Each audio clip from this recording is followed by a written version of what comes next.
Yeah, he does make a very good point there about team play, and I want to make a point about team play as well. Before we go any further, I just want to say to you, Jacob, that I've always been one of your biggest fans and seriously one of your biggest supporters. I love you, man, and I hope you don't take any of this to heart. But if you did, I hope it didn't sting too bad. Now, let's move a little bit further. We hear from the side of Kerrigan. What's your take on it, Jacob? I mean, he's spot on. I think he's saying some of the same things as Regin, or at least implying some of the same things. The fact that they're not together, the fact that they're not boot camping, the fact that they don't look each other in the eyes and actually, you know, I think when you look at Kerrigan, when you think about Regin as well as a coach, they thrive well from the energy they can produce into a lineup, and they can't replicate that energy online right now, and that's simply not good enough. Kerrigan, he doesn't want to talk about the fact that he's had a past history with FaZe Clan and Astralis, and that's fair enough, but it's tough for them. It's tough for them. And it is. And we're going to shift our focus over to the big clan because they got a big game coming up. We got a big guy to talk about it. His name's Halvor. He goes by Vendetta. And there are no V's around here for victory just yet for the big clan over Mouse Sports. But is today the day, Halvor? It very well might be, honestly. They give our team that, again, seemingly finding their form, which is not something that could be said for Mouse Sports. Again, this is the prime time, really, for them to grab a W and actually take a whole series versus a team that's, you know, more or less always had their... I guess got the better end of the deal, right? I'm actually a little bit surprised by the fact that Kerrigan so confidently says, like, yeah, we are just better individuals. And yeah, sure, like to an extent they might be a tad bit better, but I think someone like tabseN at his peak level can actually be better than all of the Mouse Sports players. We've seen that in the past. tabseN has been a phenomenal player when he hits his stride. That's too much. No, really. Like, again, like tabseN at one point was a top 5 player in the world. Like you'd be hard pressed to actually be able to deny that. So, I'm gonna deny it. No, wait, but hold on now. Can you deny that, Jacob?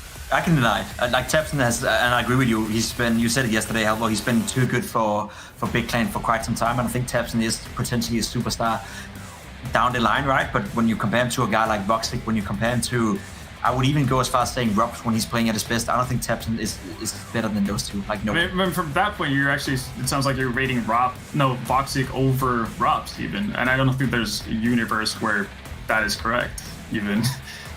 Judging by 2019, I think there's a case to be made that both of them could be switched around back and forth. And I don't think either of you convinced me to anything. So there's that. I mean, you both lose your own arguments. I don't even know how you did it. It's impressive, guys. It's feats we've never seen around here. Speaking of feat, we're going to take a look at the other side of the table now and hear what they have to say going into this game.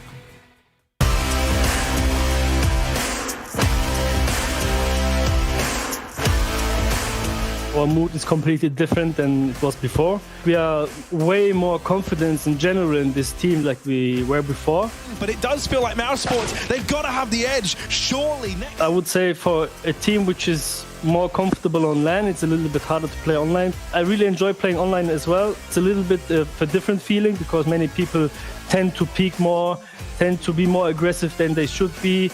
Maybe we'll see some of these things also on LAN. This next kill between the two Turkish players decides so. Mouse Sports needs to show that they are a top team again. They are a little bit shaking last few games. They didn't make the playoffs for the Road to Rio. And definitely they need to perform again. And I would say that they need to show us again. They need to be more under pressure than us. It's for us basically a home game. We can just show what we are capable of doing. We will prepare and we will show the best.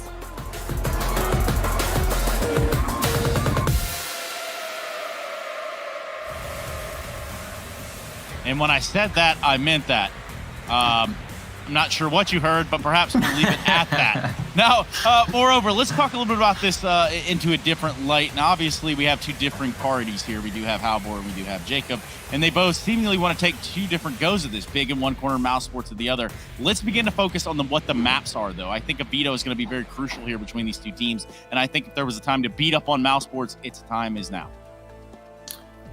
Yeah, no, absolutely. Again, we saw yesterday that Mouse Sports, I guess, went through a veto stage that we didn't necessarily fully follow, and again, it didn't necessarily pan out for them. I've never been too big of a proponent of teams picking Dust2 as their go-to choice, and that definitely burnt Mouse Sports yesterday. Today, quite a different approach. They actually banned out Nuke yesterday. Sure, they played a different team in Complexity who have been pretty proficient on that map, but then picking into it at this stage, again, like a little bit of surprise, but we do know that they could be a really, really potent team on that specific map.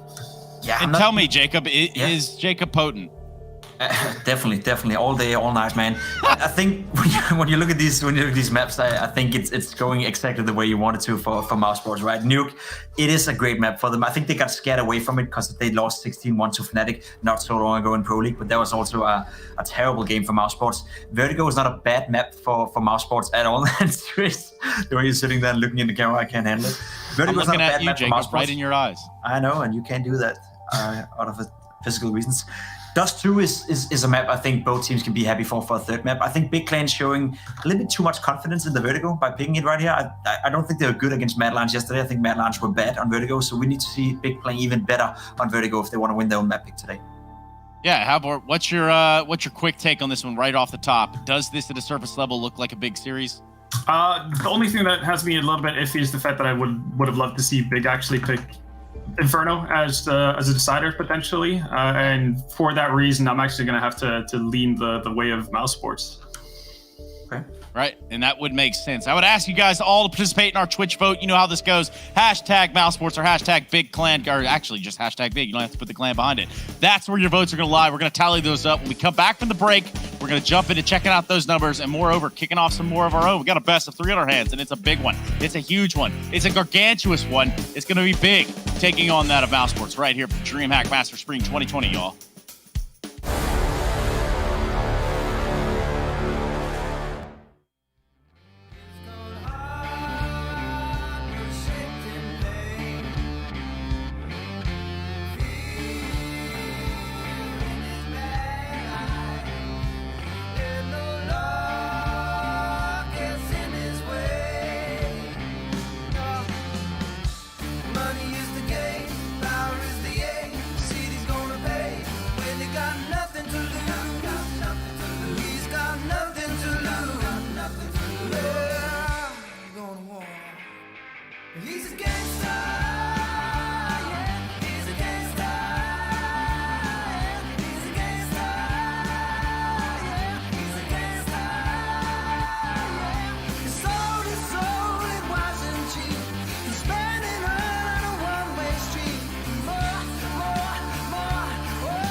Money is the game, power is the aim. City's gonna pay when they got nothing to lose.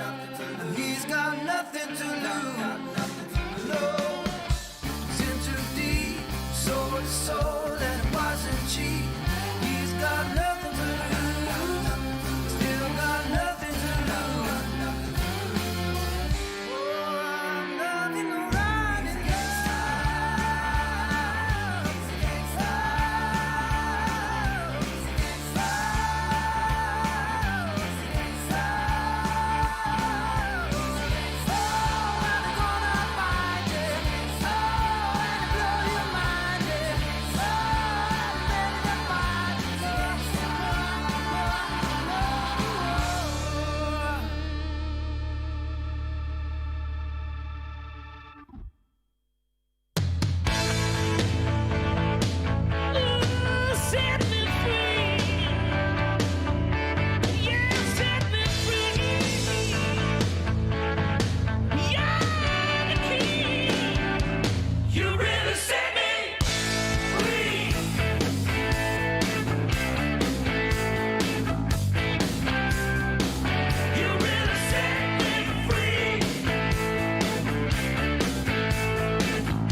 Hey, it's me, Lily from AT&T. I'm back, working from home, and here to help. Hey, Lily, I'm hearing a lot about 5G. Should I be getting excited? Depends. Are you gonna want faster speeds? I will. More reliability? Oh, also yes. Better response times? Definitely. Are you gonna be making sourdough bread? Oh, is that 5G related? No, it's just like, why is everyone making sourdough now? But yes, you're gonna want 5G. AT&T is building 5G on America's best network. Visit att.com to learn more.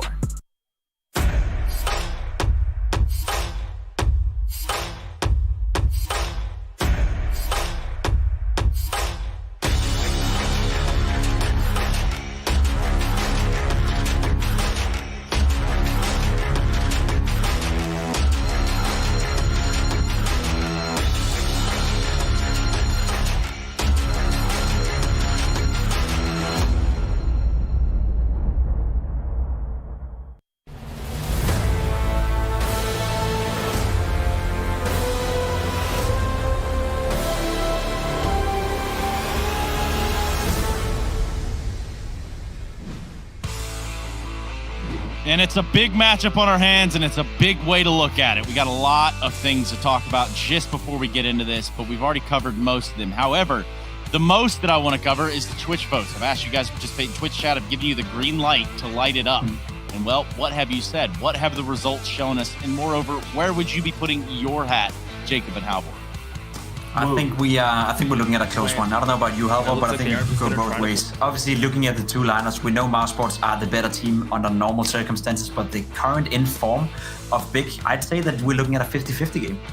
Yeah, I definitely agree with it. Like, me leading Mousesports is like the weakest lean of all time. It's the least confident Mousesports prediction I've ever had. And I mean, it looks like Twitch chat isn't too impressed either. 68% in favor of Big. I'm not sure if that's because it's just like shorter to type out, so that's what they went for. If it's just pure laziness, but definitely expected Mousesports to be favored by the people watching at home. But I guess, you know, if you let them down once or twice or thrice or so on and so on, then, you know, it might become a bit of an issue. And you know, Halvor, that was a rookie mistake you just made there. You know that the Twitch viewers at home, that the viewers at home from any platform that are watching in are sitting there diligently crafting the things that they're typing and putting it into the chat with so much meaning, so much emphasis behind all of it. A lot of exclamation points, a lot of points being made there in chat. That's some real stuff they're talking about in there. And moreover, the votes are going to count. So it looks like Big going to win that one. In terms of us, I think just a quick prediction game. We've kind of already given what we thought and how we think that this was going to go out. So any final words before we bring in those other two guys? I mean, go ahead, Halvor. Go ahead. Well, no, for me, I think the big battle is going to be something I guess me and Jacob have already kind of argued about. Voxic and Searson, to me, I think that's going to be a super interesting battle. I think whoever comes the better out individually of those two probably will be the turning point or the weight on the scale that tips it in the favor of their team. It's always nice to give something to the viewers to look out for. Look out for Rubs, look out for Tapson, because I agree, Searson and Voxic, that's going to be a great duel, but so is it going to be between Rubs and Tapson. I think Tapson is great, but I think Rubs is a better player overall, so let's see how that pans out. Yeah, let's do it. And speaking of panning, that's what we're going to do with our cameras now. We're going to begin to pan over. Thank you so much, gentlemen. We will be seeing you at the conclusion of the match, so make sure to not get too lost there in watching this game. We're going to bring in our commentators now who look like they've showered today, look like they've gotten up on one side of the bed. I don't know if it was on different sides of the bed or the same bed, but they're here nonetheless. Harry and Hugo. Now, Harry, I noticed you're wearing a little bit of Big gear, and guess what? This is yours. I think that you're onto something. Yeah, man. Well, you know, I've really enjoyed watching Big as of late, Trace. And, you know, I think throughout Pro League seasons that have gone by as well, whenever we've seen this Big squad, they've always looked good. I'm expecting a lot from them. I'm a big Searson fan, and I mean that in every sense of the word. Oh, well, we can't hear a little bit of a Hugo Byron, but of course, now if we could, could actually... Imagine that, Trace. Imagine that I didn't press unmute on my mic. I mean, you don't have to imagine. Luckily, that's the reality we live in. But yeah, first game of the day. You even called the Searson prediction, Harry. You predicted that before Big made it. So this guy, he's a big fan. And it's interesting enough because we look at the Mousesports project and it's kind of similar storylines as to what we're talking about on the desk. They are kind of falling behind, faltering, if you will. They're fumbling their way through these things. And I don't know that they make it out of groups. Yeah, I mean, that's like a scary sentiment, but I think, Trace, like more people would agree with you there than I think you would like, right? Like Mouse Sports, we had high hopes for this team. They've been looking like they were on the up and up towards the end of 2019. These guys were looking so damn good. They won at Pro League finals. You know, they went on to win with a stand-in and a coach later on. You know, like they just had a bunch of wild stuff going on over on the Mouse Sports side. The form looked like it had continued into 2020, right? Reaching the finals of Pro League here in the online stage, but obviously faltering. Then in Road to Rio, they get blown out the water. Yeah. And now we're getting some worrying signs of that again, right? The kind of litmus test for them yesterday didn't really come up the way that we wanted it to in any way, shape, or form. And yeah, I mean, online just doesn't look like it's treating these guys well whatsoever. And that's all we've got right now. So, you know, I don't think that's like a valid get out anymore. Yeah, and weirdly enough, and you're talking about this yesterday, with Complexity just smashing on Mouse Sports. We're talking 16-9s, 16-8s, only 2 maps. It wasn't even that Mouse Sports really showed up in the server at that time. So I guess I know where your prediction is going to lie, but where is your educated guess going to lie, Hugo? Oh, I want to go the same way, right? Like, I think Mouse Sports can certainly make this series competitive, but to win it, I think they would have to show up in a whole way that they didn't yesterday, right? They were completely absent from the server against Complexity. So we need a different Mouse Sports. We need a warmer Mouse Sports, and hopefully the individuals, like said on the desk, are firing off. We want Robs, we want Woxic, but hey, on the other side of things, their work's going to be cut out for them, Harry. Cool. Hey, you know what? We got to get in the game. You guys can take it from here. Thanks. Oh, cheers, Trace. Thank you. Yeah, we got to get into that game, Hugo, and that's what we're here for, I think. So I can't wait, man. A little bit of Mouse Sports taking on the big boys, this big Mouse Sports game that we've been waiting for all day. And you've been waiting all day to make that joke, haven't you? Yeah, I love it, man. Whenever you get Big playing, it's great, dude. Like, I always remember, I feel like Big always played Na'Vi in my head, and I always like think in my head, like, oh, you got that big Na'Vi game coming up after got that the break. big North game coming up later. And right now, we got that big Mouse Sports game about to go down on our screens. And boy, I think the map veto is a really cool talking point just before we get into the action here. Like the fact that we got Nuke and Vertigo in the same series is awesome. I think Halvor made a really good point when he talked about Dust 2 and about teams having Dust 2 as like they're like insta-pick and how much of a problem that has been. It's been a problem for Mouse Sports. It's been a problem for G2. It's been a problem for loads of teams. So it's nice to see teams moving away from that. I don't like Dust 2 picks. Leave it for the third. And that's what they've done in this series. So a good way to end it. A very, commonly played ground between both these teams if we go the distance. But that's still a question in and of itself, right? Like, are Mouse Sports gonna be able to put up a fight here, or will they come in sleepy like they were back in the Road to Rio and even yesterday against Complexity? We'll have to wait and see. And Nuke is the playground where we will get our answers to the question. Mouse Sports, the favorites, but we'll see if that changes over time. Big on the CT side, it's going to be a full armor buy, and Searson saving for the AWP.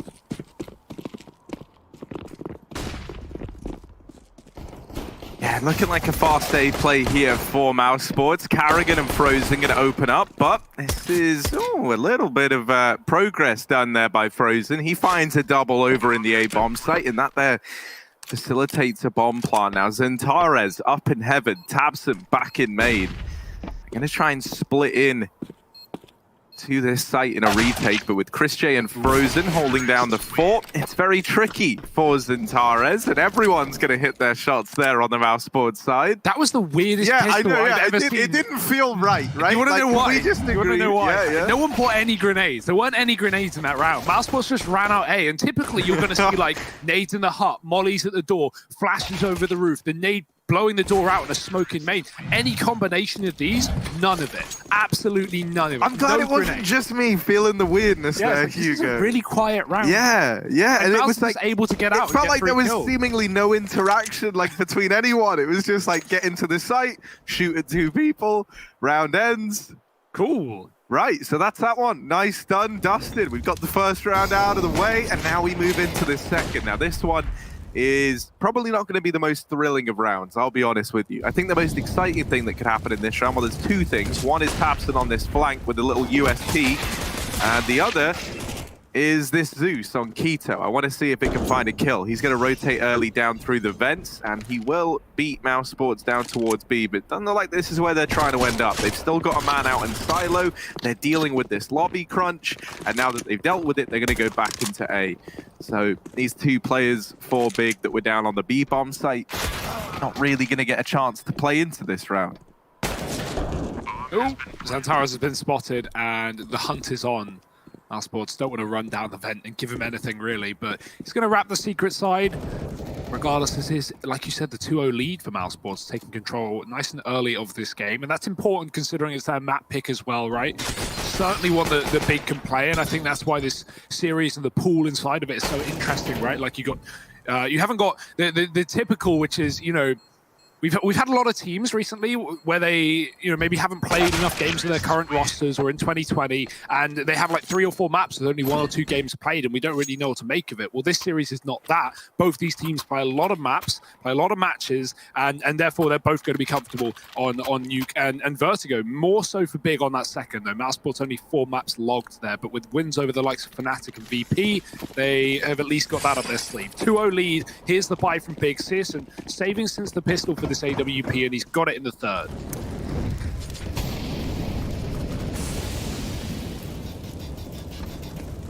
Yeah, and I'm telling you folks now watching at home, Searson is a real hot prospect with this AWP. So I can't wait to see him get started. He's going to move in over here towards Ram. Let's get it. Searson, first kill found with the AWP, and another man may be about to come walking his way. Chris J actually drops that util and gets the hell out of danger over towards ramp. Outside smokes come in for Mousesports, and this little wall that they've thrown, they're going to try and cross behind it, but in response to this, Big will be pressuring the lobby. And in doing so, they have removed Chris J. Carrigan as well is trapped on the other side of these smokes, literally stuck outside. That flash held him back, and now he finds himself trapped behind main. So the rest of the gang, they've slowed down. Now, the man in Garage, Tabson, still a bit of an unknown entity here in this round, and he could really mix things up. He's just holding for the main walk, and this is looking like what Mousesports are going to try to attempt with Carrigan in this round. You see Frozen making noise down towards B, but he doesn't have that bomb. That's on the back of Woxic. And Carrigan, actually holding for the peak from Tabson, is able to find him. So a 3-on-3 now presents itself to Mouse, and they're going to try and wrap into heaven. As both Carrigan and Woxic move over here towards Hell, they've got this position. They could actually just split ramp, and that might be the decision in this round. Yeah, the bomb's getting dropped down. Woxic is going to go up and fake the A play, try and catch these players on rotation, keep the attention of them fixated on this A site. And actually, the bombs come up. They've changed their mind. And that's because Frozen's got into the vent. But this hasn't left you with a lot of time if you're Mousesports.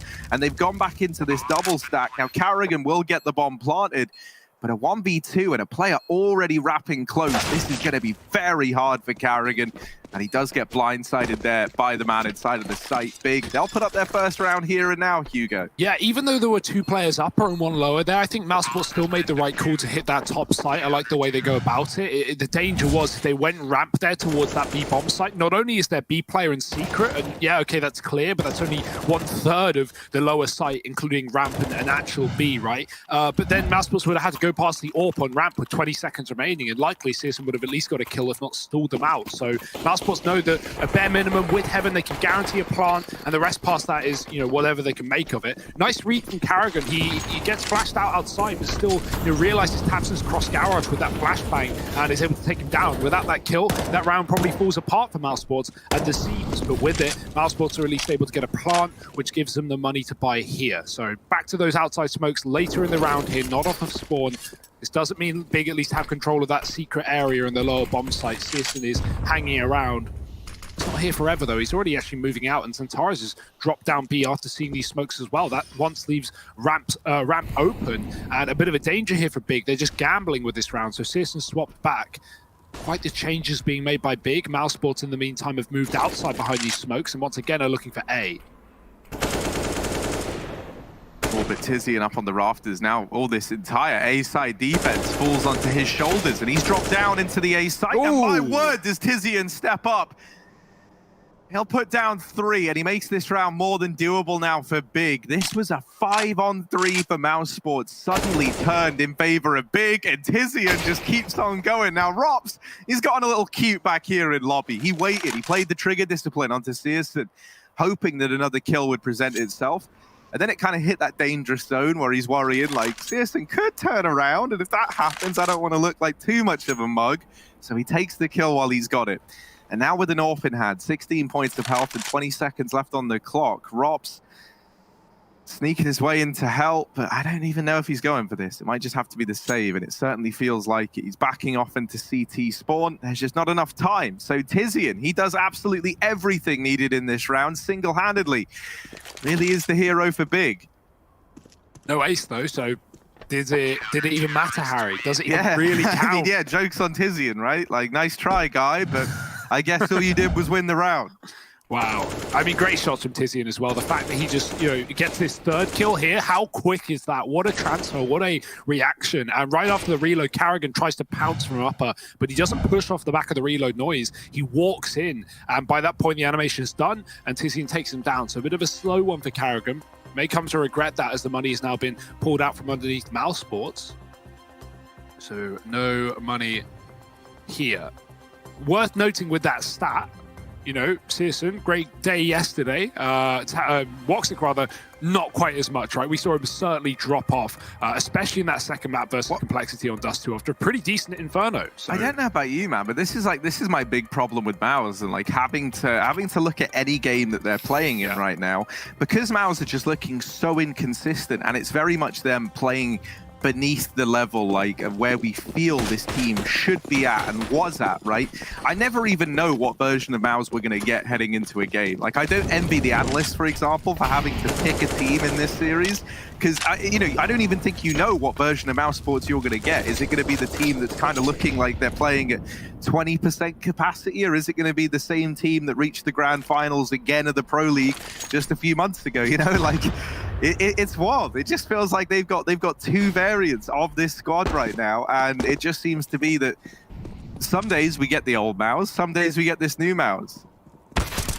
And inconsistency, not really something that was plaguing this squad. They looked like they were picking up wins with a terrifying consistency at one point in time, Hugo. Yeah, it's weird. They were like getting better and better each event, and then suddenly they just kind of dropped into 2020. But I want to, I don't want to use the excuse of online play, but I want to say it probably does have a good bit of impact into Mouse Sports. A LAN team, we see teams like this that are just better on LAN, better when the stakes are higher, better when, they're in their opponent's heads. And that's a lot harder to do when you're just sitting in the comfort of your own home, drinking Monster without any pressure. So for this round, it should just be Biggs, right? They're already 2 up. Tabson gets caught by a flash, and Frozen will find him with a deke, but it's only a gun gifted to Mouse Sports. Biggs still have the sights, and B as well being controlled by that MP9. Mouse Sports going to flash through T main, or A main rather. Frozen coming in first. Keto's hiding. Jump spot of the site will draw them in. Keto will shut them down. There's the first. Oh dear, player on the site's gone. Keto's got to stall it out with the smoke. He can't get mollied at least, but Xantares will clean up the round, coming in from heaven and killing 2 with a flashbang of Keto. Nice stall on that A site. A little bit scary, smoking yourself off into a corner like that. Not only can you get wallbanged from the other side of the vents, but anyone coming out of hut will just shoot the smoke. But Xantares won't allow that, and he will lock in around here for Big. Around they should have won anyway, but around Miles Sports certainly made close. Unfortunately, not close enough to buy, so they'll have to eco a follow-up round. Give Big that 4-2 lead on the CT side, but this is a pretty standard start, right? Even though it is Mouse's pick, seeing the CTs get ahead of things on Nuke is not really too much of a shock.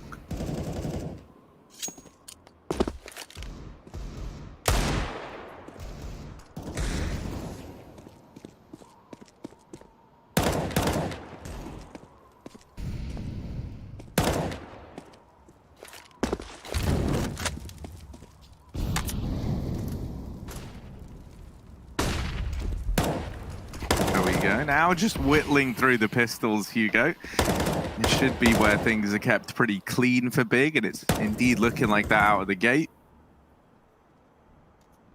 Chris J, we know his Deagle is all right, but not in this round. so I didn't really say that. Well, pretty sick round there from Big. They keep it nice and clean, as they should have done. And I learned my lesson trying to get excited about just the Deag on Chris J. AK is going to get reinvested into here by Mouse Sports. No AWP on Woxic. Searson still donning his. And, Nuke is very much one of these maps where it feels like either the AWPer just dominates or he never sees anyone. And I feel like there's no in-between, And Searson right now, it feels like he's not really getting to see a lot of the action. He's been playing this rotate role over between Hell and Ram. And a lot of these rounds for MOUZ have either been these kind of slow-paced crawls outside in which Tabson's been allowed to do a lot of the work, or they've just gone for these A-side hits. And so, Carrigan in this round trying to do it again, and he snuck through the main smoke. He's coming in behind Keto, and Keto has just checked it.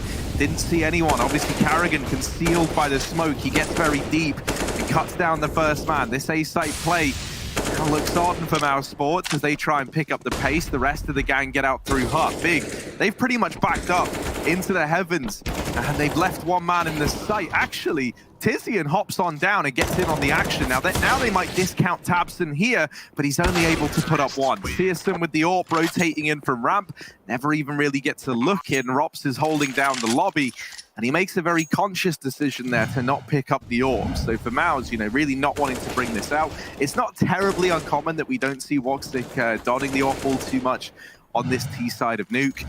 Worth noting as well, you talk about Searson, right? You're going to bring out the T-side AWP when you're having a problem with the CT AWP, but Searson's not getting seen. He's not getting, in these rounds, he's playing secret or ramp a lot of the time, and Mouse are avoiding him, like you said. So no need for the AWP, at least not yet. Fast play again for Mouse. Rops is actually out the door. He's inside of the smoke, and he's going to get popped out. Great shot from Rops. He doubles it as well. The A-site is cleaned up by Rops. And that's going to be the round. Already done, dusted, locked and loaded. Xantares should be saving if he wants this guy in the next round. If not, he can give it a go, try and take some players down, but a 1-on-4 in the post plant with no kit, certainly not seeming realistic. That's a nice round for Mouse. I like the fast A plays that they've been showing us. Very focused on that upper bomb side. That's really all they've been doing in this game. And to good effect. They're trading rounds. They're equal with Big 4-4 now, pushing Big onto an eco. So these are some very effective rifle rounds for Mouse Sports. Big are going to need to put a stop to that. Be very aware of your backline when it comes to that main play. I love that call from Carrigan just to push through, get Keto. Even with Big, 4-man setup on A, including Keto. A double heaven setup, 2 dropping into sight. Like, nothing Big can do. Mouse Sports just spam the smokes, they rhythm of the round, and that's going to be a 4th taken. So money drawn to a close for Big. Mouse Sports are starting to build up their own economy, and this is where things just get better and better for the Mouse Sports side.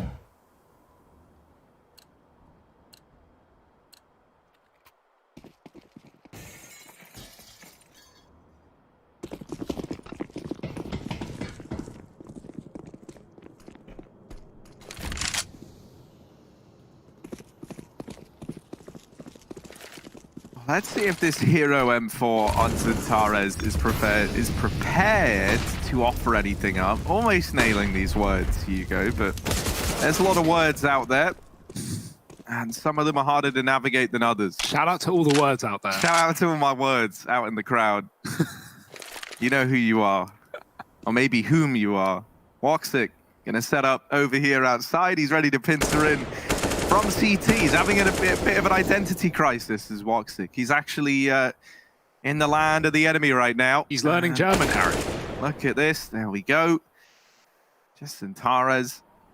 Also, we got Xantares versus Woxic. That's a cool little matchup right there.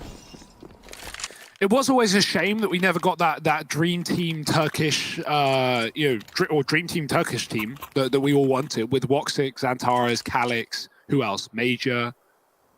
I'd love Paz. Anyone else? There. Paz, yeah. Paz, great pick. Engine. Just the old Space Soldiers team with Woxic. Man, you remember, with the really old Space Soldiers, it was really weird. They had that time where they had Death Space still signed to the organization, and he was playing sometimes and then sometimes not. I think it's worth noting, I'm just going to go out and say this because Major said it on Twitter. Space Soldiers treated the team awfully as an organization, really awfully. So that was always a problem. We all kind of knew about it. Everyone wondered what was going on there when Space Soldiers were attending events and stuff. But I think it was Major going out and talking about how these guys would be attending events and they wouldn't even be able to afford lunch and stuff. So kind of ridiculous, but. Yeah, I mean, that's probably holding some reason as to why we never saw Woxic inside of those teams. He did so well in the international scene. Well, man, I'm so happy that a lot of these guys from that original Space Soldier squad are going out and finding success. Exactly. You got Xantares here at Big. You got Calix as well, starting to find success out in NA. So, yeah, things are looking up for some of the exciting individuals that were a part of that squad. And we've got a few of the best that Turkey have to offer in the server right now. Xantares Where is he in this round? He's rotating down through ramp, and he's getting set up at this B site to help out old mate Tabson, who's trying to hold down the line. He is getting pressured, so he's had to retreat back. Now relying on Xantares to offer him a bit of assistance here. And boy, will Xantares offer up assistance. He's going to nail a double kill. As Maus try and get out through decon, they were looking to deal with Tabson, but they weren't ready to deal with the beast that was Xantares. Now Rops and Carrigan. Rops snuck into the back line, but he gets blindsided. Carrigan, though, he's got all the information he needs. He's got a big brain on his shoulders, does Carrigan. And now he's realized, well, no one was in this A site. He gets the bomb down, a bomb plant at the very, very least. And they do still find him, but 5 players surviving for Big, and the fact that Carrigan gets a bomb plant out of that round is kind of nuts. On A, of all sites, like Carrigan just walks out A and plants, and no one's there. That's so weird. But yeah, Big rotating. I mean, Xantares on that lower B site. That's probably one of the best parts about Big's defense on this map. It's Xantares on those lower rafters, man. He will just pivot, watch decon, watch double, watch window. Exactly this position, this angle. You're going to see him in this all game, all CT side, even the post plants on T side as well. He's so good at finding those mowdowns. So Xantares, big round from him on that lower site. And, well, Berlin International Gaming, they're going to pick up another round. 5-5 here early on. Mousesports moving outside early here. Big watching for that fast A approach because Mousesports have been full of them in this T side. Big don't want to fall for another one. This time it's just a safer play. Mouse holding on to the lobby. Rops is watching for it. The rest of the T's working this yard. Smokes deep as well and one towards the garage. This allows Mousesports to cross pretty much everywhere they want. Molly in the secret stairs as well will keep Big back from aggressing. There is going to be that cross towards right side garage from Tabson, but Mousesports are ready for it. Last time they're ready for it again. Flash out doesn't work. Woxic gets it, and it's a quick A play again for Mousesports. No one here to stop them. Big only have one man on the site. Kito's got to find some kills here. He's got to find some effect. Rops has already dropped his teammate in the outside area, and now Chris is gone. Chris is going to drop Kito as well. Xantares already looking to save, and well, his exit's been cut off. Luckily, he'll cut them down, but he won't get Woxic. 3k for Woxic, picking up a big round on his AK. The AWP has dropped heaven, and he won't be able to save it. But it's still a round for Mousesports, and they're full of them right now. 6-5 on this T side. And Big, they've got to buy. Luckily, we'll just have enough for an investment. No AWP on Searson unless he plays glass. Woxic even kills an opponent through his teammate's head, which is always nice. Searson actually does have the AWP with nothing behind it, just enough for the Kevlar as well. Bare minimum. And Mousesports, where do they go from here? Back towards ramp.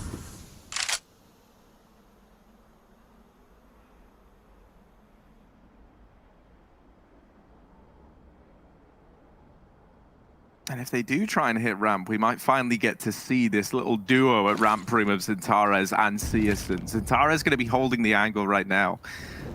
And this Molly is going to be able to divide this push in two. Not like that. Not if it falls like that, it won't. But here's Searson on the rotation in, and he does nail Carrigan. That might just put a stop to this ramp play here and now. They flash back in, but you can see, like, no one's exactly, you know, leaping forward as a volunteer to be the first man to go around this corner. Finally, Chris J nominates himself. Fine, guys, I'll do it if no one else wants to.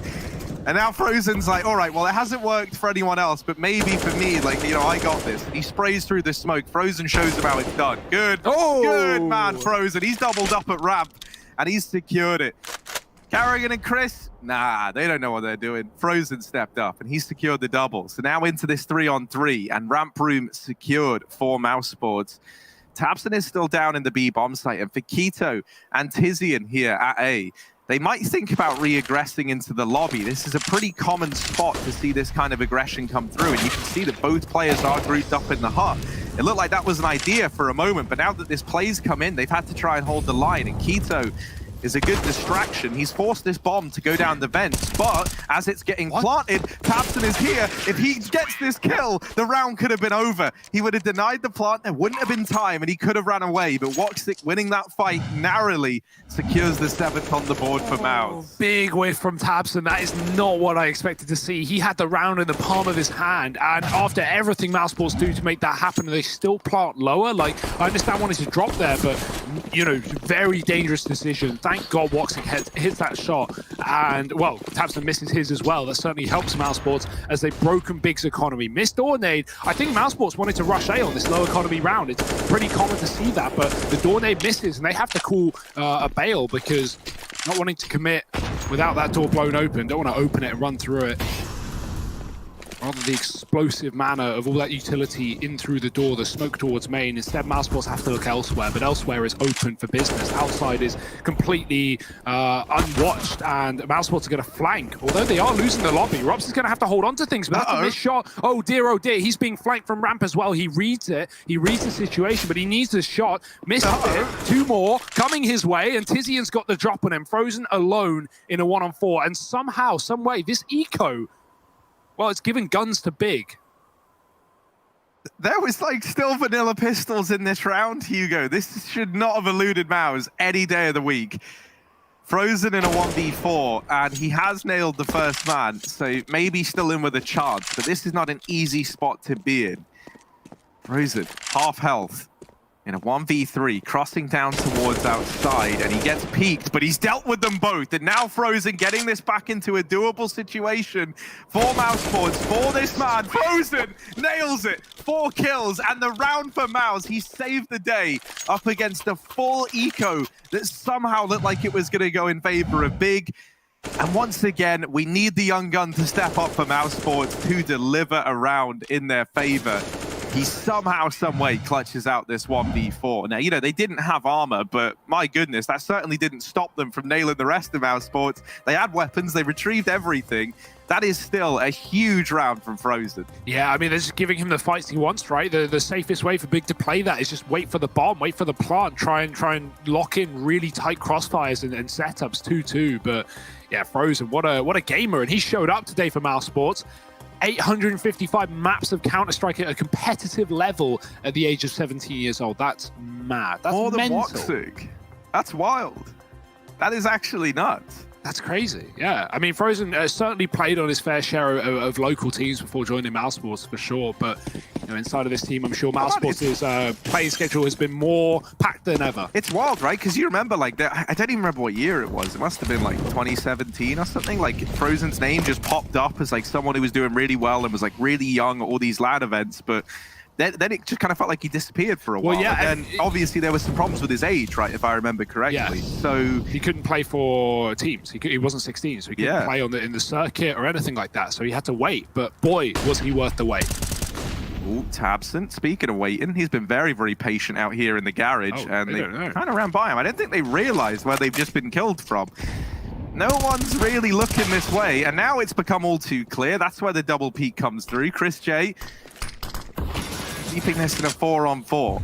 Look at Xantares, he's coming up secret. Chris has just pivoted, just turned to take a look at this position. He could still be dropped by a fast peek from Xantares. We know what this guy's like. He knows every angle. He's checking all of them, and he will spot Chris. Big bit of damage coming through. Down to 8 is Chris J, and the grenade will finish the job. Great work from Big. Keto, here's the dink. He throws a nade. Carrigan comes from upper, and he has dropped the man on the site. Still another one. Carrigan dink does the damage, but Xantares is coming in on the backline, dropping Woxic. He now is in main, and the A site has been lost for Big. They've got to play retake. No kit. Searson on the orb in the hut, and he's missed his shot as well. Dear oh dear, this round's falling apart for Big. They need someone to bail them out, and Searson will not be that man, nor Xantares, pushed back by Robs and Mousesports. They are on a run right now. They are looking for a 10-round T-side, and that might just be achievable. Low money for Big.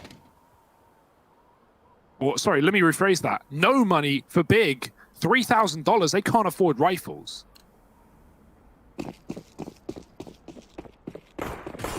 Yeah, this has left them kind of clutching at straws, whatever they can afford heading into the last round of play in this first half.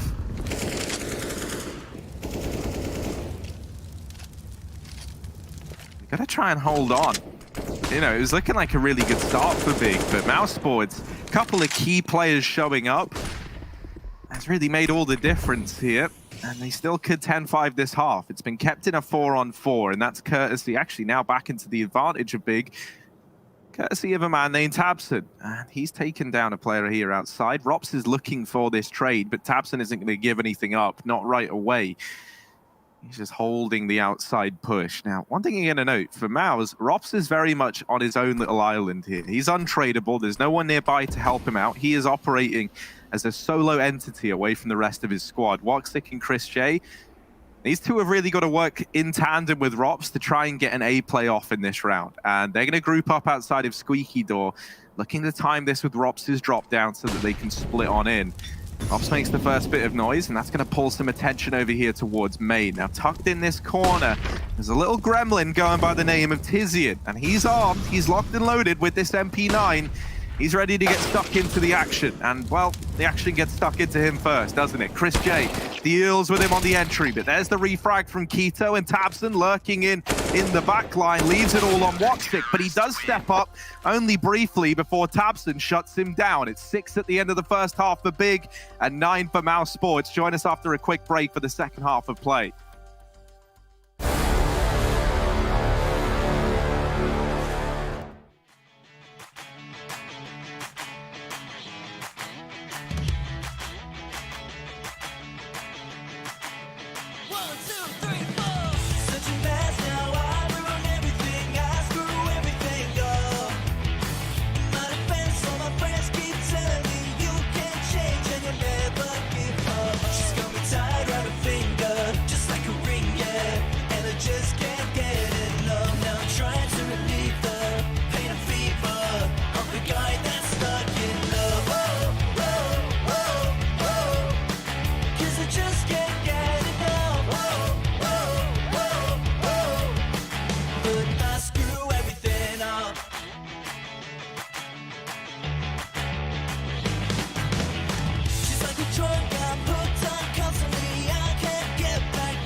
A dominant T-side start for Mouse Sports on their map pick, and boy, is this one heating up. Big have got their work cut out for them in the second half of Nuke, but don't worry, I'm sure they're up for the task. Berlin International Gaming now, T-side start, pistols are out, lots of utility, and a kit for Carrigan on the side of Mouse Sports. Hello, it's the big Mouse Sports game that we've been talking about, and this is where you want to be. Frozen over here in main, and he's about to get tested in a very big way. Frozen. First kill does provide itself, but the trade is immediate, and it is instantaneously down into this 3-on-3. Zantares securing some control outside alongside Tabson. And now this A play grinding to a halt. 2 players have rotated down to B preemptively for Mouse Sports, and that's going to be Rops and Chris J down in this position. While all this is going on, Carrigan pushing into the lobby. He's got to check Squeaky, and this is something that can sometimes be the undoing of players in this position. You see that this much ground is clear. No one's given you anything to go off of. And so Carrigan might get the incorrect read that this A bomb site is not where Big are looking to end up. This bomb still in Squeaky, still unchecked. Robson Chris J, as we just saw, still sitting pretty down on that B bomb site. And this A play still looming for Big. The plans have not changed. They've just delayed it. They've just slowed it down.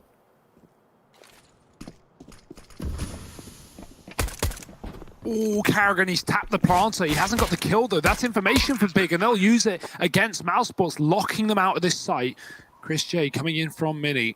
Antares is looking at the smoke, that door play, oh, it's well timed. Antares is looking the wrong way. Now this main split can come through, but he's stalling it well behind the vent, not giving a kill away here to Mousesports, just playing that timer, playing the bomb. Karrigan's dead, there's the kit drop. Rops has come upper, and he has got that kill, but they need to get Keto off the site, and Rops certainly will. Takes enough shots, but will be a Mousesports round. He steals the defuse without the kit. Chris is not happy, but tough. Mousesports, they'll get the round, they'll get a 10th, and they will continue storming on the CT side.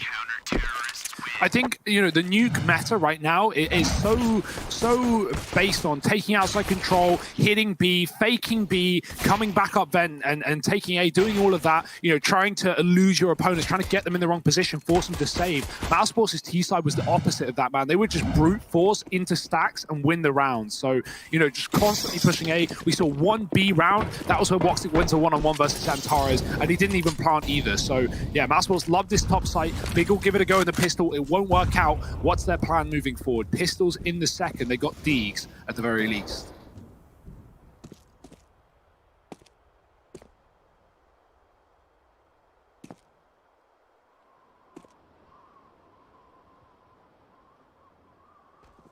Look at Rops. Oh, he's in secret. And it's actually no longer a secret. Antares able to dig him down. Chris J now swinging on the angle. He wants his piece of the pie, but maybe his eyes are bigger than his belly on this one, because there's the repeat from Squeaky Door, and that's actually going to turn this one in the favor of Big. Now, they've been close to winning these pretty much full ecos before, but this is one that you don't want to give over if you're Maus, and getting that kill there onto Tizian has mitigated a lot of this danger. It's left you in a 3-on-3. It's denied this lurk player to Big that they had still floating around on that upper site. And so now you're left in this 3-on-3 retake, but this is a lot more achievable for Maus. That's not to say it's a done deal yet. There is still weaponry here on the back of Keto. He's got armor with it. And these Deagles have already worked magic, and they're going to continue doing that. Look at Tabson's Deag. Oh, he's onto a double, and he's looking for a third. Frozen, the last man remaining. The last hope for Maus up against the onslaught of pistols. And the kills just aren't presenting themselves. Tabson, come on, man. Finish it off with a triple. Make it look pretty. And actually, it's going to be Keto to come in and help out. But Big, they do steal away that eco round. They get it in the bag. They upset the grain. And now Mousesports likely going to have to respond with a force buy of their own. But the thing that's so heartbreaking there is that wasn't even the force for Big. They still had a buy coming in this round that was around the corner regardless. And so the kind of like the effectiveness of this force buy is very much reduced, right? Because the thing that's good for Maus is that normally, if you win this, then Big are investing and they'll still have a better buy than you 9 times out of 10, but it's not going to be that strong. Whereas, you know, the investment for Big in this next round, even if they lost this, is still going to have everything they could possibly need. So, yeah, this is a bit of a dire spot to be in for Mousesports, at least in terms of keeping this lead up in the fashion they've got it now. Certainly doesn't help that Searson's got the AWP as well, right? He's been a bit quiet this game, but we've not really seen him needed on this AWP. Well, right now is a better time than ever. He's spotted a player at the back, but Xantares steals the kill. Doesn't let Searson get that one with the AWP. Tizian holding T-Roof, making sure while lobby can be corrupted, at least the spawn is not. Big are not getting flanked, at least not for the moment. Moving back towards the garage, taking deep control, and Tabson shot through the smoke, removes Frozen from this round. He doesn't even play into things. Woxic is pushed on the ramp, but there's no one in the lobby, as said. Big have just gone steadfast. They've just stood still. They're waiting to see if Mousesports will give them anything here. And with a heavy lower setup, Karrigan's going to come back up the vents to try and assist on the A site. It's the right call to make. Big are wrapping heaven, and there's really nothing Karrigan can do here. He will be dead if he doesn't find a hidey hole in a moment, because his peak with the rifle is surely going to be favored. But Tabson comes in through main anyway, rids him around early. And now Woxic and Chris need to try and retake A with a Deagle and a Scout. It might just be a save for Chris. Uh-oh, he's not allowed, Harry. He's not allowed to save. Or maybe he is.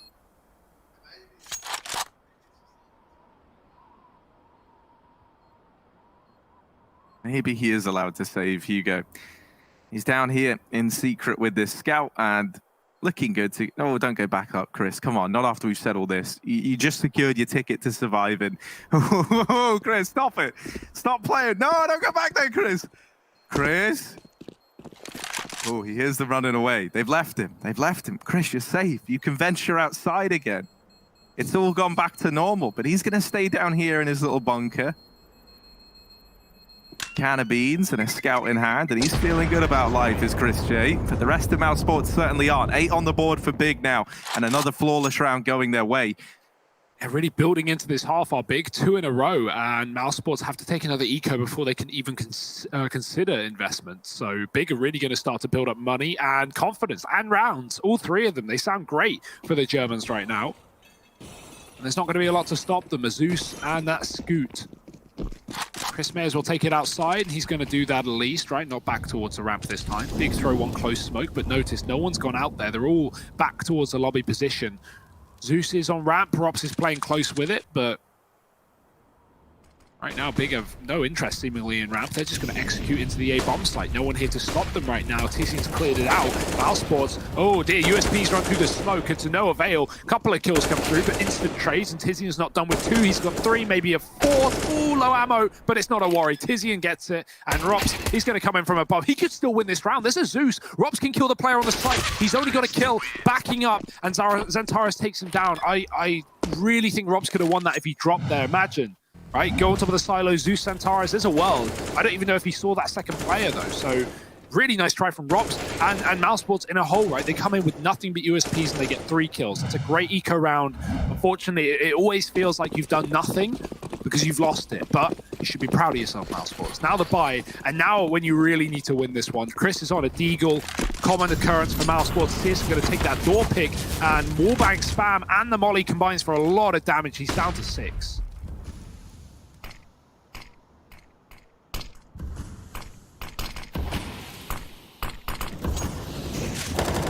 The wall of smokes has fallen outside, and only one man is looking to use them to his advantage. That's Tabson. He's going to get down towards B. The rest of the gang here still holding close to main.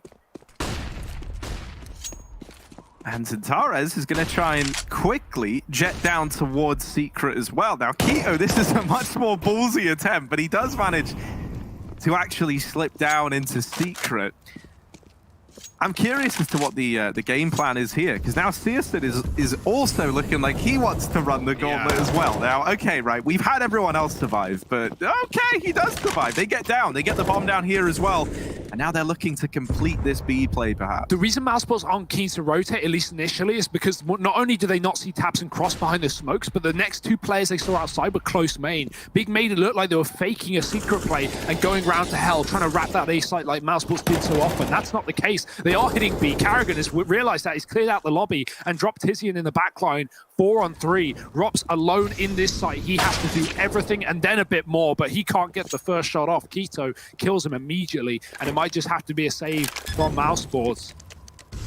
Yeah, I definitely think that close kill from Xantares towards main, dropping the mini player, denied so much info for Mouse Sports and really made them scared of that A bomb site. That's why Big get 4 players down B, and even though Mouse Sports see one of them, one is not enough to throw enough bodies at the problem, and they only rotate Rops.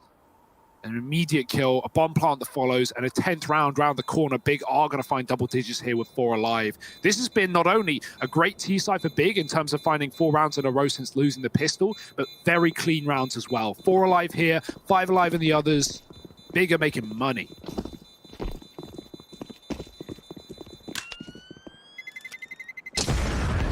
Yeah, and this is what's really getting you worried at this point in time, right? Like, you think about the circumstances in which Big even put this this second round in the second half on the board, and it was just a Deagle investment with a bomb plant in the first round. Now, it's really common, right? When you see teams get that bomb planted, they go for like an AK force buy in that second round. Big didn't do that. They saved all this extra money with the goal of buying in the third. They won that with just the Deagles. They carried weapons forward, and since then, Hugo, you're bang on. All these rounds have been so clean that money is just not a factor for Big. Ooh. And in this round, Tizian, he really tries to get cute with it. He goes down through the vent out of spawn, and he's now in this B bomb site immediately. In the opening 20 seconds of the round, Tizian is now a problem, the thorn in the side of Mouse. Now, they might try and turn this to their advantage. You'll see that they've dispatched Chief Investigator Rops down here towards the B bomb site, and he's got a bit of a hunch that he might be able to isolate this engagement onto our mate Tizian. Now, one of these rifles has already been dealt with here outside. Woxic getting mowed down. But before he went, he did do a lot of damage. What? Well, all right, Searson. Yep, sure, that's fine. That's all okay. He does get traded, and Carrigan through the smoke gets a bit more damage downrange. But it's still looking like this B side here. Now, Robs, he's been waiting patiently here for 30 plus years. He is an old man now. He's been down at B that long. Let's see with this Deagle if he's able to hold the fort, because he's been waiting his whole life for this moment. Deagle in hand. 45 seconds on the clock and a B play about to come through from Big. Robs, I don't think you're going to like what's on the other side of the door. It swings open and he's not able to hold the line. Carrigan and Chris J left in this 2v4. NT for Rops there, right? That Deagle does chunk at close range, but blimey are some shots coming out from Big in this round. Immediate decimation from Xantares in both B and taking down Carrigan there in secret. So no guns saved, no money made, but there will at least be loss bonus here for Mousesports to invest. Big getting up to 11, taking the lead, and it's been some time since we've seen that. Last time Big were in the lead, we were 6 rounds into the game. Frozen's third ever competitive game was at the age of 13 against Xantares' Space Soldiers. Xantares dropped 91 in a 93 round marathon. That doesn't surprise me in the slightest, but Frozen getting a beating in his third game. Right now, he's looking to send the pain back Xantares' way, but Big up around. The AWP is out for Woxic. A big talking point on the digital desk was this AWP battle. We've not seen any of it. We've not seen those AWPs fight outside. We've not seen them fight ramp. And really, it's just been smoke execution Big on the T side outside and fast upper place for Mousesports. So no real effect for these AWPs. Maybe this round could be a chance.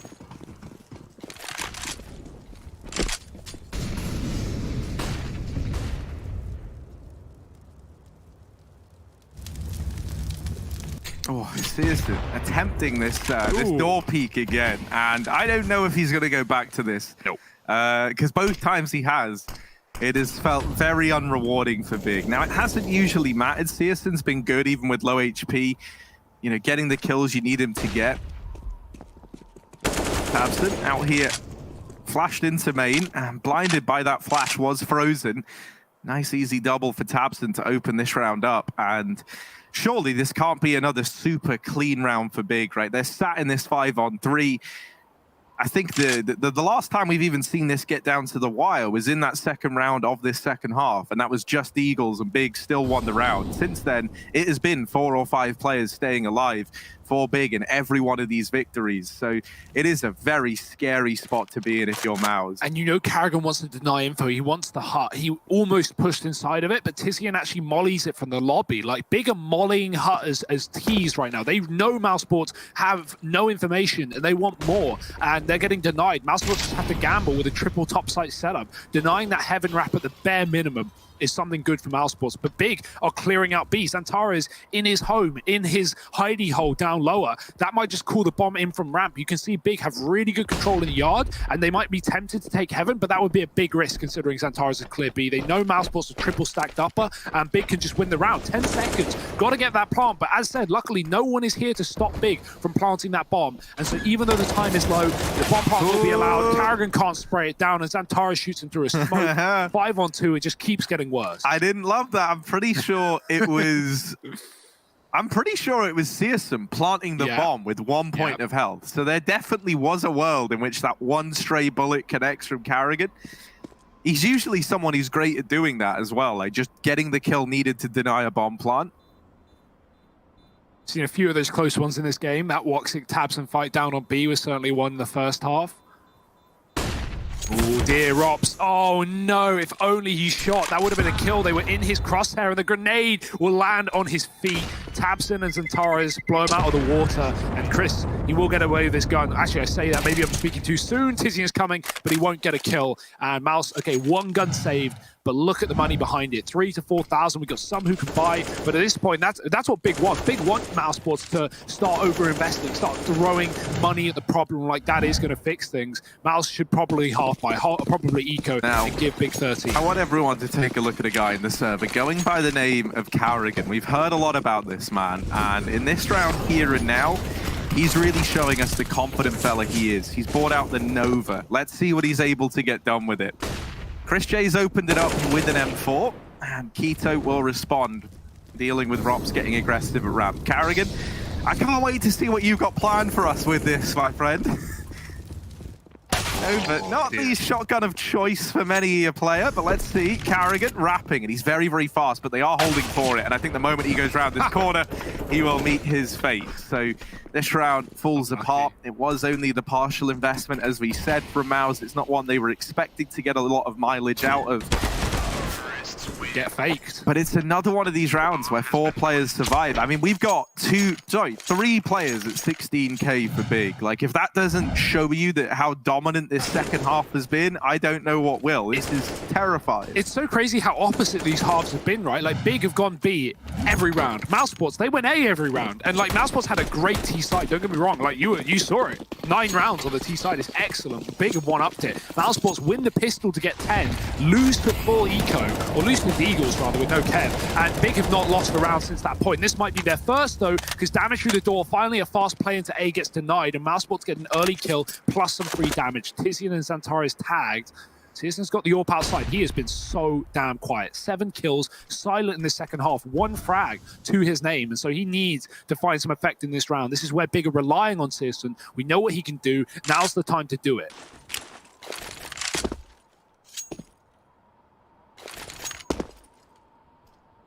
Look at them setting him up as well. They're throwing the outside smokes from T-spawn. So he's going to be able to cross. Oh, that was close.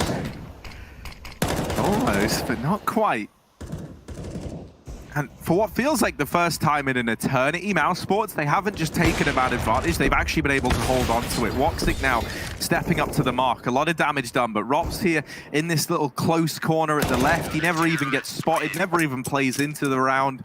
And that's because Chris J was pushing the lobby. Now, that's kind of great for Mouse as well. Like that close left position is one that I feel like we see players get away with a lot more than you might anticipate from in that position. And I feel like the longer that goes unchecked, we might be able to see Robs kind of use that in the future to his advantage with him not getting spotted in that round there. AWP still in the hands of Woxic. It's nice to see him actually having a chance to don it, because there was the very real chance that the CT side would hardly feature the AWP on Woxic. And so now we finally might get to have that CS and Woxic duel that we've been hyping up all series long, that we haven't really had a chance to see.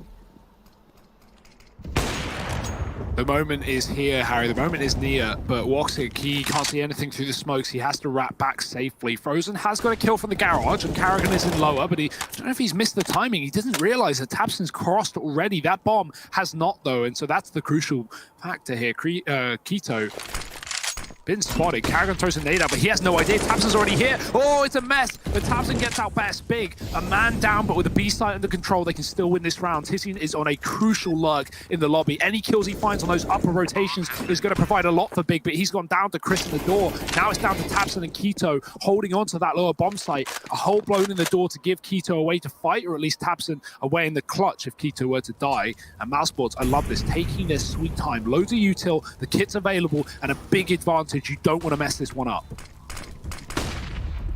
Ooh, tabseN's got a lot on his plate. Oh my word, he's dealt with them both. Now a 2-on-2, now a real chance. And yes, tabseN dealt with Robs, doubling down. The defuse going to come on in. Quite the run to this bomb, but I think he's still got it. It's going to be close. This should be a 12th round on the board for Mouse. And yes, indeed it is. So Robs delivering both the kills required. That round got a lot scarier than it felt like it was going to in that post-plant.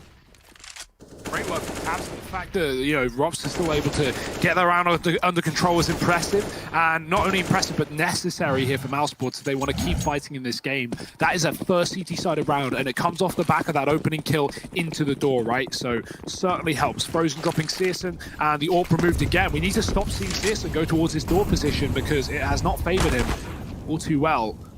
Ooh, a bit of wallbang damage. Nothing too significant. Robs is going to push through a smoke, and Mousesports, where's his confidence come from? They've just taken the lobby. Big are trying to regain control, and they have done at least so in the short term. Keto with a double finds Robs as well. Great transfer, leaves Carrigan re-pushing in through the door. He'll get denied as well. Keto on a 3. Big, they might just be pushing this over the line. These last couple of rounds have somehow come out of nowhere, and even though Mousesports find confidence off the back of their 1-round win, that confidence, well, that has dug them a deep, deep hole. 2-on-4. Big with the A site, the plant is enabled, and Woxic and Frozen might just need to save.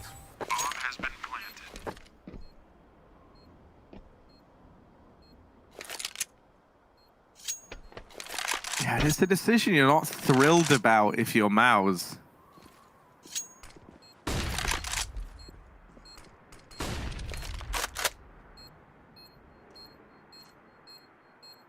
At least getting away with the AWP and the M4 and setting yourselves up for the future. However, Xantares is a man looking to steal that future away, and he's down here lurking in through decon. Now, both these players for Mouse, they've kind of eluded him. They've gotten in through the control room, and so Xantares is going to be pretty hard-pressed to find much here, but both these players are low off the bomb, and oh no, Xantares running in!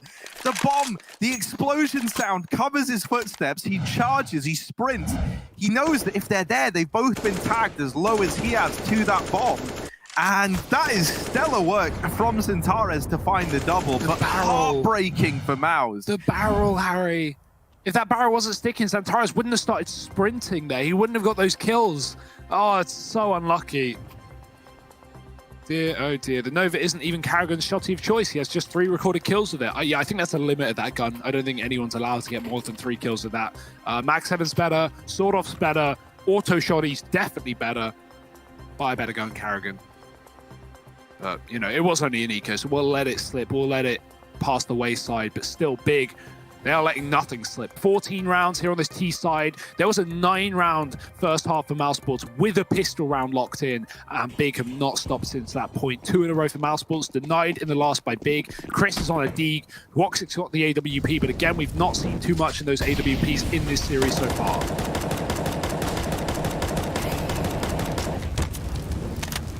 I like how Frozen's been doing this, right? Ever since Searson started opening door, Frozen stops peeking it. He just starts spamming it. He knows he can get free damage off, and it's a very hard shot for Searson to hit on the other side. Safe way of getting damage off for free. He did a lot of damage last time, but this time Searson's out and about behind the red box. Woxic's watching, and if they want to cross, they need the smokes, or they need the AWP to take down Woxic from heaven.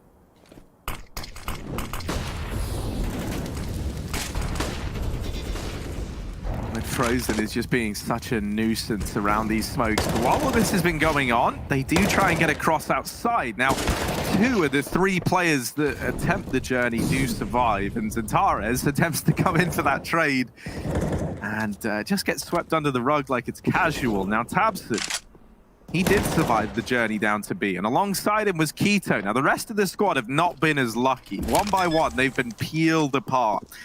Bomb plant found, though, and for Tabson and Keto, these 2 have been phenomenal in these kind of situations. So let's see what magic they're able to work. There's flashes on Keto. He's going to flash Tabson in for the ramp peak. First flash goes in. Tabson takes the angle. Now, Keto can re-flash for this peak again, and they weren't ready for it the second time around. He gets away with damage, but that is all. Keto now is to step up in the clutch. This was a 1v4 when he began. He's found the first man.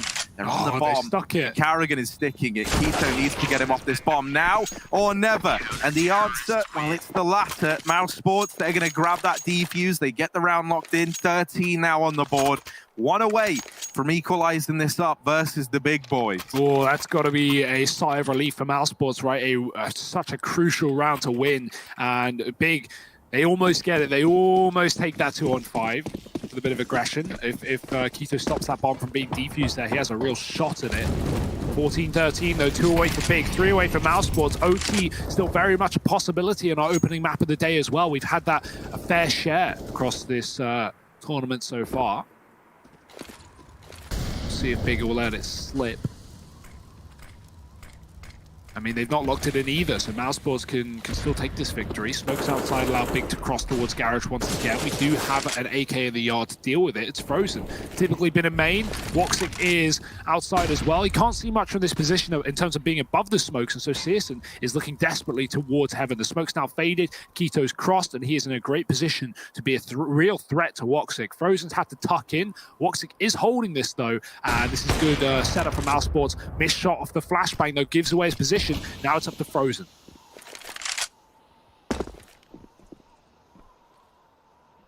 Keto intentionally makes noise there, and he's trying to bait Frozen in for this peak, and Frozen does give it over, but it really doesn't go the way that Keto would have liked. Torres has opened up B, and Rops, oh dear, he's gone on in to try and defend this site, but he finds himself trapped, and the molly, well, that's really making the situation a lot more stressful than it has to be. Rops, he is freaking out right now. He's been mollied into the back of the box. They're coming in from seemingly everywhere, but he's still alive, still a nuisance. They haven't been able to deal with him just yet. There are nades, there are mollies still in play, and one by one, everyone else has fallen, so it's Rops. The man who was caged earlier on now gets put down, and it's Big picking up 15. I love that from Big. They just don't, so many teams will get flustered there thinking, oh, there's an enemy in the site, we need to deal with him, we need to kill him. Big go, no. They know Rops, his intention there is to stall as long as he can so his teammates can come and help. And so Big don't even look at him. They know Rops isn't going to swing. He's already tried with a flashbang. He's been put down low. They just need to focus on those rotations. And after Big kill everyone else, well, then there's 4 players looking at Dark. Like, Rops is not getting out of there alive, and he will not. Big on 15, looking to push it over the line, looking to take us to their map pick. Remember, this is Mousesports' choice in the series, and with Vertigo coming up next, that is a danger. Mouse don't want to go there, at least not being a map down, so they're going to try and force fights. Rops with a kill in lobby, Chris the same, but they lose Carrigan in the process. Wox can stop this outside control, and he is low, but he's taken a kill. 4 on 2. This was so weird. What a messy round. Citizens would be with the AWP, but he glocks down Frozen, who has no head armor, and tabseN even finishes off a player in main. This is still winnable from Big in the 2-on-4. They're going to grab the bomb and try and regroup, but Woxic is denying outside presence, and that's where tabseN's going.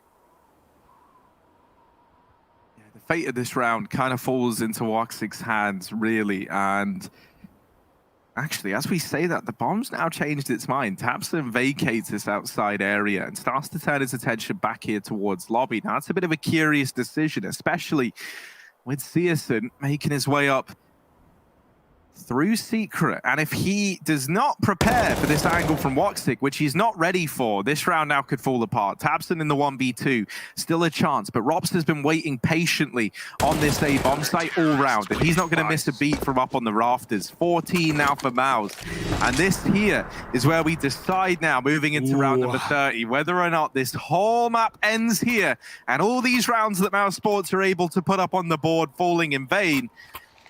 Will we roll it all back and head to overtime? I'll take the bonus rounds, Harry. I like a competitive series, and this certainly has proven to be that at least. Carrigan moves away from the Nova. He upgrades to the auto shotgun. Now things are really heating up for Big, and it's not just the Molotov. Carrigan's going to push. Oh, he's dead immediately. Tizian with a big kill inside of the lobby, and Big, they're not even there. They're not even waiting. It's just Tizian on his own. He's got another wave coming at him. Chris will succeed. The rest of Big crossing down B with the smokes. Maybe they would have wanted the A site, but after that kill, things have sent them elsewhere. They're going to use this outside control against Mousesports. Try and get down to this lower site. Rops is here with a Molotov ready. He's just jiggling, spotting for this contact so he can at least, give info to his team, tell them that Big are down B. So volley placed, Woxic outside in hell, going to drop tabseN on a lurk, and Big might just have to commit to the secret play into Rops. Oh, and can he hold the line? That's one. That's all Rops needs to offer, and he knows it. He's out of there, man. 2-on-4, this is more than achievable for Mouse. This is OT potentially locked on in. And Torres and CSGO. And we've been highlighting CSGO all day long as someone to keep an eye on. Well, he's been pretty quiet in this matchup. They try and go up the vents, but this is going to leave them in the heavily stacked upper sites. And Torres gets caught. CSGO, is he going to try go up the ladder as well? I don't know about this one. Let's see if he fares any better. Oh dear, that's not what you wanted. Oh dear, second time around he gives it a go. That kind of goes as well as you would expect. We're heading to overtime, Hugo. Mousesports, they've got it done. They've got it locked in. And they're taking us to OT. Oh dear, this one is on a knife's edge. It felt like Big had it. They had the round, they had the advantage, and what an excellently played round for Mousesports. Rob's just stalling things out lower and not committing to fights. 15-15. CSGO still silent. 2 kills in the second half. 6 in the first. It's not what you need. Rops has pushed ramp and he's got a kill for it. Will be traded quickly. Big, they can take control. There's no AWP here on rotation. Woxic is far away. He is in lower. So Big, they have that ramp room. Not a position that they've been too keen to take, but now that it's been gifted to them, well, can't say no to a free position. Woxic, though, He's waiting on lower. They're going to fake him out with some utility, come from the other side. Chris is actually rotating as well. We've never had a double rotate from Mousesports, but they've read the situation well, and they'll deal with it also. 2 kills, make it a bomb drop. Chris J not stopping. Xantares trades for a double, but now he's stuck in a 1-on-2. Is this achievable for Xantares? He's looking for this extra fight. Carrigan is down at B, but he's the only man here for Mouse. Coming in on the other side is Frozen from ramp run. So Xantares doesn't know it yet, but he is getting pincered. Second by second, Frozen is edging ever so closer to this ramp peak. The molly's already gone out, but Frozen is past it, and Xantares was not aware of that. So the defuse will come through here for Mousesports. It's 16 on the board. Gathered up all the AKs they can. They're going to take those with them into the next round of OT. So 16 now achieved for Mouse.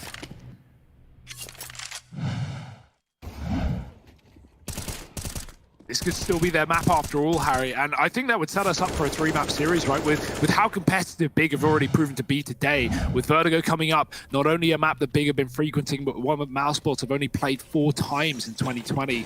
That's going to bode well for Big. And Dust 2 as a finale, potentially, for the series.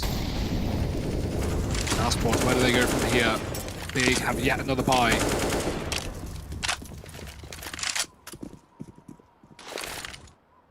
Season holding door from back lobby, a far safer position to do so from. Won't be worried about the spam of Frozen anytime soon. Woxic is in secret watching outside. Frozen's also looking at that same area, letting them cross at least towards secret, but not letting them go towards main, not without the information being gained for Mousesports rather. Double AWP as well. Rops was ramp. He's going to be pivoting between that hell rotation also, because Mousesports might need him on the top side if Big go for a full execute. Right now, it looks like that's the plan. Big are just grouped inside of lobby, not really doing all too much, feeling out the round, seeing what Mousesports do. Feels like Big have certainly slowed down, maybe got in their heads since getting 15. Even that 15-14 round didn't feel like, the pace that Big was setting, the precedent they were setting in this outside area in regulation. Pressure's really mounting now. Big know it. In the harder half, where Mousesports have money, Big are not getting gifted free rounds, and they're going to try and take this A site in a 5-on-5. Carrigan is close. He's got to be careful. Ooh. Come on, Carrigan. There's so many bodies on the other side of this door, and, well, not anymore. He's cut them in 2. Xantares does get that trade, but look at the response. It's very, very fast here from Mouse. They try and get into the lobby. They try and wrap around behind, and it's a little bit awkward. Woxic, the knife goes in, and Woxic not able to best Xantares, who has retrieved the bomb. It's a very awkward round. There's 7 seconds left, and Xantares almost missing the plant spot. Now gets that bomb planted, a 1v3 to find. This is a huge ask, but Xantares has dropped the first man. Looking for the follow-up. Has spotted Rops with this AWP. Doesn't want to overextend here, but thankfully that nade will do the damage needed. The defuse found for Mouse. It gets down to the wire once again, and it's a bit awkward in amidst all the madness with players dropping down the vent and just chaos across the map.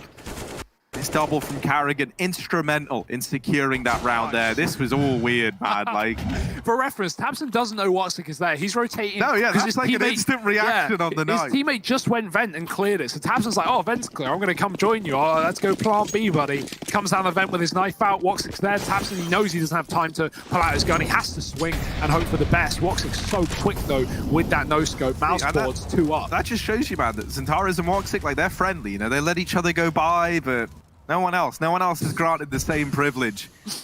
Chris J with lobby aggression, and I love this decision from him, man. This is not something that Mousesports have done really all CT side long. And so suddenly, Chris J has come in with a BDP, and he's gone and pushed into the lobby, holding it down with the AWP.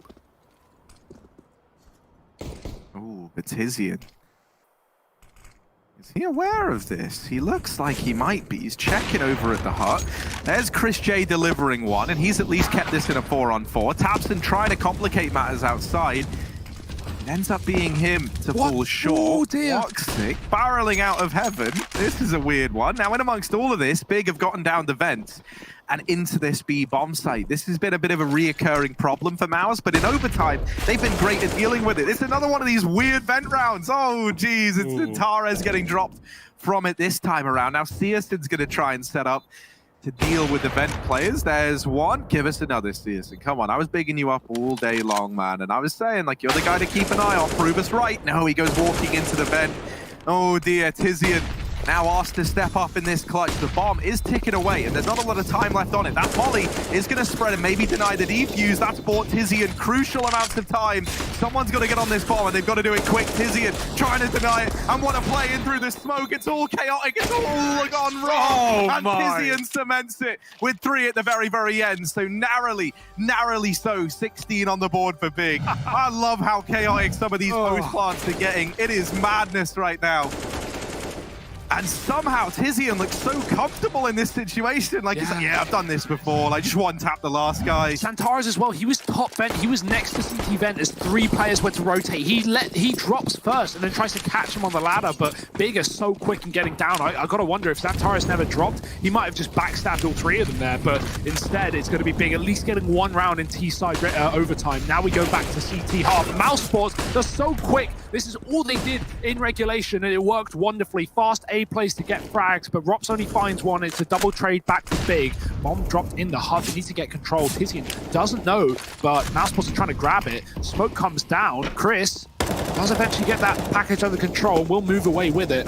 Big is still a man up. Santares carrying towards B, but he doesn't need to. He needs to care the ramp room that Mousesports are slinking into, sneaking into, taking control. Santares has to be aware of this, but luckily utility is thrown, and that's information that will make him stay. Searson's a moth, man. I'm convinced he's part moth. Like, he sees fire and he just doesn't even think twice. I'm standing in it, and no one's changing my mind. Flash here, Searson, deliver the goods, and there's the kill. Woxic on the receiving end. Frozen left up in a 1v4. Ooh, Santares almost sees him at ramp, and actually he's going back in from the other side. Frozen doesn't know it, but he's dodging this player. However, he can't dodge Searson. And so now 17-17. We're all tied up again, Hugo. Big, they needed to go flawless on this CT side of OT if they wanted to win it out. And so they're on the path to do that here, getting the first in the second half. I'm so excited to see what Mousesports are going to bring us, right? Like, their first T-side round of Rops running out hut or running out door and getting a kill got denied by Big, right? They were expecting, they're very ready for what Mousesports love to do in the opening 15 rounds. So where do Mousesports go now that their initial plans have been disrupted? They can't fall back into another fast day. Big will be too prepared for it. So Mousesports need to dig deeper in this strat book. They need to figure something out, because this next round is going to be everything for Mousesports. I mean, for either side, really. Ito's in the heart. Chris reads it. Great shot from Chris. Now A might be an option here for Mousesports. With that pick going their way, Big are desperately trying to rotate into the site, but the flashes are good, and Chris says goodnight with a double. Taps and trades. The ramp push gets denied. Searson on the site. He's low, and on the AWP, this could be a big round for him if he can find the shots. Mousesports are close in the hut. Tabson's dropped another. Searson's here. They might not expect it. The barrel could give away his position. Woxic's looking, and he'll get the kill coming down off the ladder. Tabson flanked from heaven, and Carrigan closes the round. It's a big one for Mousesports. Dear, oh dear, Big now. They've got the money, but their backs are also up against the wall. They need a double overtime, or Mousesports are going to be taking Nuke.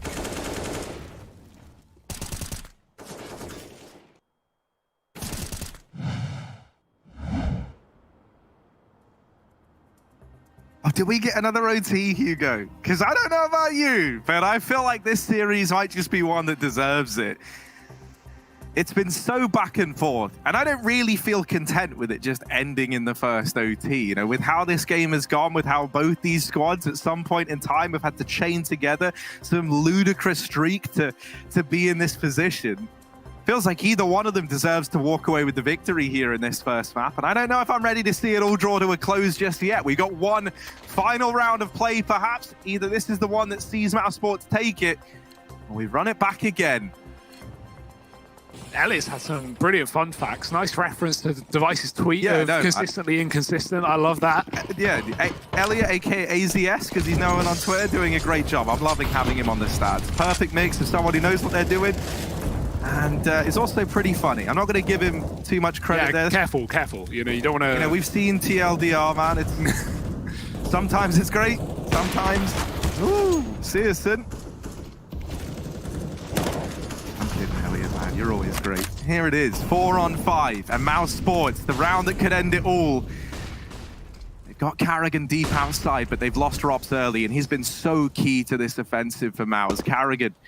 Oh, you don't love that. Yeah. He's a little bit loud on this rotation. He's not really leaving much in a veil of secrecy here. Down through hell he goes. Now, he made noise, I think, trying to like bait the, you know, I mean, it looked unintentional, but I think he's baited them into thinking that he's getting up into heaven, and that's not the case. Carrigan finds a bit of a gap at ramp and now leaves this in a 4-on-4. He's opened up ramp room for the rest of Mouse. Are they going to take it? Are they going to take the territory he's gained? It looks like it. They all move in together. They've grouped up, and now they're going to hit this lower site. But 2 players here already for the big squad. And Searson laying waste on the first peak. Tags down Carrigan. Tabson is still a question mark. They still don't know he's here, and he could completely annihilate this B play. He spots them. He's waited as long as... What? Oh, you didn't kill him, Tabson! Tabson, you got to do 100 damage. Not however much you just did. And oh dear, the nade will follow up. But it's still a 2-on-3. Still doable for Mouse Sports. This bomb has been denied. It's out in the open. Moxic got off of it, didn't stick the plant, but it's still been made achievable here by Frozen. Tries to extend the lead even further, but now a double OT feels inevitable. Carrigan, no time for the bomb plant, and this one's getting run back again as Big get an 18th round on the board. Double OT locked on in. Let's now do it's it. First to 22. Yeah, let's go. Why not? I've got nowhere else to be today, Harry. I'm all for just an endless game of Nuke here, and this is such a brawl. This is so chaotic. Great game on our hands here, and I think this is only the opening map of what is almost certainly a 3-mapper by the looks of things. We'll see, though. Double overtime, round number 1, 18-18. Orbs out for Searson, 4 rifles for Mouse Sports. We even had a double AWP on Mouse Sports' CT side. Big had no such interest. Antares pushes a smoke, and I think Big definitely don't need to start feeding Mouse Sports on these slow rounds. Rops is going to take him down. While we have a double hut setup, this has been a pretty common occurrence in this CT side for both teams. Running a lot of double huts, just trying to fake out. You know, even if you lose that first fight as a CT, the T's never going to expect a second player, or often won't. But Mouse Sports, they got that pick towards ramp. They go back to outside smokes. They know the AWP is going to have to be drawn towards ramp, and that's where Searson is, giving them room in the yard. This lets Mouse Sports go wherever they want. If they want to hit that top site, available through main. If they want to drop B, they can go secret and flank through ramp. We'll see what Mouse Sports decide. Searson's AWP ringing out from ramp room. Look at main. Yeah, but that's the lobby aggression, right? And this is something that maybe they're not ready for, at least not with a double hut set up. That's a nice spray from Woxic to keep Kizian at arm's length, but maybe not. Tizian's going to go back in. Searson, unsurprisingly, burns down a 4 HP and a Molotov. The Mothman lives again, and now Tizian 1v2 here, looking to clutch this round out, and it might be doable. Shining light wasn't the molly that Searson perished in. Maybe it's Tizian in this clutch. And now just Woxic left to find, but not able to do it. Woxic holding his own. And it's 19 on the board for Mouse Sports to begin this second overtime. Oh, it's just not clear, Harry. Every round on a knife's edge. No round, like, obvious as to who's going to pick it up. We haven't had saves at all in this series. We haven't had anything of the sort. It has been neck and neck, coming down to these clutches so often. Mouse Sports find the first of double OT. Big, again with the AWP on Searson.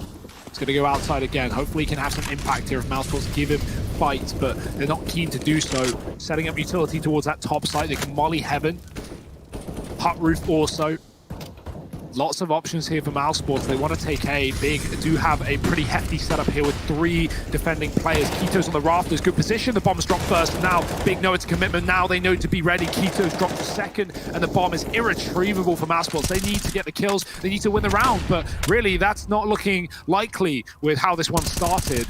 And because of the bomb being lost, Mouse Sports can't call the, oh, we've lost a man, let's just bail, let's go elsewhere, let's group ramp or take outside. No, you have to commit to taking this bomb. And all the while, look at Searson in T-spawn. He flanks outside with an AWP and gets denied. Somehow Mouse Sports have 2 kills. They're back in this round.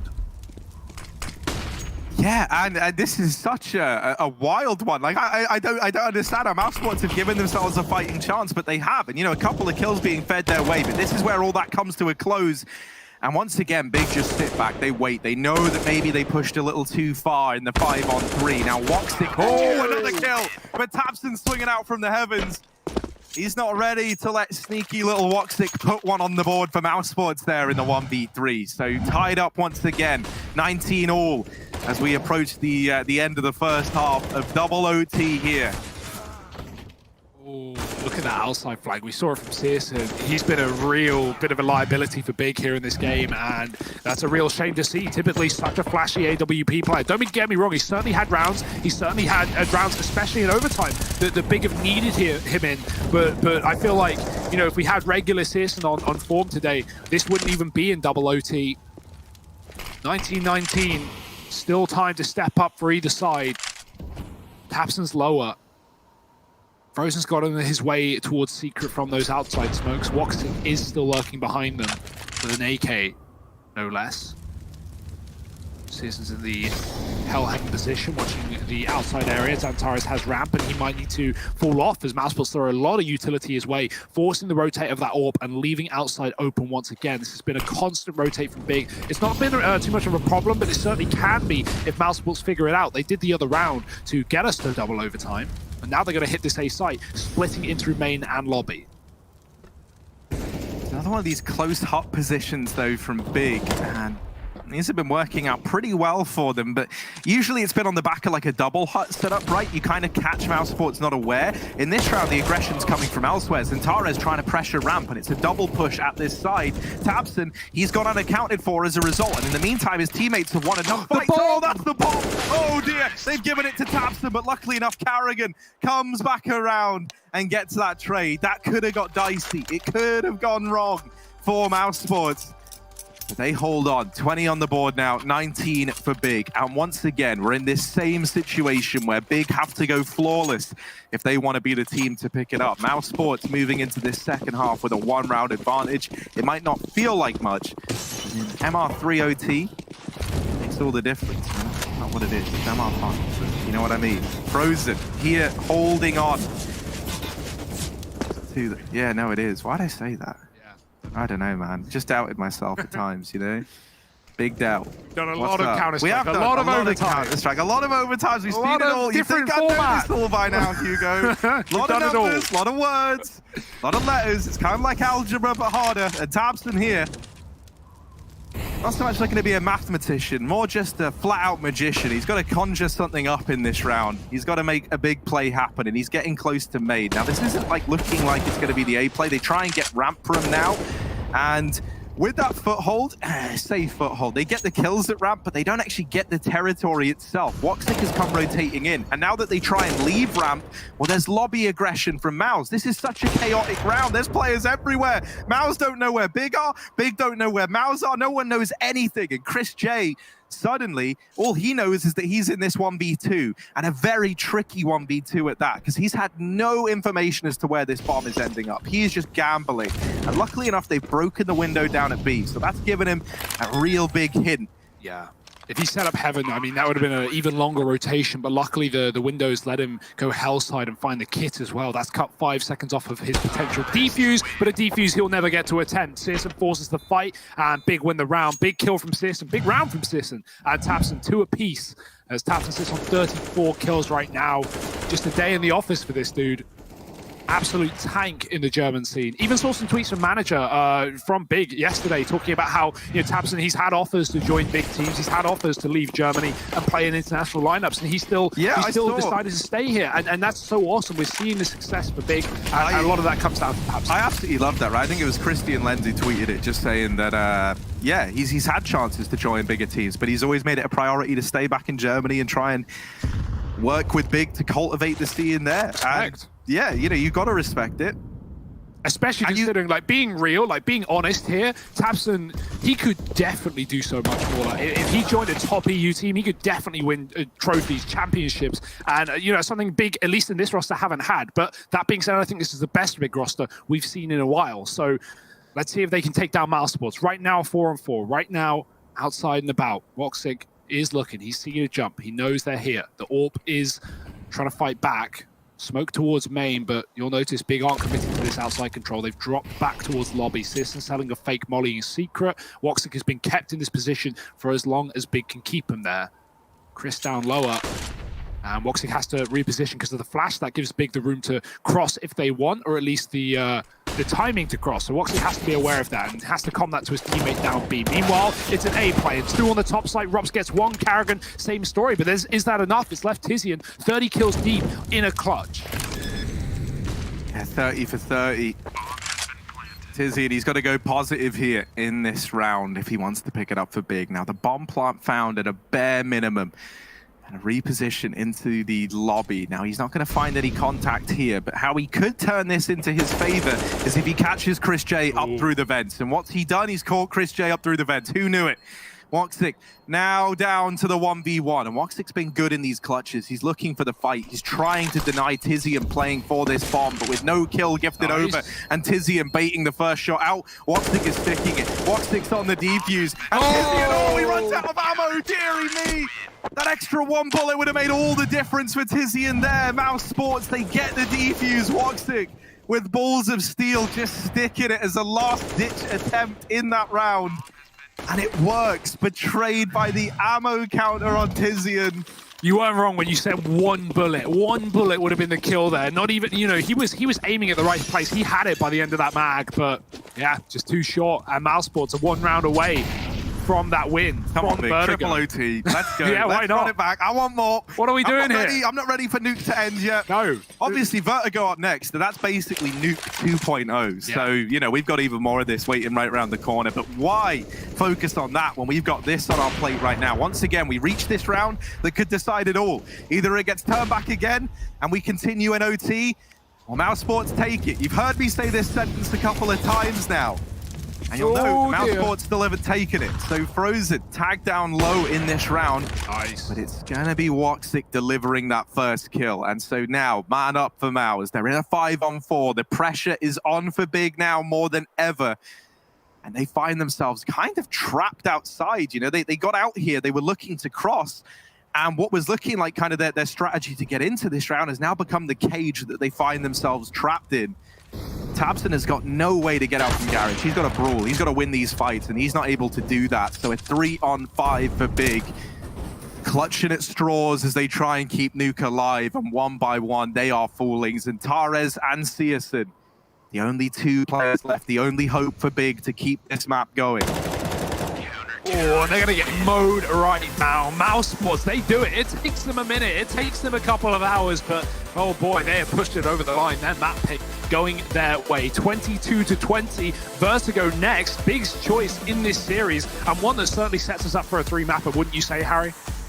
I hope so, man. Yeah. With how back and forth that was, I don't want to have 2, almost 3 overtimes if it just ends in a 2-0. I would feel hard done by. So here's what I'm going to need from you, Big. I'm going to need you guys to head on to Vertigo and really bring the heat. I can't wait for the second map to get underway because it's already delivering, Hugo. And we're only 1 map deep, so we'll be back to bring you the rest of the action after a quick break. Stick around because you do not want to miss this series.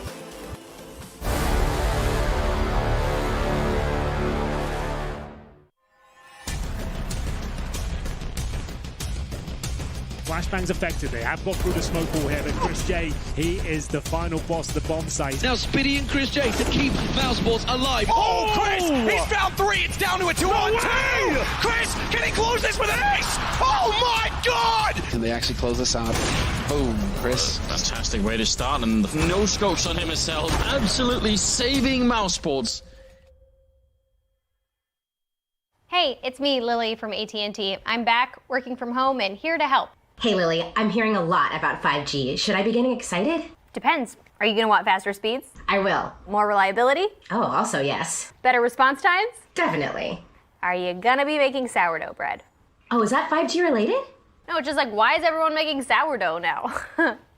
But yes, you're gonna want 5G.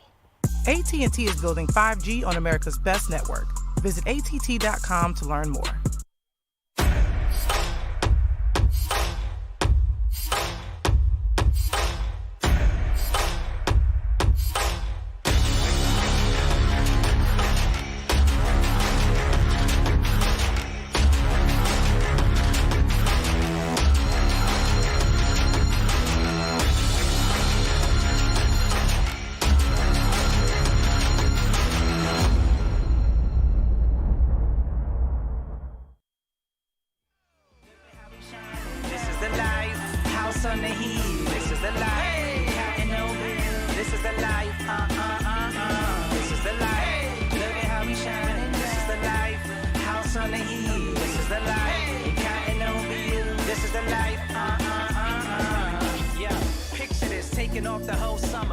collect this call, you must have the wrong number.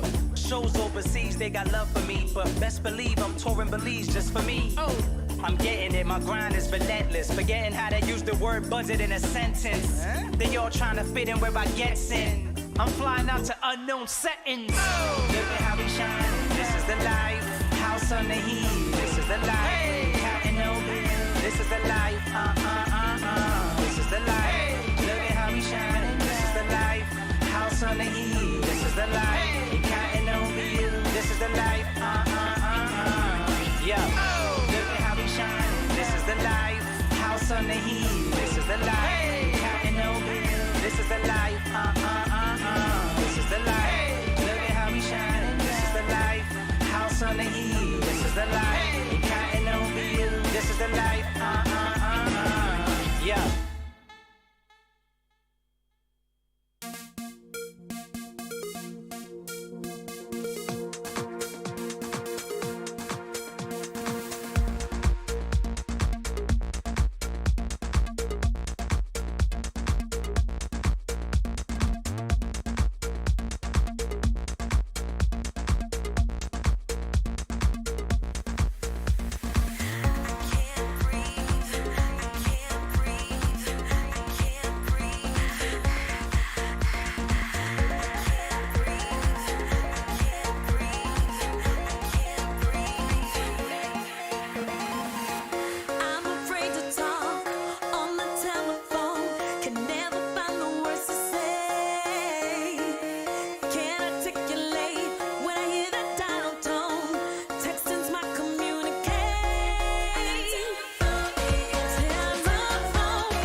We are certainly in the thick of it now, and by that I mean Mouse Sports get it done over Big Clan in a game that goes to overtime. 9-6 first half, 6-9 second half. That nets us into an overtime that gives us a 22-20 scoreline on the first map. The map pick of Mouse Sports, Nuke, going their way, but they do it not as convincingly as we would have thought. Welcome back, everybody, to the Dreamhack Master Spring 2020. Alongside of me are going to be two very familiar faces in both Halvor and Jacob, and they're ready to get this party started as well. And I'm gonna kick off this whole segment by saying I'm gonna let y'all finish, but Big should have won that game.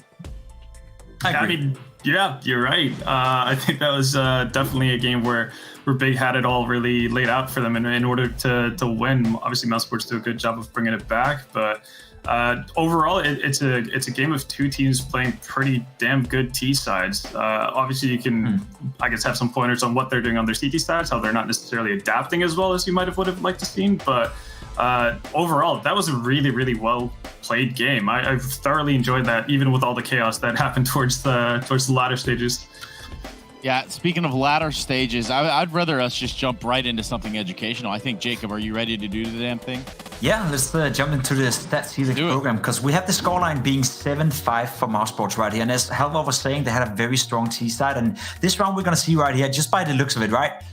Frozen is in a 1 versus 4. There should be no way Big Clan is losing this one. But we saw it yesterday as well when they're playing Mad Lions.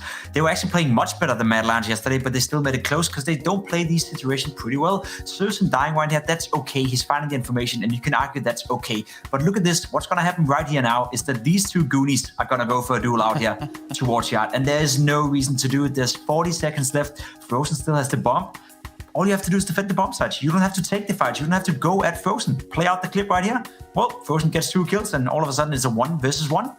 we can switch over to the point of view of Frozen as well to see how he do it, right? But the whole theory behind this is that Big Plane, in a situation like this, there is no reason whatsoever for them to fight against Frozen. They did it yesterday against Mad Lions as well. If they played these situations better, they would have won this game without a doubt.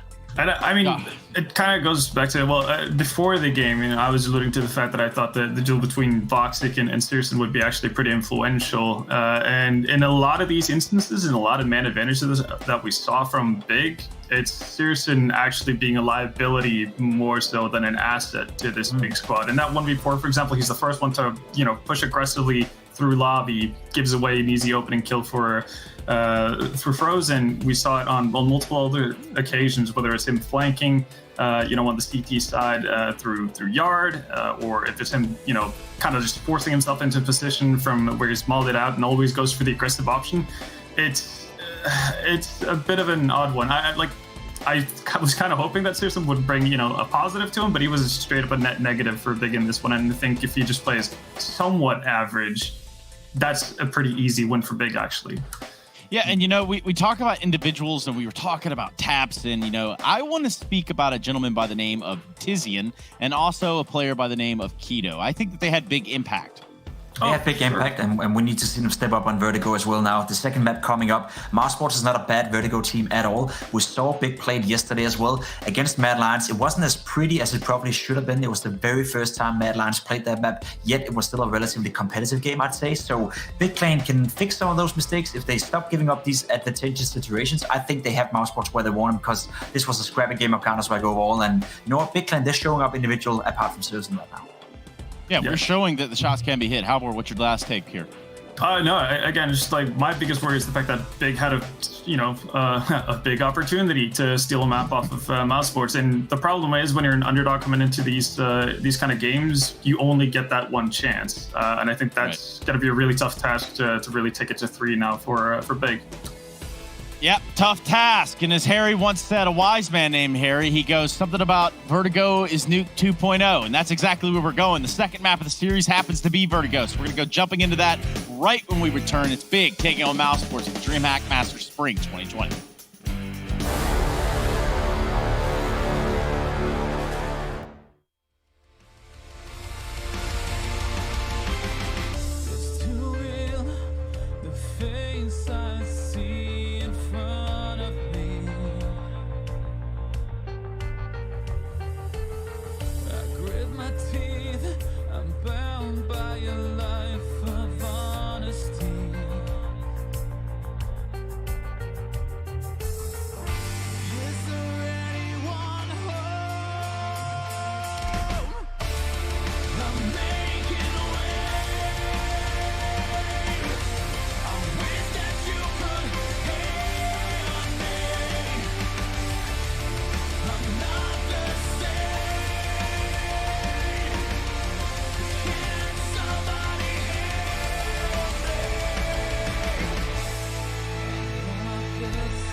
Oh, hi. Didn't see you there. We've got this second game about to begin, Hugo, and it's going to be Vertigo. I say second game, I mean second map. Yeah. Of course, we're still on our first series of the day, Mouse versus Big. Now, we might have already had the excitement of a whole series out of it, Hugo, but it was just a double overtime affair over on Nuke. Now we head into Vertigo. My favorite map in the pool, and hands down, the best map Counter-Strike has ever offered. I think that's fair to say. I agree. Nuke and Vertigo, best 2 maps in the pool right now. At least I think they bring the most competitive games, the most exciting ones, even if this A site is a little bit kaput, but we can deal with that. And Big, well, they're looking to deal with it very early indeed. A pistol round T-side start for Big going up towards this A site slowly. But surely, Frozen's jump spotting, he can fall off the second he makes contact, and there's the contact, now he falls off. Big beginning to move up towards A. Mousesports are going to adjust this double B setup and move rotations towards this A site. You can notice they have 2 grenades. Those are going to be used to stopping a bomb plant here for Big on A. That's if that happens. They are peeling back, but only swapping sides to go up short. Looking like a full commitment from Big. That last player of Keto holding the flank is coming to join them. And Mousesports, the silence has at least made them go back to a double B. So Carrigan, he'll have his only grenade on his own on this A site. That's a bit of a shame. Chris won't be able to double nade the planter now. And Big, they got 2 HEs of their own. So what's up their sleeve? Yeah, I'm really curious what the 2 T-nades are for. They're going to get thrown over now, or one of them did at least. Nice. Carrigan's nade does find the bomb planter in Tabson. Now, this bomb plant's going to get attempted again, and there's no more pesky nades to rain on in. Tares is going to get it planted, and through the smoke, Searson deletes Carrigan. This wraparound gets dealt with as well by Keto.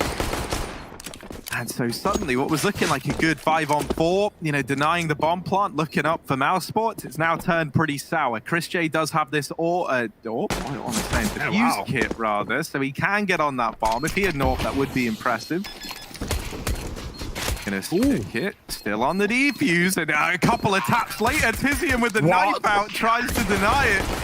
But yeah, 3 shots, that's all it takes from Mouse to drop those players and allow that defuse to come on in. Rops delivers a stellar double over at short side.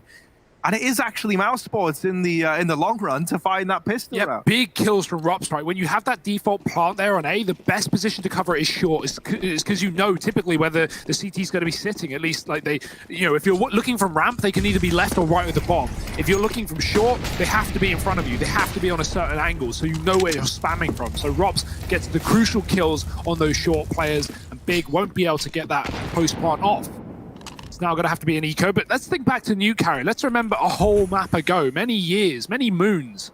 Big, they lost the pistol on the T side, they bought Deagles, and they won the buy. They didn't even force, they just bought Deags, and they picked it up. But Mousesports, they don't want that to happen this time. Rops drops Keto and falls back safely. Chris kills Tizian in middle, and 1-by-1 Mousesports taking safe fights with flashbangs, with teammates to trade. Big are not able to get back into the swing of things, not in this round at least. And with just Antares left, the bomb dropped on B. He's too far away to stop that. Just looking for a gun or anything, a fight.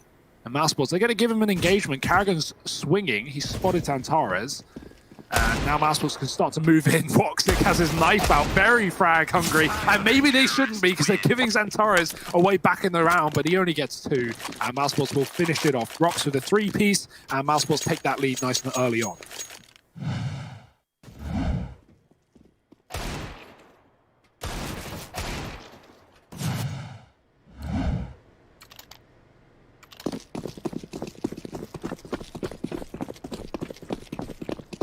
Right, so Hugo, do you want to look at the buy in this round and talk me through your thoughts on it? Because Mousesports, they're 2-0 up, right? Now we know they like to run this solo deagle on Chris J. Rops has also joined the action. There's an MP9 on Frozen. The value of doing this, let's go over the pros and cons. The value of doing this is if you win a fight, if you win an individual fight, you get an AK, right?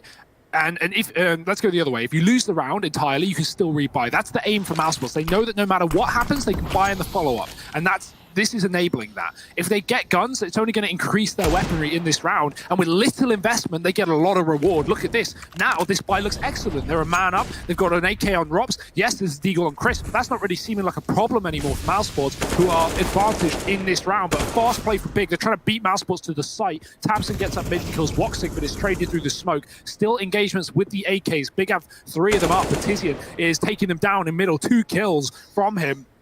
Chris coming through the smoke as well. Tizian doesn't see the timing. He looks away, and Chris, he'll get that kill. Now his Deagle gets upgraded as well, and Mousesports still have a chance in this 2-on-2.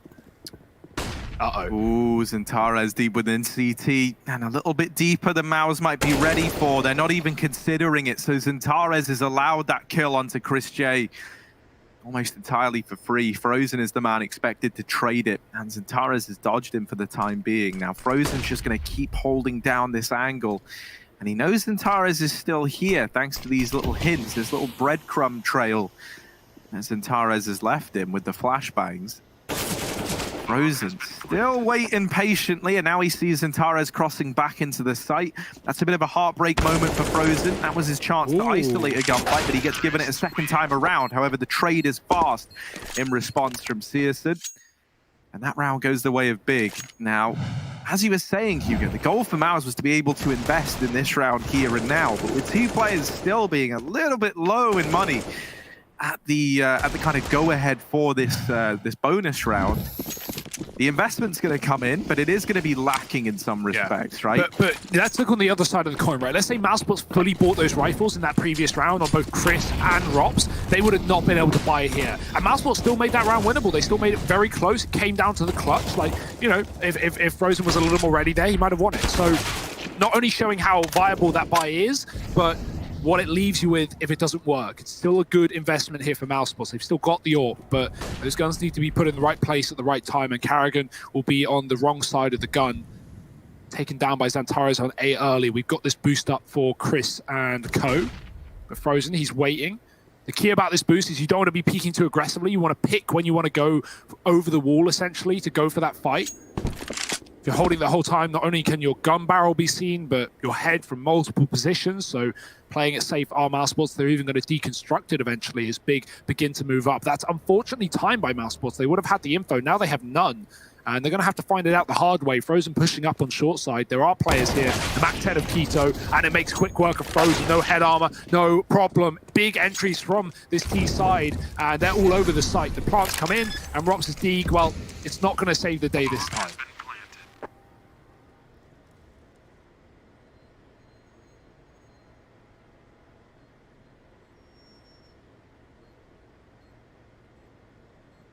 Is he even able to find a gun to take with him out of the round? Tizian is floating around down here towards this lower area of the map. Only armed with a Galil, not exactly the most prized of rifles, but Rops will still take it if he can get his hands on it. However, it looks like they're going to bypass each other right now. So this second round for Big is solidified and very much guaranteed. And a third probably going to follow. There's no money for Mouse in this round. Got that 2-stage loss bonus, so everyone's going to go around to the $2,000 mark, and then obviously with 2,400 still to come in on the back of this next round, I don't think you're going to see a force buy here for the Mousesports side. Their kind of aggressive purchases have come to a close, and they're probably just going to have to take this one eco. This should be a 3-2 scoreline solidified for Big, and a chance at a clean round here for the German squad. Vertigo, pretty T-sider right now. Pretty much the only map in the pool that is a bare minimum, like guaranteed T-sided. I'd say Mirage probably follows pretty closely after, but even then that can be split and dependent on the matchup. I feel like almost every game we see, you know, 9-10 round T-sides on this map. So Mousesports don't need to be too worried, not yet at least. But the same way, Big are warming into this game. Rops his Deagle with armor. The only thing in this round Mousesports have other than those default pistols. It's going to fall out of mid early. Doesn't get a second chance to re-peek, would have died if so. And so giving Big the room to move in the middle. And Mousesports are actually going to come down ramp instead, getting very aggressive. Oh, Xantares baited in by that player, but he does hit the shot on Chris, who whiffs just one bullet. And that's enough to give Xantares the room to move, and he's taken 2. There's another man up on A as well. Just Frozen, not for long. Big are just going about the just the daily chores, I guess. Nothing too difficult. Just USPs for Mousesports. Rops has not been in any of these engagements, and that will not be changing.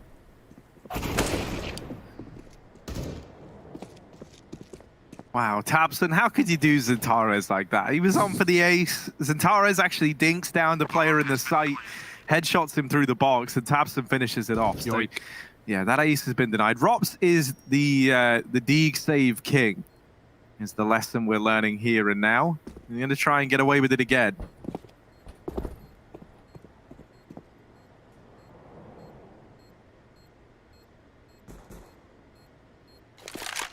This save gonna have a little less value, right? Mousesports are buying moving forward. Rops, he can play Deagle in the rifle round, like, you know, we've seen it done. So there's always that available, but he's likely just focused on saving this Kevlar, really. One worry is the bomb is going to take health away from his Kevlar, meaning he'll have to upgrade it. I imagine he just won't, right?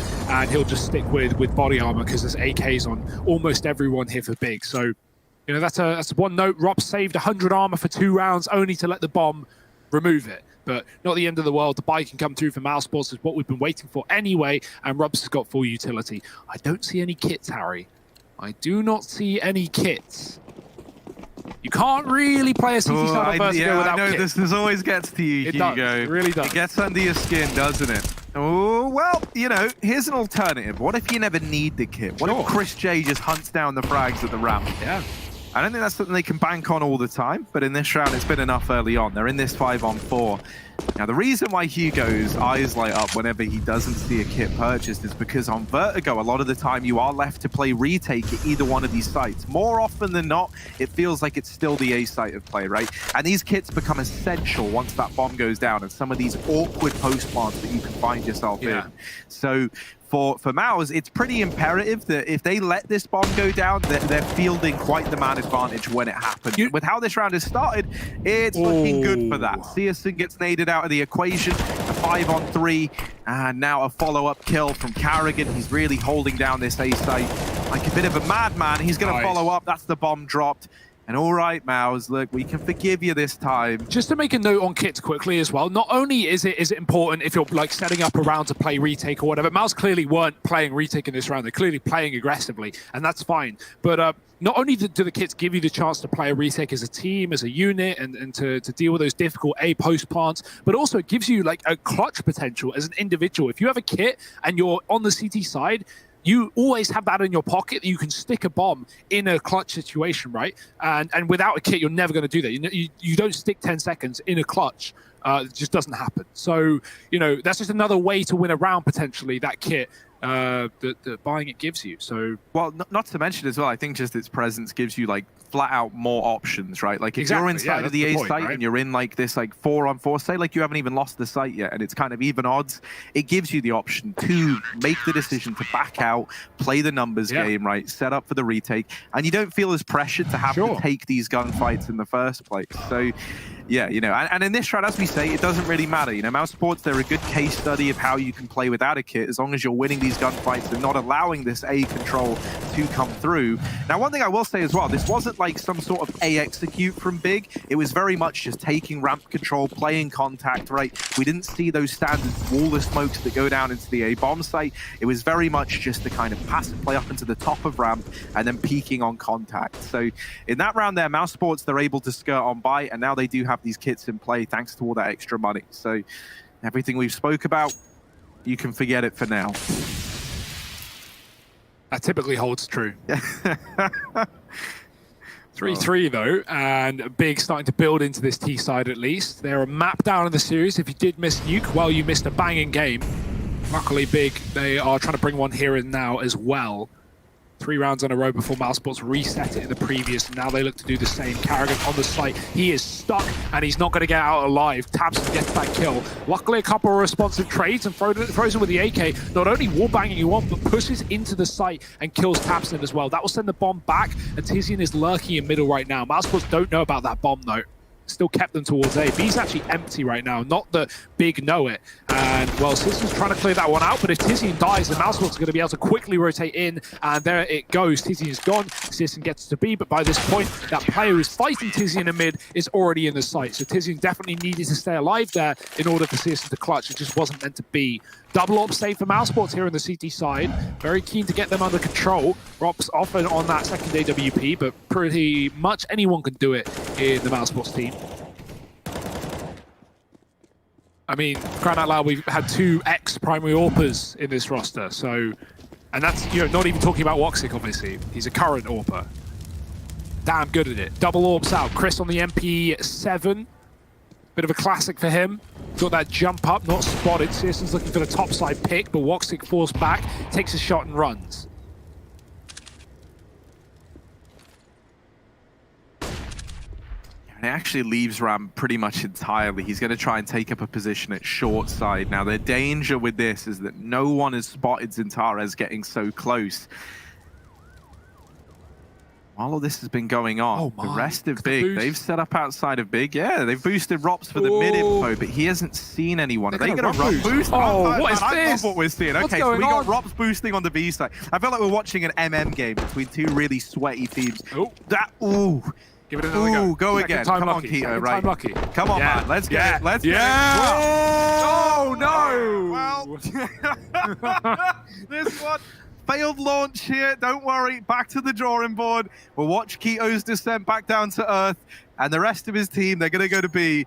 I wonder where they're going, Mousesports, as they stack the B bomb site with 3. Mousesports, yeah, they seem a little aware of this one. Right, so let's see if this pans out for Big. They're going to go walking into this stacked B-bomb site. And unsurprisingly, it's not really gone their way. Searson left up in the 1v5. Run! And this one, yeah, you might need to go back to the drawing board. Big. It was a nice attempt. I thought we were going to get to see the A boost and the run boost in the same round. Look, Keto was just trying to check in at the lobby, Harry. He had to sign in at reception. That was 50 floors down. The elevator's out commission. That's the fastest way to the bottom floor. Fortunately, not the safest way, but that's a nice escape from Searson. He times it well through that connector. He gets out with the AWP. Almost a second kill as well, but one will do. Chris has a very stellar defense on that B site as well, dropping the wallbang. Oh, using the wallbang to drop those players. The thing is like once it's foreshadowed by the run boost not working the first time, coming. Like I don't even want to go back up there if I'm Keto. Yeah, I feel like when people do, we've tried a lot of run boosting, Harry. Me and you, we like a run boost. We do. I feel like when you try and do it from the railing and you jump across, that's when you mess it up because the speeds are never the same. I don't understand why, but I've seen that fail every time. But when you do it just standard, right? You just get on ahead, you jump. When you land, you start running. I feel like that lands more often than not. I don't know why. I don't have an answer. It's just what I've seen. I'm just reporting here, Harry. Don't shoot the messenger.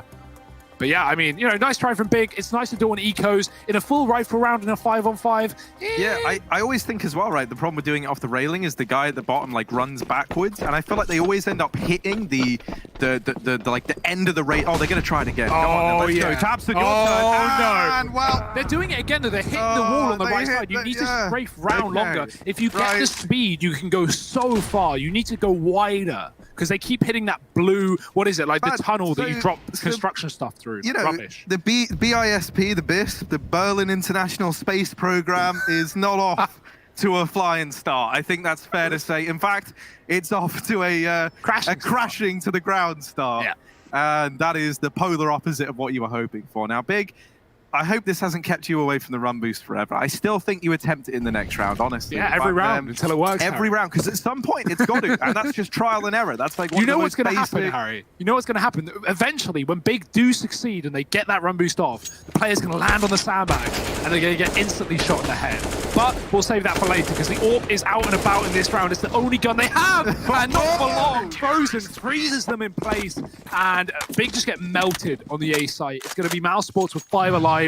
They get rid of that eco. The AWP has no effect. The run boost the same. Look, Tapson hits the right, and boom, boom, boom, boom, boom. Right, guys, one more time. Off the top, we know what we're doing. Let's go. Let's get it. Let's get it. I really want Mouse Sports to do the run boost on their T side as well, like just to get it out, right? Just to get it out there and show that they can. They actually do it. I've seen them do it in an official. So let's go. Mid play coming in. Woxic gets dropped almost immediately. Tizian with that kill. And who knew? When you don't sacrifice the man to gravity in the opening 20 seconds of the round, you might have a pretty good chance. 5-on-4 for Big. But have you tried it, Harry? Yeah, have you tried the run boost? That's the question. Well, Big, they try before they die.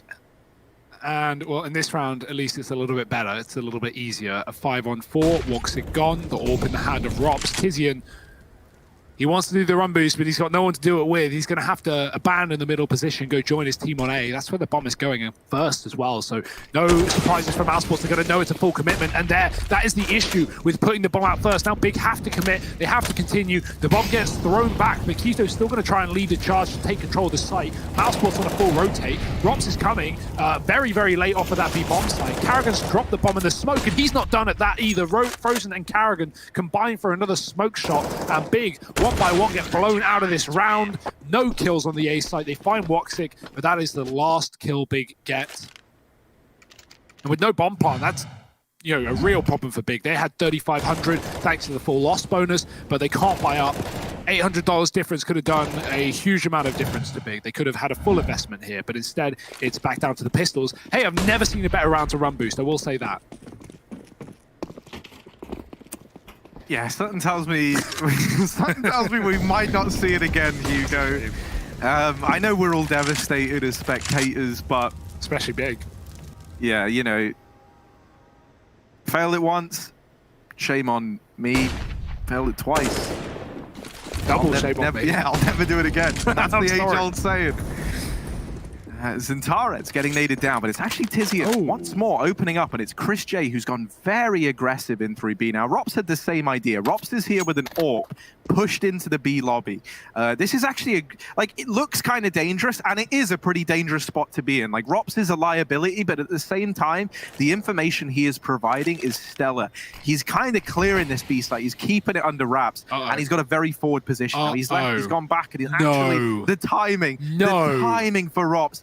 As he leaves the B lobby, as he leaves B main, they go through the connector, they get into the B main position. Now they look to take the site. Woxic having to keep an eye on both mid and B. Now, at some point in time, Rops is going to get the information that mid is clear. Woxic has rotated away because they saw no one at B, they saw no one at mid, and oh dear, it's that classic case of misinformation in this round for Mousesports. A bomb plant now guaranteed for Big. They are wondering, how on earth we just walk in? Is this how easy B's been? Why are we even trying a run boost when we can just walk in and the door's wide open? But Karrigan and co, they're here. Security team are on site. The intruder alarm is blaring, and they're trying to deal with these players in the site. Now into a 3-on-3 and no armor for Big. There's still a good chance that Mousesports can find this round, and they've kept it in a 2-on-2, but time starts to become the problem now. Tizian and his Deagle have felt like the stuff of legends in this map, so let's see if he's able to nail one. Instead, he's just drawing attention away, but a nice shot from Rops. It's still going to be very, very close, but I think he's just got it, and it's 8 on the board for Mousesports. Locked in, guaranteed, courtesy of Rops. By the way, 3 players almost at 16k at the end of that round on Mouse. It was all calculated, Harry. This is wild, man. This is a wild series, and this Vertigo, I'm sad to say it, but for Big, these run boosts really have costed them early on in this game, and at this point, 8-3 down. If they don't start recovering now, it might never happen at all, and that's the sad truth of it. And you need T-side rounds, right? You can't have 4-5 at the half. You need the lead, and I mean, Mousesports have already locked that in. They've already taken 8 so far, and they don't plan on stopping. Rops, he may have missed the timing, but he at least wins the 1-on-2, and you can't ask for more from him there. Big. Oh, they throw the smoke down. They go fast. Woxic hits the first, but do they realize a man's made it across through the smoke? Woxic going to go for a shot. Rops dropped, though. Tabson is quick, and now Woxic needs to leave the A site because B has been rustled by Big, who is still looking to take control. They have players towards the bottom side of it coming up. Frozen, overwhelmed in middle. Tabson hasn't moved from his construction position, and Karrigan won't let him move. He's now made that corpse lifeless as Searson with a bomb is spotted. He has to drop. He is very late here as a result. maybe wanted to go through mid, but Big have got control of B thanks to that kill on Rops. Woxic is just trying to hold for the cross, and with this bomb taking so long, Big have gone silent. Oh, Woxic here. Delivering another. That bomb yet to cross into the site, and now it's the only man left standing, Searson. 1-on-3, and he's ready for the peek from construction. It's not going to get gifted over. He's trying to find a kill, anything to tip this round in his advantage. He goes to stick the bomb plant now. Mouse don't go peek him right away. Now they learn it's not a fake, and so they know that Searson is stuck here. A nice flick, but the follow-up is in, and it's the wraparound from Chris J. He comes up through the ramp, catches them by surprise. 9 on the board for Mouse Sports. This is very, very dominant. Yeah. And after how Nuke was so back and forth, I was expecting a lot from Big here on this map, with it being their map pick, with it being one that's treated them well in the past. Mouse Sports have showed up looking ready today, and with a couple of rounds gifted their way on the back of failed run boosts early on, it's left them in a really good spot. Like a 9-3 CT side is already stellar. You've already got enough rounds, it feels like. Big need to go to the A site, and I feel weird saying that, Harry, because at least in the Road to Rio, at least in Masters, so much of what we say is these teams need to move away from the A site, because it's so common that teams will get stuck in on the T side, continually going to A, getting the plants, getting into clutches, losing them, and just being so convinced that that is the answer. Big, they haven't even really tried A, not at least properly, not with the execute, right? They try and take fights, but they often lose them to these very warm Mouse Sports players. Frozen's look so good in this series, but I'd love to see Big throw those execute smokes, play a 5-on-5 post plant, try and force Mouse Sports' hand in the retake. It would have been better to do early on, but Mouse Sports didn't have the money, the orbs, the utility, the kits, but now they've got all of them and more. So Big, this is going to be a very hard round to win. It's going to rely on the orb looking for picks. Searson, he spots one on the boost. Good shot from Searson. Frozen's gone. The molly not even needed. And now Big can continue to move into this site. Karrigan is on an island. He has to get out of there. The smoke will provide some cover, but not for long. Woxic dropped by another shot from the AWP. And one by one, this A site is falling for Mouse Sports. Finally, Karrigan gets a response. He does drop that orb, but there's still a man down. Karrigan decides to stick around inside of the site. He was going to back off, but now trying to re-aggress, and Tarez catches him through the edge of that smoke at short side, and now the A play might be back underway from Big. 25 seconds though, time not looking great. They're trying to make progress, and they do get the bomb into the site. Tabson's going to get that planted, and there's no util to deal with him. Chris J hadn't even begun a rotation from B, so Rops is here at the A site alone, effectively in a 1v4.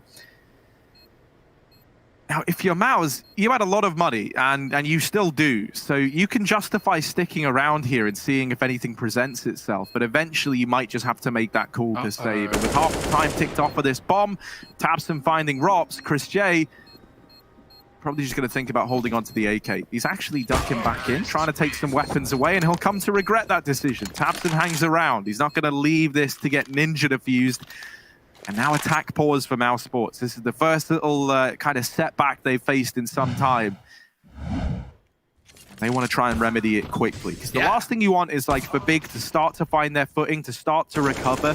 You know, you want to keep it like fresh in their minds that you are dominating this game. And if you let them get a few rounds back on the board, I don't know, man, as we saw back on Nuke, Big certainly have the resilience factor in them. Yeah, I mean, Mouse Sports, you know, 9-6 half at worst case is still great, but you say it yourself, momentum, I think, is the key word, right? If Big win these 3-4 rounds at the end of the half, have the momentum, find the pistol, they can definitely start to string together rounds.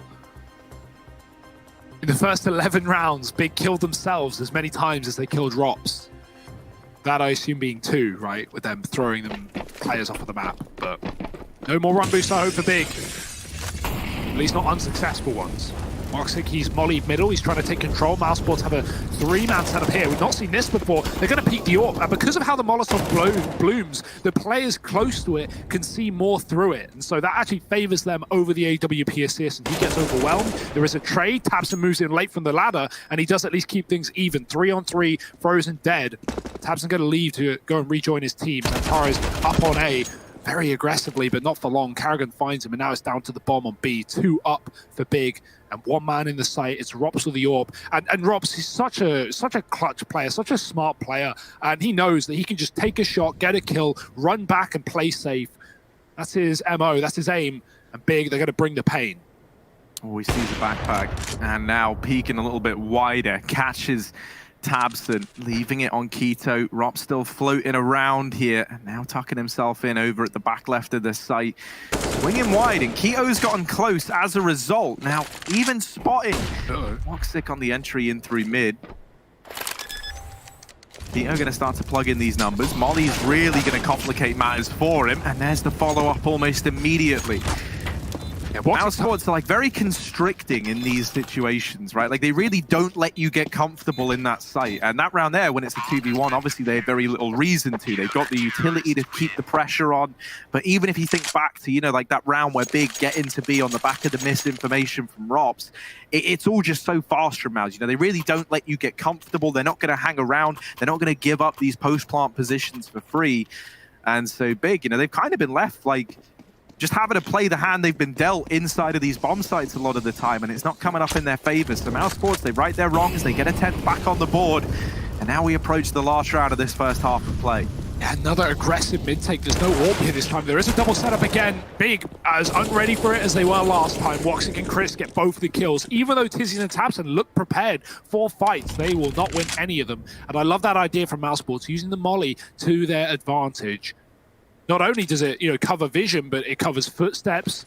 It makes Big relax because they think no one's going to push a Molotov, but that's exactly what Mousesports are going to do. Karrigan's out in the site still, so tries to take a fight with the AWP, and Xantares didn't realize Karrigan had re-pushed short. That's a good bit of re-aggression from Mousesports. Karrigan has looked very comfortable on this A site, I will say. You know, really, really good at just staying alive, re-smoking, re-aggressing, not playing retake, and because we haven't seen Mousesports give up A at all here, not in the traditional sense. Obviously, that's because Big haven't gone for executes, but yeah, Karrigan's just been really good at just holding A for as long as he possibly can and really making Big work for it if they want the plant.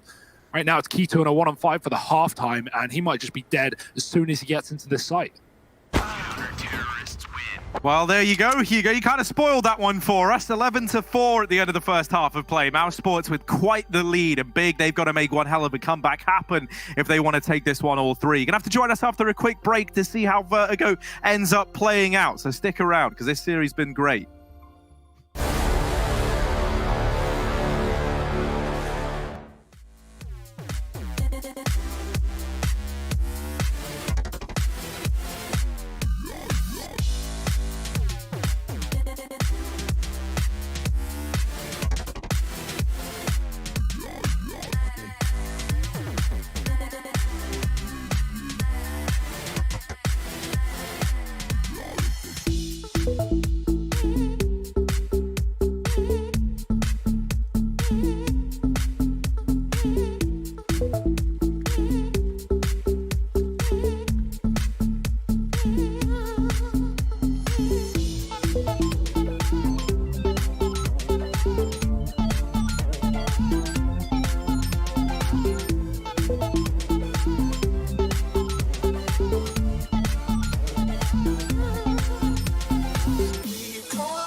Well, you think about how good that nuke game was, and it's been quite the fall from grace for Big. And well, what do you know? We even get to relive these live action falls right now. Tabson and Keto, they both learnt the hard way. Gravity sometimes is not your friend, and you can see the Betway odds. They also show the gravity of this whole situation, leaning massively in favor of Mouse Sports right now. We've had 2 injuries thus far here on Vertigo. Let's see if we get any more. Mouse Sports now moving into the T half, and it's a nice couple of taps from Zintares and Searson over here in mid to put up the openers for Big on this CT half. Now Frozen out through B ramp. He does have this bomb on the back of Carrigan rotating in, but to say Big are ready for this is a bit of an understatement. They've got a 4-man stack here at the B bomb site. So Mouse Sports, they're walking in to a... Oh, Frozen. Yeah, man, that was close. He's a real parkour artist, is Frozen. He realized that he's going to be fine, I guess, there. Mouse Sports' mid flashes were far too deep. They try and throw the G2 utility that just lands on the scaffolding with the Molly smoke flash, but the flash goes past the box, and so Big have 2 close players, and they completely avoid the utility. So nice idea for Mouse Sports, but yeah, definitely need a close flash to deal with that contingency. A fast play now towards A. Tabson could be getting overwhelmed. He has no armor. He's trying to hide in the smoke in the site. He spotted a player there, but now getting tagged from short as well. It might be a chance to fall off, and the fact that he's given a chance to fall off is impressive. Mouse Sports would have loved that kill, as now they're going to be a man down in the post plant. Big with a kit on the retake. Carrigan is trying to get stuck in with his Glock, and he's going to come to regret that decision. Now, Frozen, 2 kills to his name, 15 points of health, and he has to ace if he wants to win this in a 1v3. I haven't painted the greatest of pictures, and I don't really know how Frozen got Tizzy in there. Tried to shoot I think it was a missed bullet. Yeah, just a stray bullet into the back line. But it is Big finding the pistol, and they really needed that if they wanted to get back into this game. Like, that was the danger they were running with such a poor T-side start. If you lose the pistol here in the second, it could be all said and done, because we know how strong these T-sides can be when they get rolling. And now for Mouse, they've got to wait a little bit before they can be in that point of time. They will partially invest into this round here and now. That's thanks to that bomb plant offering up a little bit of extra money to these bank accounts. They try and come in with a fast A-ramp play. 4 players on the other side, including a deeper smoke to cut off vision to Zintares. And they will start to worm their way up ramp. Now, Zintares gets in behind the sandbags. I don't think Carrigan saw him there. They just passed each other. And Carrigan could get blindsided. There's a flash getting lined up right now to allow this peek. Carrigan actually gets dropped over at short, and so Zintares hasn't even had to reveal that he's in this position yet. He's still holding absolutely all the cards in this round. There's the flash, and there he goes. Oh dear, not what he wanted from that fight given away. Does have more utility to not only keep himself alive, but let him move out of this position if he wants. Chris has been dinked on short side with a Glock. Searson moves in and mows down. 3, not quite 4, but Rops isn't getting out of this one alive. He's already being flanked from B. Should hear those footsteps. And actually, Rops might have a little bit more up his sleeve. The Magician wrapping B. Where's the bomb in all of this? I don't even see it on the minimap. Rops has duped these CTs, but he's not going to be able to get away with a kill anyway. It's going to be Keto cleaning up and a bit of, respectful tactical crouching in the general vicinity. Bit of a tactical pause right now. Oh, sorry, technical pause, rather, as we wait for things to continue. Mouse Sports have the money for their first rifle round, but do note that I think we've had a drop from the side of Mouse Sports. So waiting for a reconnect, rather, and for the first rifle round of Mouse Sports' T side. They lose the pistol, they lose the eco, and Big now in control of the money.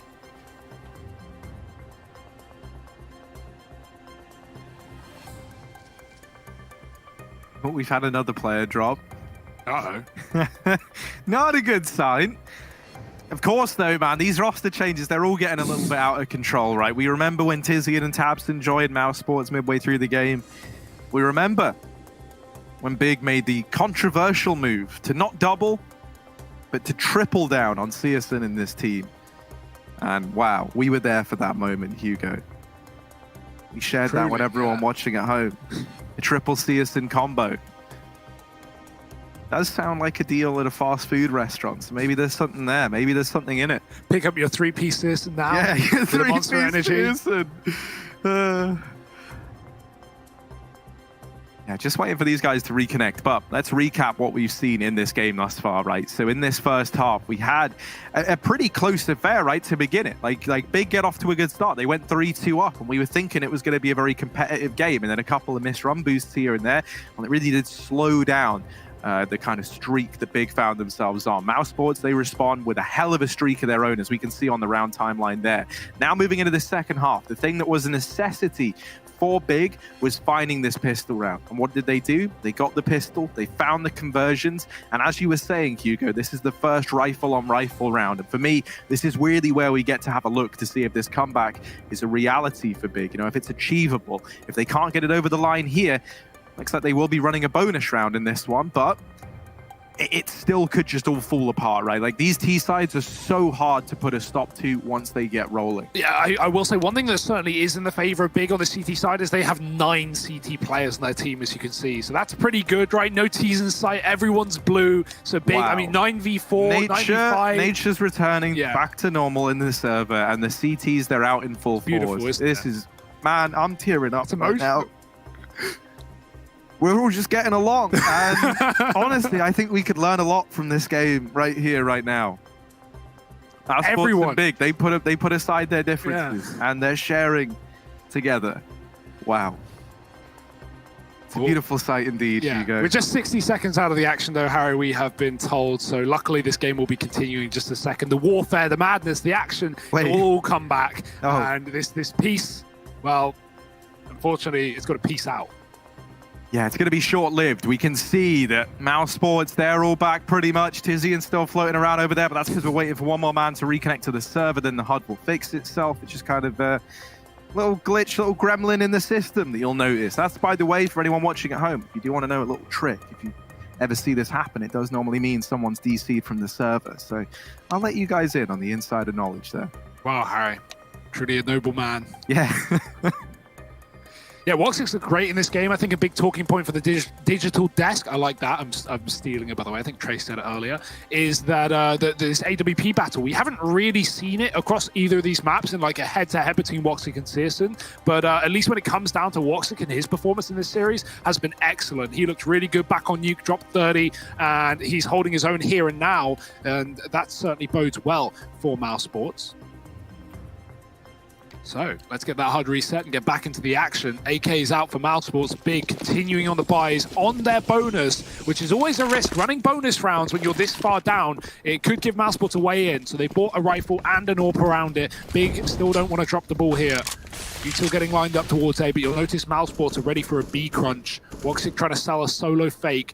Tizian's pushed all the way down A ramp. He now knows that B is a very likely play here for Mousesports and that tabseN needs to be careful, so he peels off and falls back safer inside of the site.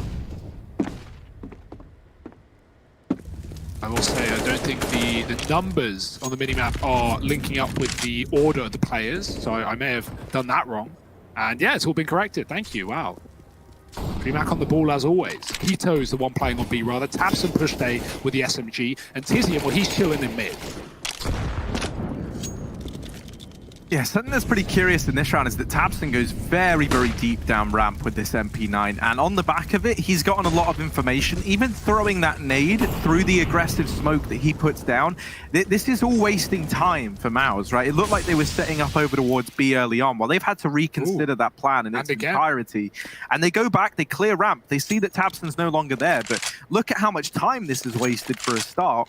And secondly, tabseN, well, he is still there, and he is still holding down the short side, and he still sees that there's no one at ramp. So as a result, there are a lot of players at this B bomb site now for the big squad. And so Mousesports, they don't know it. They're walking into this 3-man stack on the back of the information that tabseN is getting for the squad. Keto hidden close with this MP9, and he might just go unchecked. They're so focused on dealing with these players in the site, they don't check their corners. And this has left Big in quite the advantage. Tizian is still just a nuisance. Oh my goodness, I would hate this man.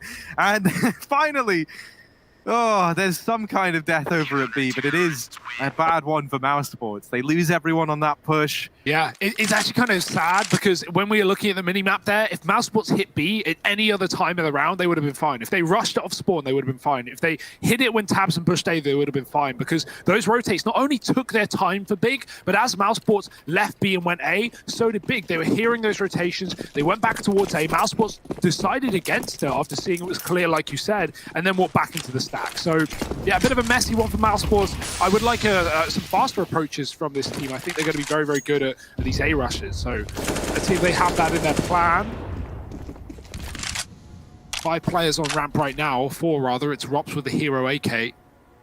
Lurking, looking for rotations. Mouse Sports not with a lot of util either. A smoke on Woxic, looking for an A-side plant. There are 3 players in the site for Big. One of them fighting short with the orb. It's Searson. Carrier's going to get the first taste of blood, and it does not taste good in his mouth. Searson does get hit by the smoke, which slows him down, but no one there to punish it, so Big are absolutely fine, just waiting inside of A. Oh. All right, Frozen and his Tech 9, they've opened up the A site, and they've allowed for a bomb plant to come in. And it will, just about. Frozen's actually still alive, and as I say that, now he is no longer. This gets mopped up nice and quickly by Big, but if you're Mouse, you're happy that you at least achieved that plant. You know, that was kind of the object of your desire in this round. It allows for a full investment here, in spite of a few players putting a lot of stock here in this round for Mouse Sports. Obviously also thanks to the loss bonus starting to accumulate now alongside that plant bonus. And so we do get to see the AWP in the hands of Woxic. We get rifles on everyone else. But Big, they are well and truly back into this map, and in a very big way at that. Yeah, and Mouse Sports, they want to put a stop to this, or at least put a round on as soon as they can. Not let Big continue with this momentum. The orb's going to peak ramp, but Searson gets flashed out and can't commit. There's an AWP on Mouse Sports' side as well. Woxic is the last man up ramp here with it. Rob's still holding this flank as is tradition here. Nice grenade, finds Chris J, trying to get up on top of the sandbags, and flashes will follow for Mouse, but Big want to bring the heat. They don't want to wait around. Zantares maybe should have, as he pushes into the smoke as it blooms. Frozen takes him down. That's an unfortunate fight for Zantares, and it's left things in a 4-on-4. Big feeling the need to re-aggress. Tabson will do so towards Shore, but the Molotov makes him decide, should he stay or should he go? And so he will go. So will Mouse Sports. They've left A. Frozen. And Molly has at least kept 2 at this site. Alone on B is Keto, and that's exactly where Mouse Sports are heading.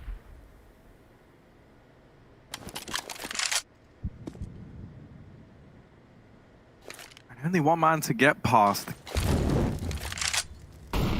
Molly's well timed at least to separate this offensive, and yeah, you're bang on. It does just land 1 tag onto Woxic, but that's information given over. And so an early rotation arriving from Tizian. Keto not able to hold the line and bested straight away by Carrigan on the entry. Now Tizian desperately doing what he can. The smokes will fall, and through the wall, it's Rops to do it all. Bomb plant now found, and in comes Mr. Searson with this AWP, and that's going to entice Big back into this round, trying to get a retake off, and they do find the kill now onto Rops. Woxic, he was able to tag Searson, but didn't finish the job, didn't deal the killing blow. Now it falls to him and Carrigan. This was 4-on-2 in the post plant. This was looking so good for Mouse Sports, and it could get stripped away from them if these two don't answer the call. And Tabson, dealing all the damage required, puts the 9th on the board for Big. This gap getting closed more and more by the second. And this CT half is looking stellar from the big boys right now. Yeah, Searson's looks so much better on this map than Nuke. He was silent, and Tabson, the swing king, look at that transfer. Just runs out in the ramp and kills Woxic. Transfers to Carrigan on 4 health, and that's an easy round for Mouse Sports to take. Oh, it's for a Big to take, right? Sorry, it looked like an easy round for Mouse Sports. They were 4-on-2 up, Harry. And they will fall in the post plant. That retake is wonderful. And Mouse Sports, they've tried a lot now. What is going to be their answer into this next rifle round? We've not seen much mid-control. Not since the pistol, where they got swiftly removed by the P2K of Zantares. Mouse Sports do take bottom B here, but not a lot they can do with it. Remember, Big not only have 2 in the site, but have a 3rd in the construction. That's such a quick rotate to B for Tizian. He's essentially in the site anyway. He's just not watching the ramp. Can pivot and throw utility assistance teammates when needed, and they will be needed. Here come Mouse Sports. Carrigan really looking to get ahead of the curve. He is through this offensive smoke, and oh, he's dealing damage. Follows up, looking for another. Keto will catch him on the wide swing. The reload not off in time for Carrigan. Now 4-on-4, and we've seen Big get back into these rounds with even less going their way. Only this time, Mousesports, they're no longer just sitting back lackadaisically inside of this bomb site. Instead, they are bringing the fight to Big, and in doing so, they take this 4-on-3. Big back away. And I like this decision from Big. You know, I don't think they're feeling the pressure to have to attempt one of these 3-on-4 retakes anymore. You know, you've got this game this close. You don't want to throw your whole economy into question by going for a high risk and admittedly, you know, reasonably high reward round like this. I think, you know, it makes sense. They're playing it by the percentages. They're playing it by the numbers. And this just shows how they're feeling a lot more comfortable. You know, you don't feel compelled to attempt a 3-on-4 because you do still have rounds left to play with in this map. You know, like we said, right, if Big got those last few rounds of the half, they could really start streaking together rounds. And they didn't even do that, right? They got one round out of the last 3 or 4 in that T side. But despite the lack of momentum, well, they've got everything else. 5 rounds in a row for Big coming into the second half, and Mousesports finally break the mold. They finally break the curse, and they get on the board. But you know, 5-1 is not the ratio Mousesports want, and they're going to have to continue building, preferably here, right? If they want to close the game, Mousesports need to break Big's economy here and now, because otherwise we're in for a 30-rounder. That's just how this game goes. If Big win this follow-up, Mousesports are going to be in a predicament as well. So, yeah, this one really is an important round, more so for the side of Big than anyone else. So let's see what they can do with it. The save, it was all for this buy. Searson on the AWP, rifles around, full util and kits. Big have everything they need. Mousesports still no AWP on Woxic. Being keen to use these rifles. They actually could have bought it if they wanted to, but lead the way. Mousesports go fast up A. Centaurus is here. It's again the triple setup from Big, and that grenade could do a serious bit of damage to a player climbing up on the A ramp, but right now, Santaris is yet to throw it. He's stalling it out as long as he can, and therefore finds nothing with it. Mousesports are 3 on short side. No one here to stop them either.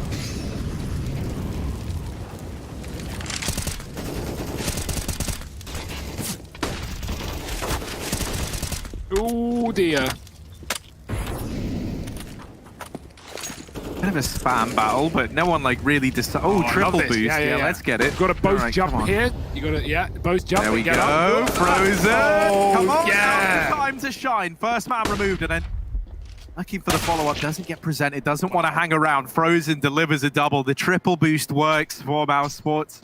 Love to see it. Haven't seen that one many a time in pro games. You know it exists. You've seen it around.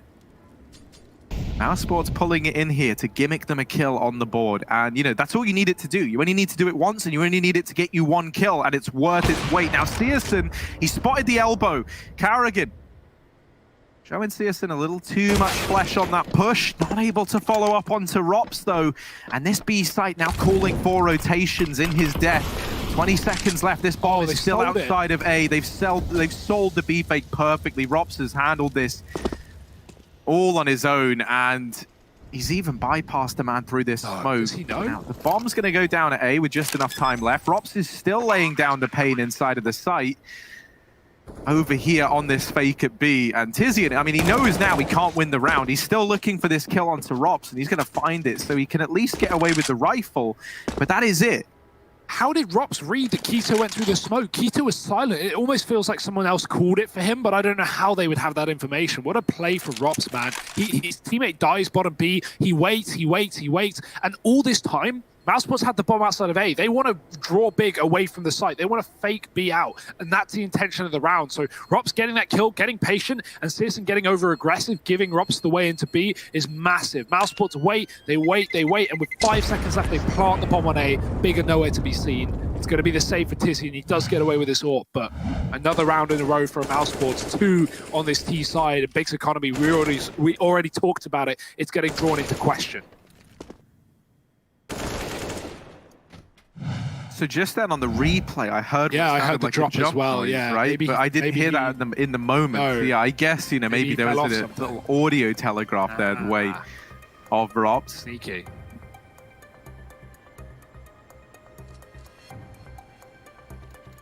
I mean, yeah, well, this game has been CT-sided, right? Only, what, 6 T rounds won in this entire map out of, so far. So that's kind of impressive, kind of away from the curve. We usually have a lot of T-sided maps. Even both of these teams in the history have been 60-40 on T-side. So this is a little bit different, but it's certainly setting up for an exciting game. Big, another buy. They saved the AWP. That's a valuable save considering how well System's been performing here. Certainly stepped it up from Nuke. Let's see if he can keep up appearances here. Nice grenade from Mouseport, puts him down to 50 though. Yeah, Big are going to try and respond here with some aggression down through ramp, but Frozen. Torres is on his head. Oh, there we go. He does realize. He does realize that could have gotten very, very gross very, very quickly, but thankfully Zantares, I think it was like as well that realization, like, can I normally stand this far forward? And then like looks down and oh, that explains it. Searson with a nice little angle here up onto the boost. Fan of this. This is nice. Let's see what he can do from it. Drops the first man in, but Carrigan did still put up a kill before his untimely demise. However, Searson still floating around, and now with backup over here in CT. Rops has got to do a lot if he wants to turn this round in favor of Mouse. He's not able to do so, but that's a nice little gift from Chris J. That has given him a chance in this round. 1v2. He's spotted over here towards ramp, and so Big, they are slowly but surely rotating over here towards the A bomb site. Chris has dropped himself a smoke to get up close with this bomb, and now he's looking for the plant. He rains on in.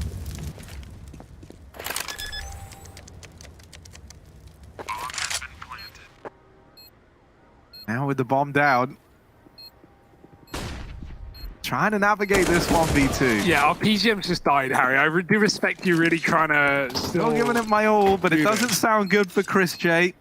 Seemingly, at least from what I can hear, it's not sounding good. I hear a defuse being stuck.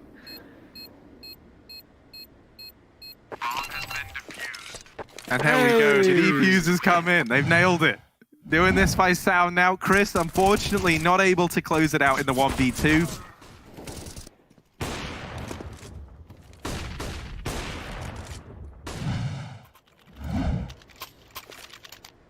Yeah, sorry guys, we are trying to get this figured out. We don't know if it's internet issues in our side of things or if it's a PGM dead, but we are seemingly back in the action, at least for the moment. Mousesports 13-11 up. Torres, he's going aggressive again and netted him a kill on Frozen last round. He's here once more for blood, and inside of the smoke is a man. Carrigan's going above. He's actually passed by him, but his teammates will pick up the kills. There's one trade and only one. Tizian's still standing on the site. Searson drops a man in middle, and Tizian's still here, still standing, and not for long. Woxic does get the trade, now into a 2-on-2 with the bomb under the control of Mousesports.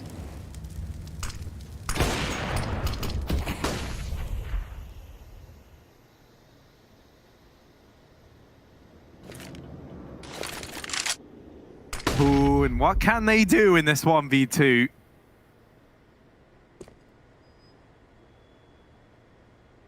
Does have the bomb to play with, does Woxic here. And he's desperately looking for one of these frags to present itself. Now, there's just under a minute left on this timer, so Woxic still with time to play around with here. Oh, almost. Catches actually, no, that man's back in elevator room, so not actually going to find him anytime soon. 35 seconds here, and Woxic, he went quiet for so long that Big started to reconsider, and they actually sent a man over into middle. Now, he's still there, is Keto. Searson's back in the A site alone, and Woxic has been able to retrieve 2 smokes. He's given himself a smoke wall to try and plant behind. Now, that molly will rain on in an attempt to deny the bomb plant, but Woxic trying to stick it. And I love that from Big. They throw the molly in, and they know that's either gotten Woxic off the bomb or he's having to plant wide and out in the open. They spam through the smoke, and they find an 11th round here over on this Big CT side.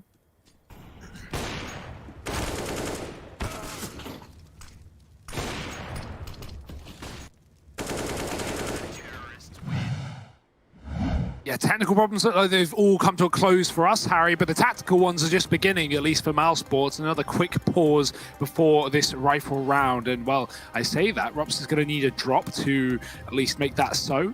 Luckily, that's available. Money is here for Mousesports, still leaning away from this AWP on the T side, even though Searson's really having a great game and constantly getting these mid picks mid-round as Mousesports try and lurk a player behind enemy lines. Like having a mid lurk on these A executes is so valuable. You know, even if they just wait for the bombs planted and they come in on a backstab, those CTs are going to be so focused on setting up utility and getting back into that bomb site, they're not even going to consider it a lot of the time. But Searson, oh, he's flashed out and he is in a precarious spot, has to fall back. Grenade does nothing, but luckily Mousesports won't punish him for his position. Quito even peels away for a moment anyway. It's going to be a trade of players at the back of B. Searson takes middle and Tabson will come and assist in the site. That molly again pushes Mousesports away from what they want, which is that B control. Plenty of players here, 3 for Mousesports. Frozen still in T-spawn, holding onto the push from Big. Execute smokes coming in right now as Quito's so flashed, so burnt, he can't find a place to stay, he can't find a sanctuary. It's up to Tabson with a spray, 2 kills from him. Quito finally able to see, given the gift of vision, and he will take it away from Mousesports to double fit him before Rops eventually trades, but it comes at a cost. A 1-on-3 with a bomb dropped for Rops. This is not an easy clutch to win. Not by any stretch of the imagination, and not now that they know where he resides. They've seen him inside of this site, they know where he's at. They're just not going to give up the fight to let him back into this 1v3. This is a lot of restraint from Big, and you absolutely love to see it. They're still checking that this bomb is out in the open every now and again, and that's going to give them the info as to when Rops has gotten it. And that's just going to narrow down where he can be even further. They know he's still at B. They know he's at Jen's, and then he's got this bomb. Zantares with a stellar little shot there through the pixel gap, puts a 12th on the board for Big. Now just 1 away from tying this game up, which, you know, at halftime felt like an inconceivable idea for Big. They were able to get the pistol. They started to grind their way back into this, and now they sit 1 away from tying us up in a game that was 11-4 in favor of Maus at one point in time. That shot was brutal for Zantares. There was loads of cheeky little pixel gaps that you can see all the way from CT into that B bomb site for the cross. Nice grenade from Zantares to start this round as well. He's full of tricks, and now he's hiding behind the sandbags. Might be another surprise for Mousesports, certainly not a treat. Zantares peeks out, he gets 1. Good transfer for damage on Frozen and smoke to keep him still here. That grenade might get a kill, and it almost does. Woxic's down to 17. Zantares trying to escape this position, waiting for a flashbang from his teammates. But right now, there's no need to move. Mousesports have yet to deal with this. With 3 players tagged up, they can't exactly play out in the open. They've got to rely on this Molotov on Chris. He's waiting for the smoke to fade. He'll put it down, but it's too early. And Zantares lives to fight another day. A teammate smokes him off, even if that molly were to land. And Zantares, just him being here, is so valuable for Big. Tabson's going to wallbang Frozen, and I mean, Chris and Wox only bullets away from death. They've got to be careful too. Oh, they're doing the triple boost again, and it gives them results. Wow! With a double, and now there's a chance. A 3-on-3, down from 3v5 just moments ago. These 3 players trying to come together, trying to make something of this round here for the Mousesports side. Tabson holding close. He's been stellar in his defensive A, and it will continue. In spite of Rops' best efforts here, it's not enough. 13 on the board for Big. And the time to correct this, the time to get back on course for Mousesports is feeling like now or never. The momentum has gone massively in favor of Big in this second half. Everyone's stepping up, and nothing is really working for Maus. It's not like we're able to look at any one of these rounds and feel like that they've gotten that close, or that what they've done is that replicatable, I guess you'd say. I can't think of the word. And yeah, it just kind of falls back into trying to take ramp. They get up towards A. Searson picks them off at short side. And so then they go back to the drawing board. They try and get map control elsewhere. They think that maybe mid has some answers, and perhaps it will. Carrigan and Rops, they've stepped up and they've made this round doable. Oh, Quito, he was focused on middle, but he gets flanked from B, a fast approach from Mousesports, and it is exactly what they needed. The answers are there. Carrigan with a double. Again, not choosing to save the free AWP at their feet. And Quito, he tries to defend from that quick mid-take, but the B play is even faster, and Woxy just runs through the smoke and shoots him in the back of the head.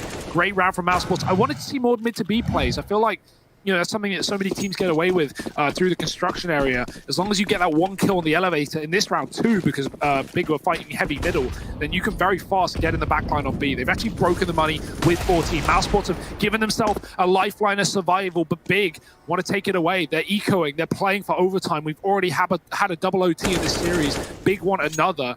In fact, they can still win this round with Deagles. We've seen them do that as well, and a boost up for them. Mousesports have tried a fair few triple boosts. Well, Big have one of their own. Santares, surprise, surprise, he's dropped the bomb. He's got the info. Trade is here, but a Karen doesn't get a double, and he dies there. This round is getting unfortunately hard for Mousesports. A 2-on-4, and if they leave here, Big are going to be able to re-aggress and re-grab weaponry.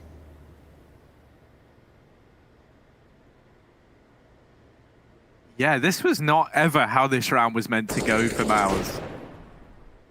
And now, right, you're in this 2-on-4, they're holding, and this decision to slow down, this decision to wait for the kills to come to them, although it's a risk that Big don't have to take, oh dear, they're not ready for this many to be wrapping short, and Chris J can't afford to miss right now, turns away from the short side, that triple push, unexpected for Mousesports. They weren't ready for it. So smart, because you can see after every kill Mousesports got there, they immediately discounted it, they immediately turned around, Drops gets one, you know, falls off, drops, that gets heard, taps and re-aggresses, kills one, Chris trades, Chris then forgets about the position because we've just killed two there. Why would there be a third? Exactly. Why would there be a third? Big, that was an eco round. They were playing for OT and they've just given themselves the chance to win this still in regulation.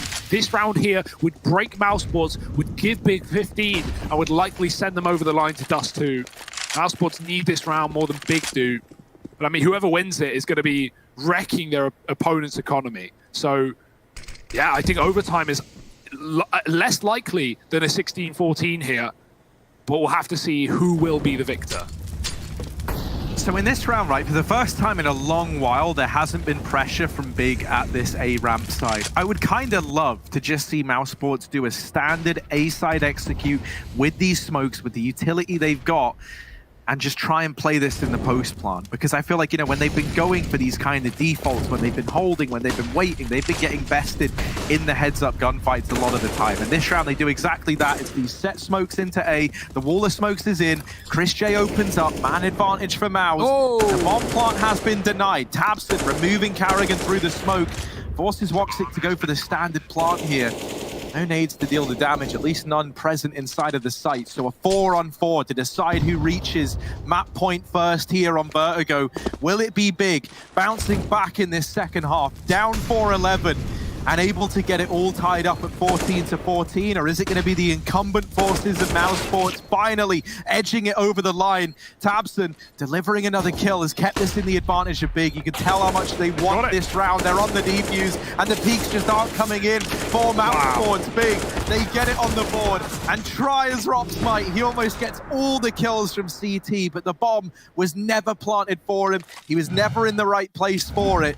It's map point for Big and a chance to take us to Dust 2. And right there was why Carrigan tried to plant wide. Right there is the evidence. You know, he gets denied by the spray and the smoke, and it's because of the mid flank. They were trying to set Rops up to clutch, and he almost could have done it, right? Think about the amount of time Searson has been in middle, in the mid round, dropping kills on Rops trying to lurk out mid. He finally gets away with a lurk, and it's for a bomb that's not planted for him. Mousesports, they had no choice. They had to stick it behind the boxes, and Rops had to make do with what he had, and that was not enough. A 1-on-3 that he can't convert, and you can't blame him for it.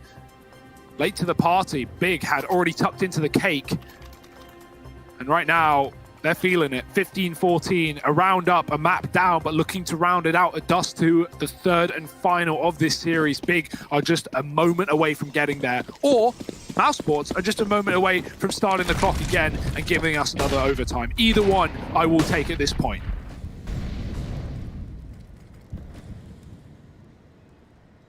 As they want to try and do something different, they're stacking up outside of B early on, but a double hold down at the stairs, Searson peeking down, while Keto is holding close with this MP9. This is a real meat grinder of a setup. Searson's going to take the first shot, and while they're so busy trying to deal with him, Keto can do damage. Mousesports, they move away from B, but Keto, he's pushed the extremities of this B bomb site and is now in B main. What we're going to see is Searson leave the B site, rotate away, go reinforce this A side of the map.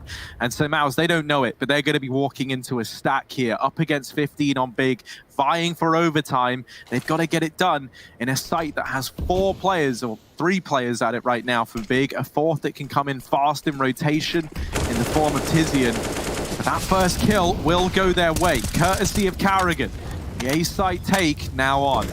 Plant is wide as well, but they're going to spam it. They're going to look to get rid of it, and they do again. Mousesports, the same problems that have been arising are exactly what they go back to. They try and set up for the late round, for the lurk of Rops, but it might not come into play. Woxic dropped the kill of Searson, trading the AWP. Tizian and Woxic both low in this round. It is on a knife's edge. Here's that lurk from Rops. He's not going mid. He's running B as fast as he can. Again, the bomb not planted for him. This time he can't afford to be late. He needs to be here on time, but he also can't give away the footsteps. It's a real conundrum for Rops. Mousesports trying to stall, trying to stay alive, but Woxic's been deleted, and the tap on the bomb, it's not a stick, but they don't know that, and they're going out wide. Rops 1-on-3 again, wrong position for the bomb, but what else can Mousesports do about it? It's Big, taking it over the line, 16-14, they push us to Dust 2, and my, oh my, what a series this is, Harry. I just can't believe how competitive this is getting.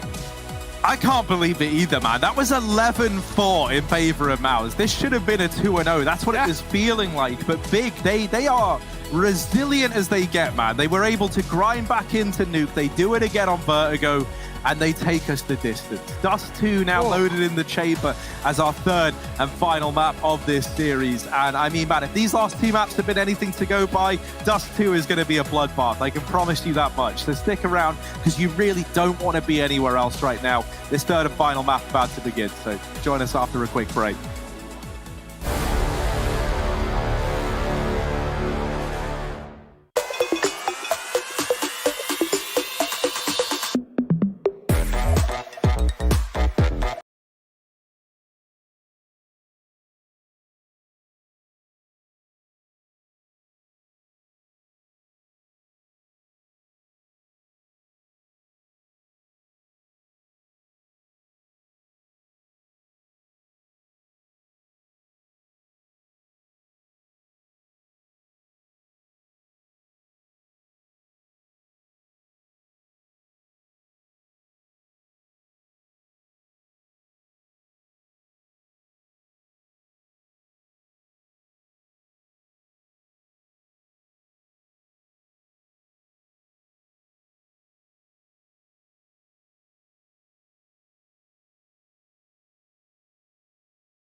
What you gonna do?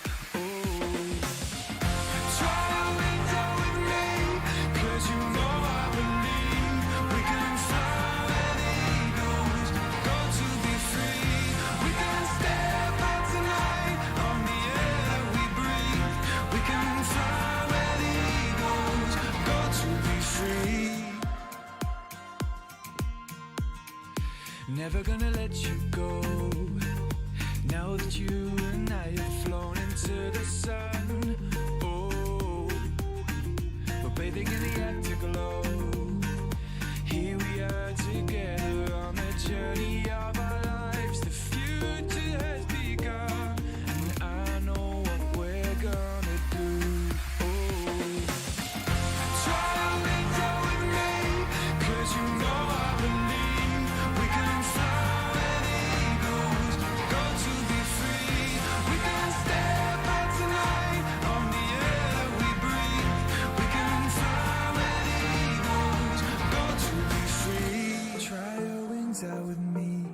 'cause you know I believe we can fly where the eagles go to be free. We can step out tonight on the air that we breathe. We can fly where the eagles go to be free.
Well, here at the Dreamhack Master Spring 2020, we don't like to make things simple. In fact, we like to make them complex. We like to bring out the third maps, and we also like to show just how vulnerable it is to fall off the map of Vertigo. Now, of course, there are some friends here to the idea of failure, and that's going to be Vendetta and Pimp, and of course, they've got their own versions of failure. Meanwhile, this was a map that went the distance, but ultimately we got a W there. We've got Big Clan who have secured it, taking us to a third. Welcome back, everybody. Pimp, do you have anything that compares to jumping off the side of Vertigo? Yeah, I tried a few times in real life, Trace. Let's talk about that, Vendetta, shall we? The fact that they risk so much on doing a boost like that, I'm not sure I completely follow it. Bring up the scoreboard right here, you can see some of the players who had great success in this game, Sirius and Tapson having a really strong showing, right? But Tapson was also one of the guys who wanted to do that boost, and I'm not sure that was a great idea. They really risked a lot so early in the game of a boost that even if it worked out, would it really give them a big advantage? Not too sure about it. Yeah, no, that's the thing for me. Like in terms of the timing that you'd get necessarily as well from doing this kind of boost is not that great necessarily anymore. I think it worked better on the previous versions of Vertigo than what it does for this iteration, and therefore, especially like when you see the build up to it as well, the time Keto does, which is the first time they try it, they actually just like abort it midway through because they messed up the setup, and at that point, you know, like Harry and Hugo said, it's just like abandon ship, you know, just give up on it, but they go back for a second try, and it obviously leads to well, failure, to put it mildly. And I think this is a massive risk for Big to take. I think this is a large part of why they only end up picking up 4 T rounds as well. And considering this is a map where you should, you know, and all under normal circumstances actually get more T rounds than CT rounds, you're gambling with a lot without really standing too much to gain from it. And let me go a little bit further here and making both of you feel better about this whole thing. Last night, Hugo, Harry, and I queued. And I'm pretty sure Hawk and Dinko were there as well. But the punchline is this. Hugo jumped off the map not once, but twice in one game. And it was one of those situations where it's like inevitable, right? Like you look over at the guy, you know it's about to crater him, it's about to impact him, and everybody just kind of knows what's happened. You got to wonder what the Team 5 is like over there when something like that goes wrong. And you got to kind of speculate. How do you, I guess you just laugh it off. What do you do, Pimp? Sure, but it surely wasn't as bad as they couldn't make a comeback, right? I think they were okay with it, and I think that's it's always a risk trying to do a boost like that. And again, would it have worked? It would have been fun, and I'm sure they were at a state in the game where they could just laugh at it. That being said, though, if we just have to track back to this game, what we just saw right here, Mousesports, they are so underwhelming at the moment. It's crazy to think they couldn't close out this game. They set themselves up perfectly after the first half, and then the T side just fell flat. The last 3 rounds here, they can't hold on to the A bomb side, and I know it's very tough, but when you have, was it a 4 versus 4 and a 3 versus 3, where the CTs didn't have any utility. They didn't have any utility whatsoever to pressure Mousesports, yet they still lose all the retake scenarios. Mousesports right now is just, to me, super, super underwhelming, and I think Big Clan are the one laughing right now. But I think for both of these sides, when we look ahead in the series, the idea of Dust 2 has to be a little bit more comfortable, right? If we think about what both of these teams are capable in this third and final map of the series. Yeah, again, it's a familiar map for both sides. I think they've played respectively 13 maps for Mouse Sports and 17 maps of Dust 2 for on the side of Big, leading up to this. So it's not like it's a foreign map by any means in recent history. But I don't know. I rather would have seen Big take this towards Inferno. It's a map that Mouse Sports and already struggling Mouse Sports have been struggling a fair bit on. I mean, they still have their strong suit maps, but Inferno has not been one of them. And for Big, that's been a rather safe choice as well, and something they've gone to quite a bit. So I feel like they might have played themselves a little bit, because Dust 2 can be pretty volatile. Yeah, it can. Jacob, what's your take? Your hot take here on Dust 2? You got a little less than a minute, so you better make it good. I mean, I 100% agree. I think Mouse Sports, despite being in a strugglesome period right now, when you look towards the players, you have Voxic. He didn't play a great game of Vertigo. At least he had a decent showing. He was involved in 8 opening duels and won 6 of those. So that's a good thing. Coming into Dust 2, we know Voxic to be one of the very best AWP players in the entire world. So if he can find some of that form again, then it's going to be tough for Big Clan. Stilson, he had a great Vertigo, and it's good to see him warming up. So maybe we get that duel we were talking about, Halbo, where we get those two players going toe-to-toe against each other. Rob's, rock solid on the B-bomb side. He needs a strong showing as well. I think Mouse Sports, despite struggling right now, I think they should be fairly comfortable with Dust 2 as a third map. Yep, Group B shaping up in a way that looks sort of like a sandcastle. Can all come falling down right on the back of that. Guys, right here at the end of this segment, I was going to ask you who you got to win, but the truth is I think we all just need to sit back, relax, and enjoy this show. Put on by Harry and Hugo. We're going to be jumping to a break. We come back. We've got Dust 2 as a decider, and that's all she wrote for this series, and we can look forward. Move on with the day here at the Dreamhack Master Spring 2020.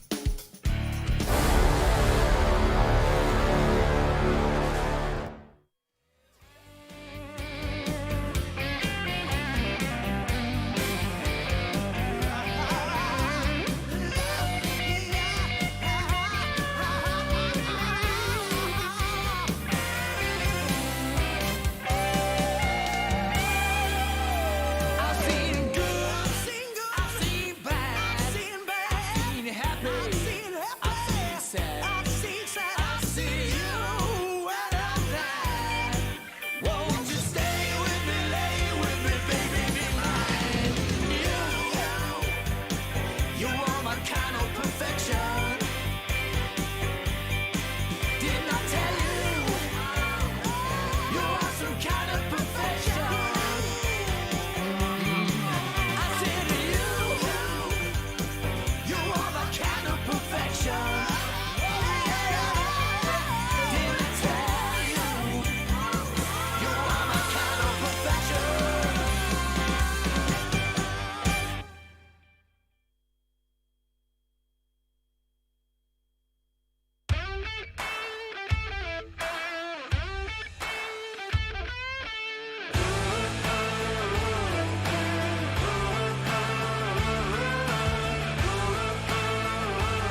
Well, from the sandy shores of Nuke to the high heights of Vertigo, Hugo, now we end up on Dust 2, the barren, desolate wasteland of a map. Of course, the third and final here in this decider. And Hugo, man, we've seen everything, it feels like, today. You know? We've seen both sides of the coin. We've seen Mousesports looking good, being resilient, grinding their way to a victory back on Nuke. We saw Big do the same thing just moments ago. At 4-11 down, they win the game out 16-14 in regulation, and all of it kind of hinging on that little like Deagle purchase right near the end of the half that allowed them to just accelerate into a victory. Now, Dust 2 on the cards. Hugo, I want to hear, what are your thoughts? What are your feelings? You haven't said much. I know you've got a lot of them. You are so speaking. I don't want to interrupt you, Harry. I want to let you go first. Okay, well, I will.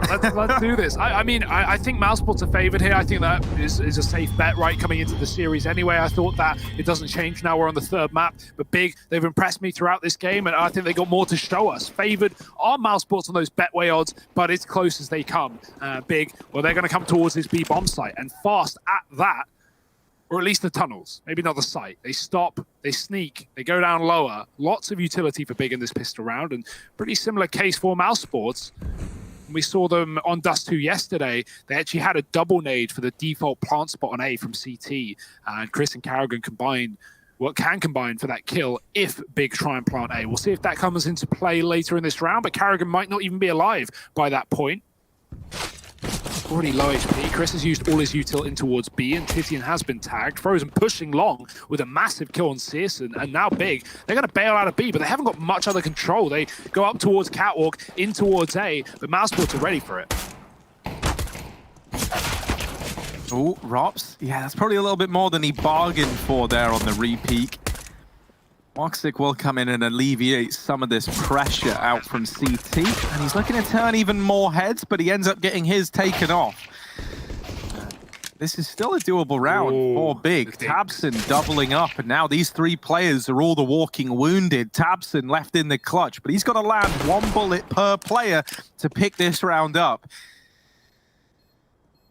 Frozen and Rops getting into the site. The kit's dropped in CT, and oh dear, Frozen went for the kit. Rops was in the site alone, and the timing couldn't have been worse on that drop. Now sticking it, and a bit of damage done from Tabson. He finishes off the round with 4. Pistol round secured for Big, and a bit of a Oki Momo there with the defuse kit. Yeah, definitely. And big round for Tabson, right? He actually chooses to stick on the Glock over the USP. He wants those beefy Glock shots, and he only needs a couple of them to clean up the round. Everyone was think there for Mousesports, and, well, that had resounding consequences in the clutch. Looked good to start. Won't end the same, and now Big fully bought in this round. Mousesports have got a pretty heavy investment on the CT side. You're more likely going to see CT forces on this map than T forces, but it might not come into all too much effect because Rops is alone on B, and on the scout, that's not where you want to be. Keto's found a follow-up, and both scouts removed with only a tag to their name. These pistols might just go and save. That's an unfortunate round for Mousesports. You always love seeing heavy scouts in CT force buys, but the round is so quickly closed by Big that we don't even really see the consequences of those tags. A full save, even Tabson still in T-Sport, making sure no one's exiting long. So Mousesports will get away with their guns, but only because Big allow it. They also allow a second round.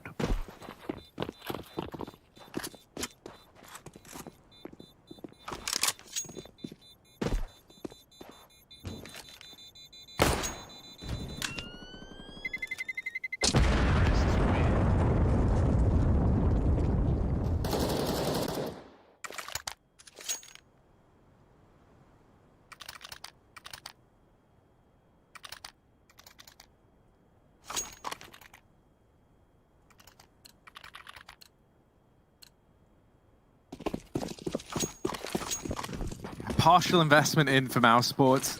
Just the Deegs to play around with in this round.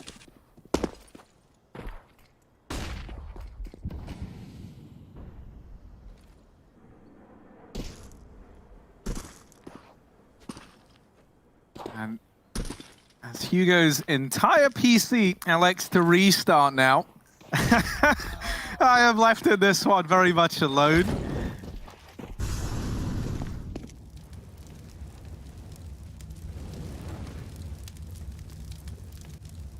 Bit of an interesting situation here is also my feed appears to be down. So Twitch chat, I'm kind of relying on you guys for this one. Now, you've been watching a lot of Counter-Strike recently, so if you could keep me up to date with what's going on, I'll throw it over to you guys to cast this round. And right now it sounds like these Deegs are trying to pop off, but my word, the Galils, the SMGs, they're all responding.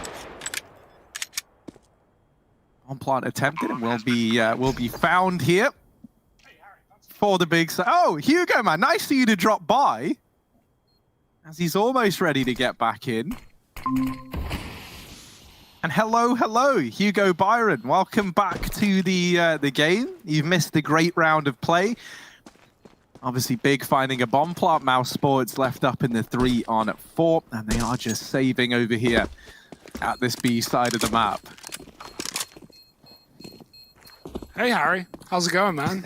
I love it when my computer just turns off. You know, that's always fun. That's happened a couple of times, but, you know, tech issues aside, things are going well in the server. Conditions are pristine, at least for Big. 3-0 up on this T side.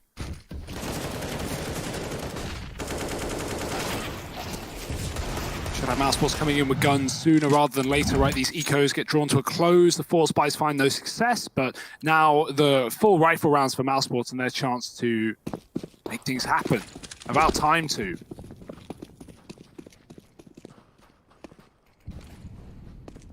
But the scout's still in play. Woxix on his AWP early in this game. Searson watching mid, but sees nothing with those smokes down. Hughes just across towards B safely. And Mousesports have done that, but Big may want to join them in the B-bomb side. They come out through middle. Frozen might have heard this. Flash goes through. He's going to try and peek with it. Big are blind, but he gets smoked off, but can't stop them there. So Big give up mid. They decide to go elsewhere. Catwalk control getting taken. Even that pressure on mid just peels a player away from A. And considering Mousesports are running a double B setup with a man in middle, that's a lot of room afforded to Big on this A bomb site. And that seems like the destination of this round. One man on long, one man watching the cross from Car. Carrigan's going to have his work cut out for him now with 3 players from Big entering through the doors.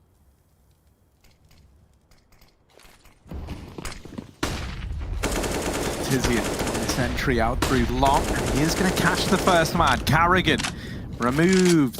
He actually blinded himself as well. He dropped a flash, really well timed to catch Big as they went through the doors, but he didn't turn from it. He ends up being hoisted by his own petard there, and that will be this 4-on-4 gifted over. As now the long control attempted, and Searson's scout is something that's only whispered about. The scene, you can't really talk about it up front because he's pretty nasty with this weapon. And he has gone ahead and secured control of long. Now Big getting into the site. They throw this molly. This is going to send Chris J and Rops packing. At this point, I think if you're Mouse, you're definitely looking to save. Maybe with that kill there onto Searson, you're a little bit more tempted. It's not something they're going to commit to. And Tabson has really solidified that with the kill onto Robs. Chris J now just looking to get out of here with this M4 in hand. And Big going to move up to this 4-0 lead. Also, I did have a look at the Twitch chat. They did a great job casting that round, Hugo. They've learned well. You know, just type in everything that was going on. Oh, it cool. was nice. Normal Twitch stuff. Yeah, it was actually pretty good. Of course, stream's a little bit behind, so it didn't really help me in the moment, but I appreciate that we had some wordsmiths out there running their keyboards for us when it mattered most.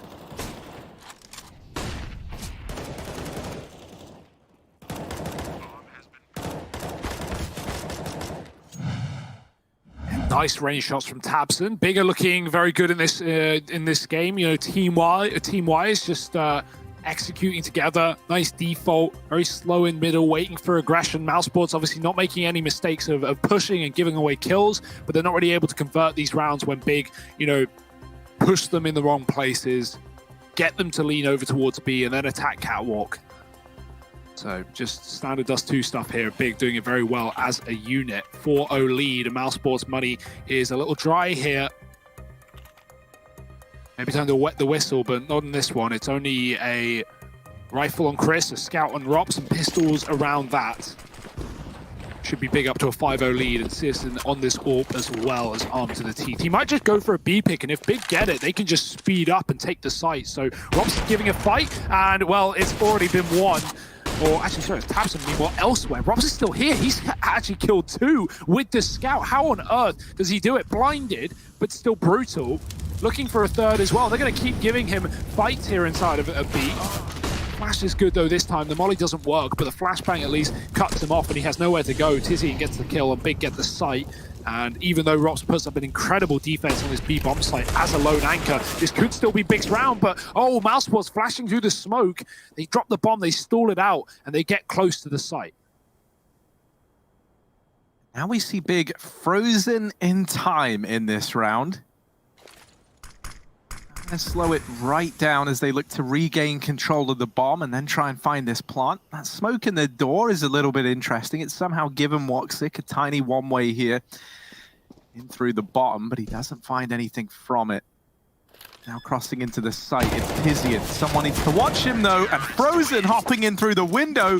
He's going to deal with both players there inside of the site. I'm so surprised Big stick that, right? When things go quiet for so long, that's a great time to fake for Big to get information, right? If you just tap it and immediately pull your gun out, you know Mousesports are going to give you something, some kind of reaction, even if it isn't a double rush into the site like that. I mean, Mousesports are going to react, and so as a surprise to see Tabson just commit with the plant, it will cost him his life. But Chris gone from this round. It's already started and already ended, at least for him. Xantares has dropped Carrigan into long, and it's a fast play for Xantares with great results. 2 kills off of this AK.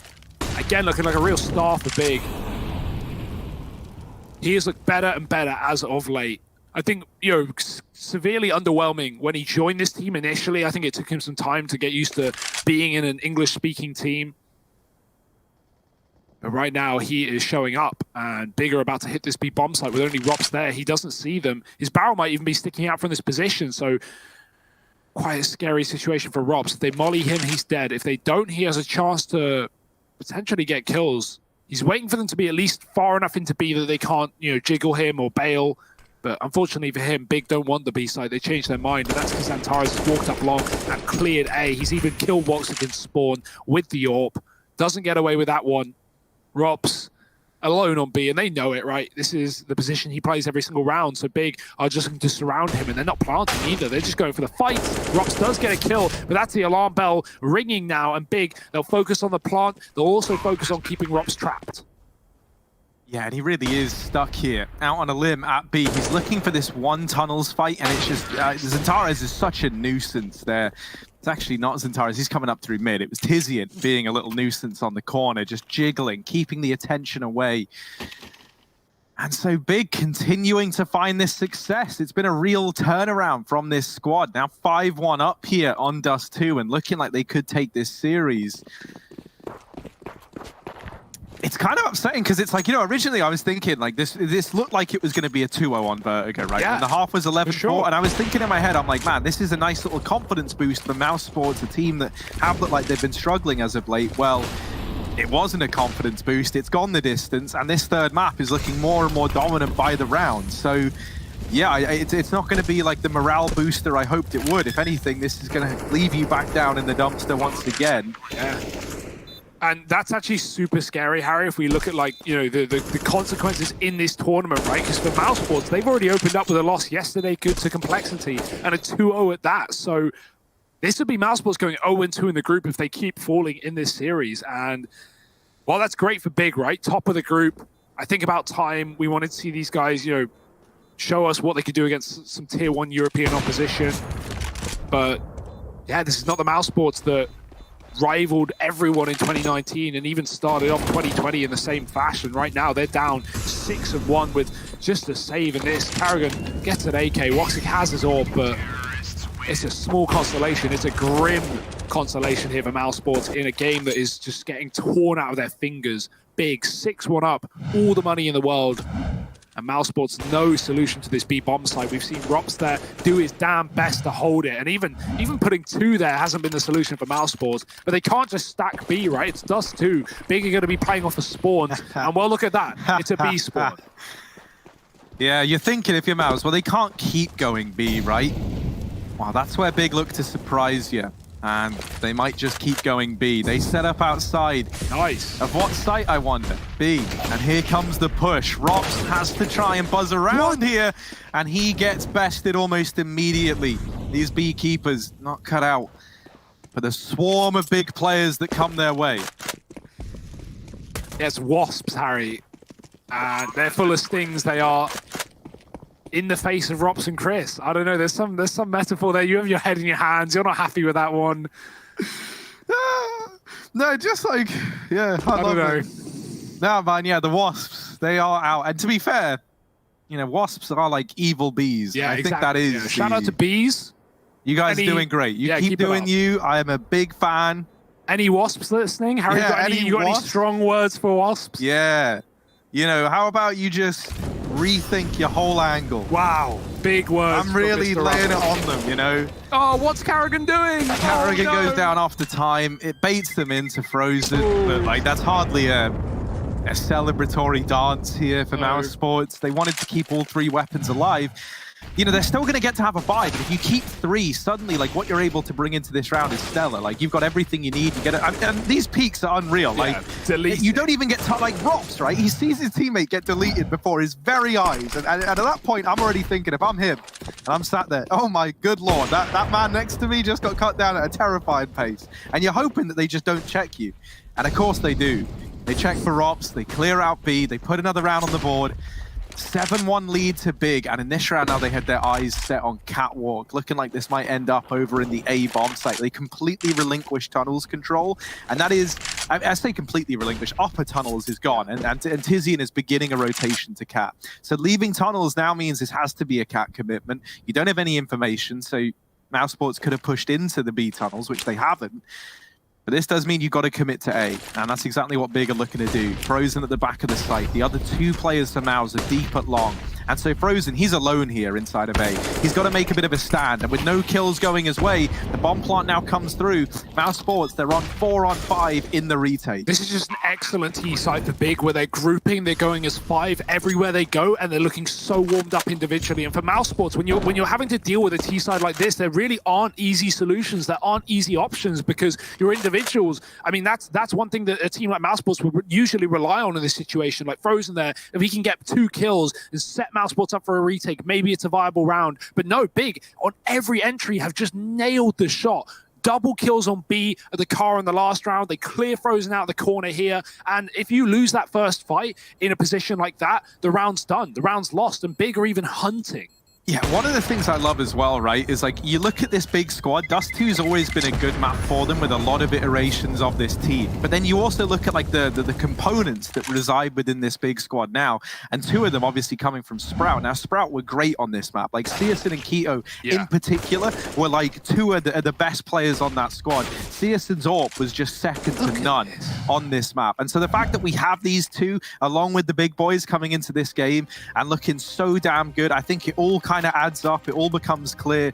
And 8-1 now, this T side is just showing absolutely no signs of slowing down. And you know, Big have been doing a great job of, you know, not just grouping, but giving misinformation for Mouse Sports and scaring them towards this B bomb site, right? With the amount of times Big has succeeded towards B in that round, which was an A take, remember, Big started it by throwing so much util B. And what that did is that peeled the mid player for Mouse Sports into the B bomb site to double stack it. Then Big can cross up Catwalk without having to worry about a mid player, and they just execute into the A site, forcing a save for Mouse Sports. So yeah, another standard round for Big.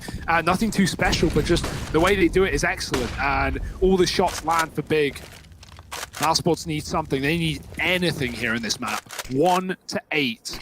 Double long setup.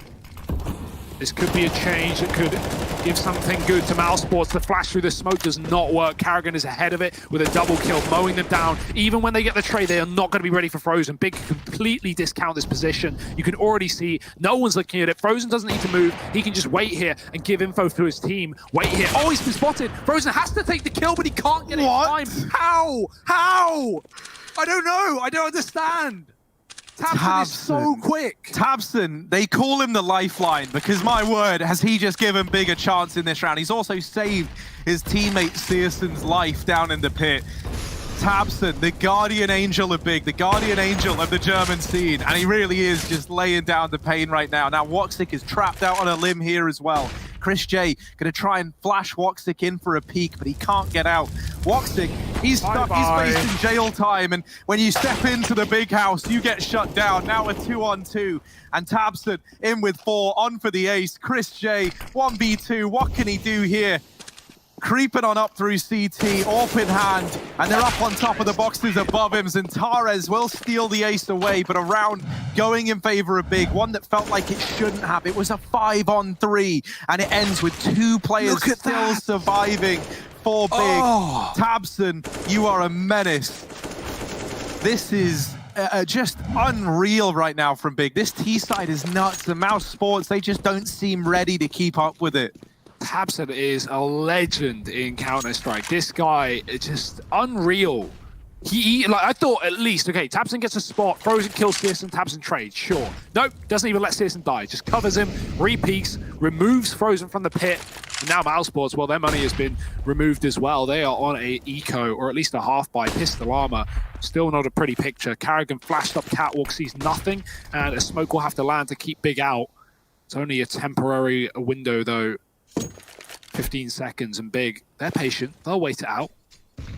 They're ready to take it back as soon as that smoke fades. It's a double tunnels push. Zantares, oh dear, he spots it, but he doesn't have his gun out, and he gets overwhelmed by the CZ. I don't think he did see Chris close, just looking at the smoke instead, and Mousesports get a gun. That's something, that's anything for Mousesports, and they'll take it, leaving the B-bomb site, going back towards A. They know that that was a fake, that was a lurk, because there was only one man in the tunnels. They've made the right read, and here come the cavalry.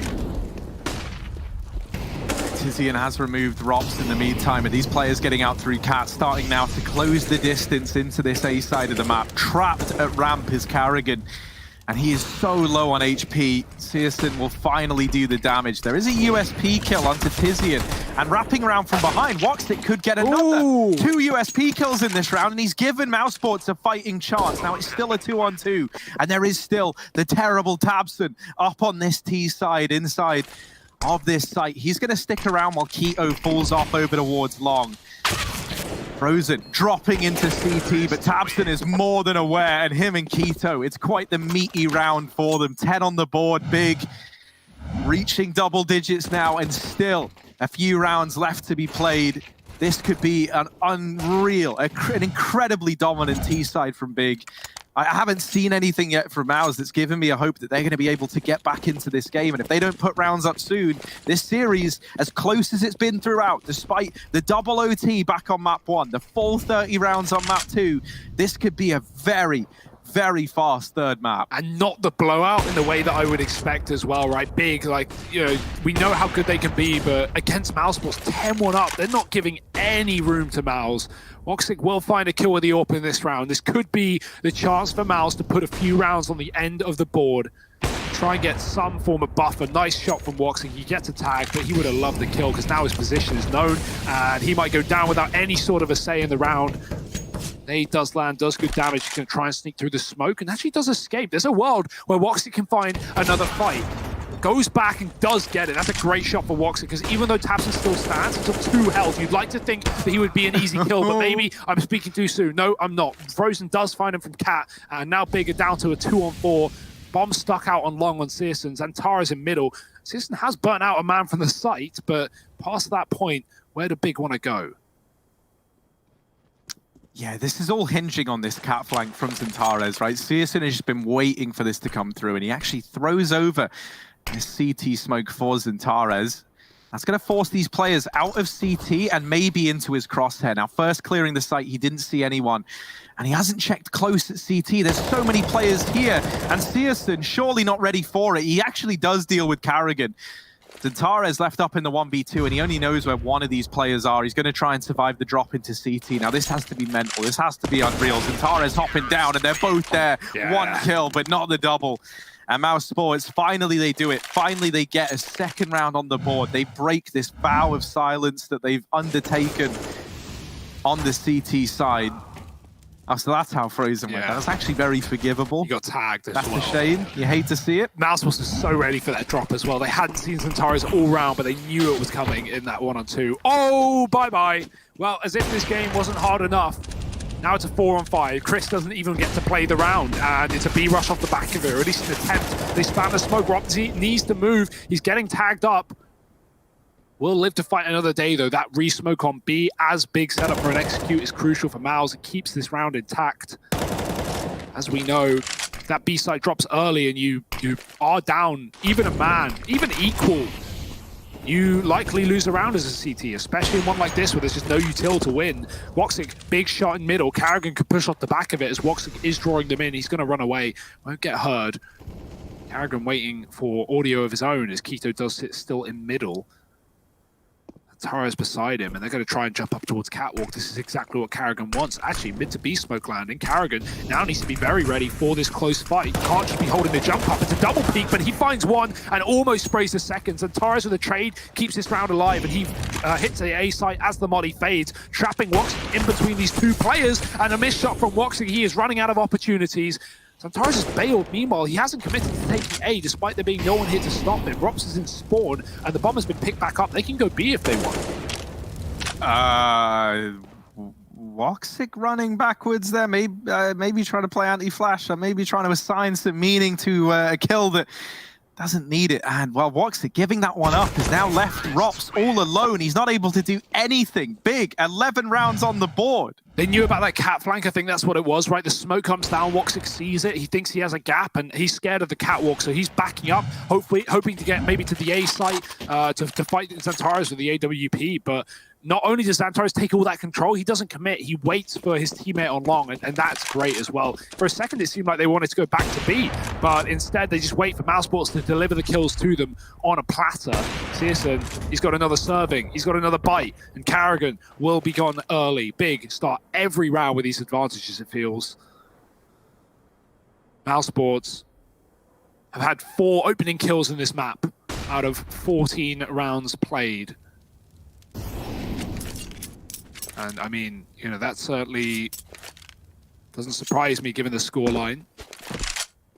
A lot of that has come off of the AWP, and I want to go back to it because I ragged on Searson and Nuke. I certainly did. He really did drop the ball in a lot of crucial rounds, but not only stepping it up on Vertigo in a huge way, especially on that CT side, but here on Dust 2, he's making it happen. He's finding those advantages, and he's getting big up to this scoreline. 11-2. The Searson we know and love is back.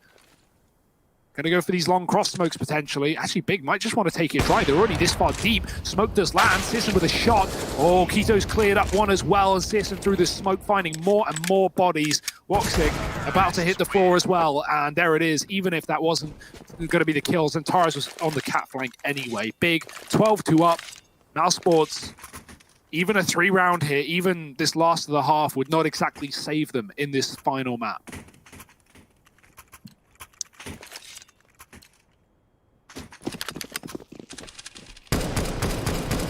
Here we go, auto snipers out. And of course, everyone gets by unscathed.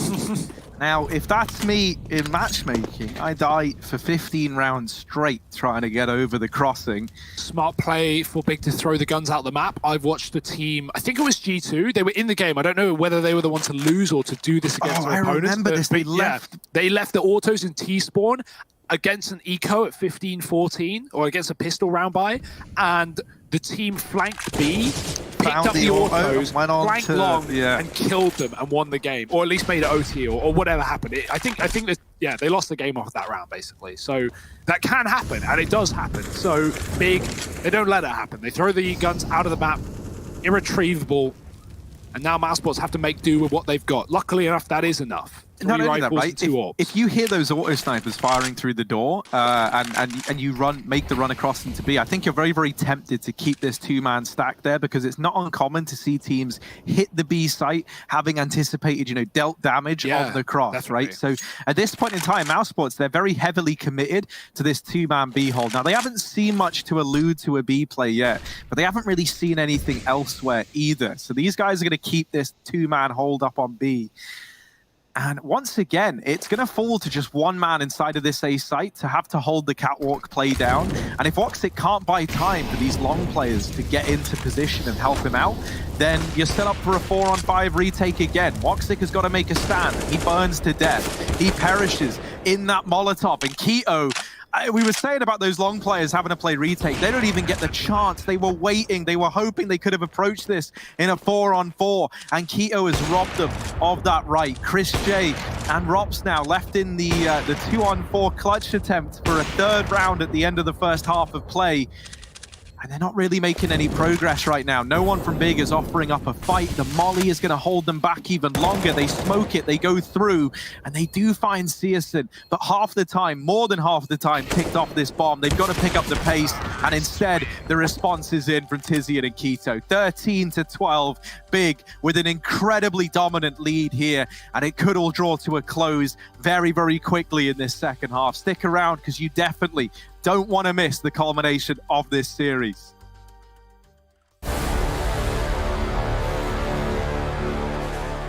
Days that we spent, I remember time that we made, I'm thinking on the day that we met. Hope you know I'm glad that we waited. Can't forget those walks in the cold, long drives into nowhere. Tell me how it feels when I hold you tight like we don't care. I'll come whenever you call. I'll run right into your arms, oh, hold on whenever you fall. 'Cause you changed me, ooh, you changed me.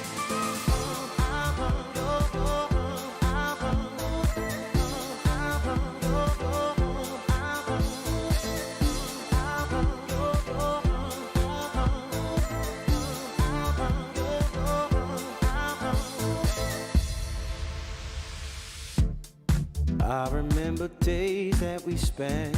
I remember time that we made, I'm thinking on the day that we met. Hope you know I'm glad that we waited. Can't forget those walks in the cold, long drives into nowhere. Tell me how it feels when I hold you tight like we don't care. I'll come whenever you call. I'll run right into your arms, oh, hold on whenever you fall. 'Cause you changed me, ooh, you changed me. I'll come whenever you call. I'll run right into your arms, oh, hold on whenever you fall. 'Cause you changed me, ooh, you changed me.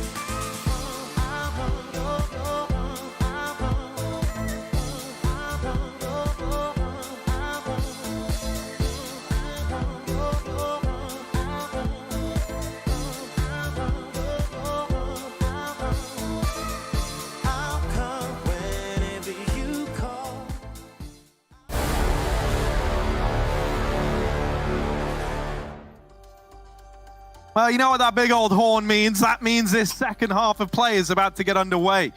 And boy, oh boy, we all got the horn to see if Big can get this one over the line. 13-2 right now, moving into the second half. And really, this pistol round could just close the game out for them here and now, right? If they win it, I don't know if there's much left in the tank for Mouse Sports.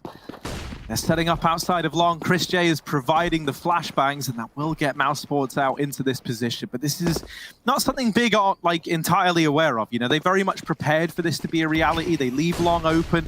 They didn't see anything at Cat. And now they rotate everyone over here towards the A bomb site. Fast play. The smokes are down and spamming through them. The grenade will actually get a kill. Big, a man up, add it to the tally. they've even got a kit for the retake if it gets that far. That's still a question in and of itself because Mouse have yet to get onto the site. They've got a kill on tabseN though, and Big start to back up as they look to play a retake round here. Not really much else they can do. These Glocks can be a real problem up close, so Big want to be very careful with how they approach this, but nice shot from Xantares. He's going for the Kukulis, he's going for the jumps. He certainly could hit one. There's two in the site right now, and oh, he's hit it! Yes! Woo! Let's go, Big. They find the 14th, they get that defuse, Harry, and I feel like this might be Mousesports crumbling before our very eyes. Bomb has been defused. Counter-terrorists win. Bomb has been Oh, I mean... But, like, he jumps, and his crosshair is already on the opponent before he knows where he is. Like, this guy... I don't know. Someone needs to check his PC. This is all too good to be true. But no, Xantares, a beast by anyone's regard. And Big 2 rounds away from locking and loading Dust 2 and going 2-0 up in the group, rather. The other team that could go 2 up is Cole, who will be facing Mad Lions after this series. Who knows where that one's going? I haven't even begun to think about it right now because at the forefront of my mind is whether Mousesports can put anything up on this T side. It's not a good start. They lose Carrigan early, but Rops has opened up into B. Now that there could be a way back into this site, and they do follow up, actually. Woxic there dealing with tabseN, and Xantares still a threat, still alive, and not budging. Bear in mind that Chris J, and amongst all of this, was coming in on a lurk in through the catwalk. And while he does get some damage off, it's not enough to do anything in the grand scheme of this round or in this map. 15 on the board for Big, map and series point for this squad. And an incredibly dominant scoreline. Now, at the start of the day, these two teams took us to double overtime on Nuke. Then we got the 430 rounds out of Vertigo. And here and now, we might only have 18 rounds to go off of on Dust 2.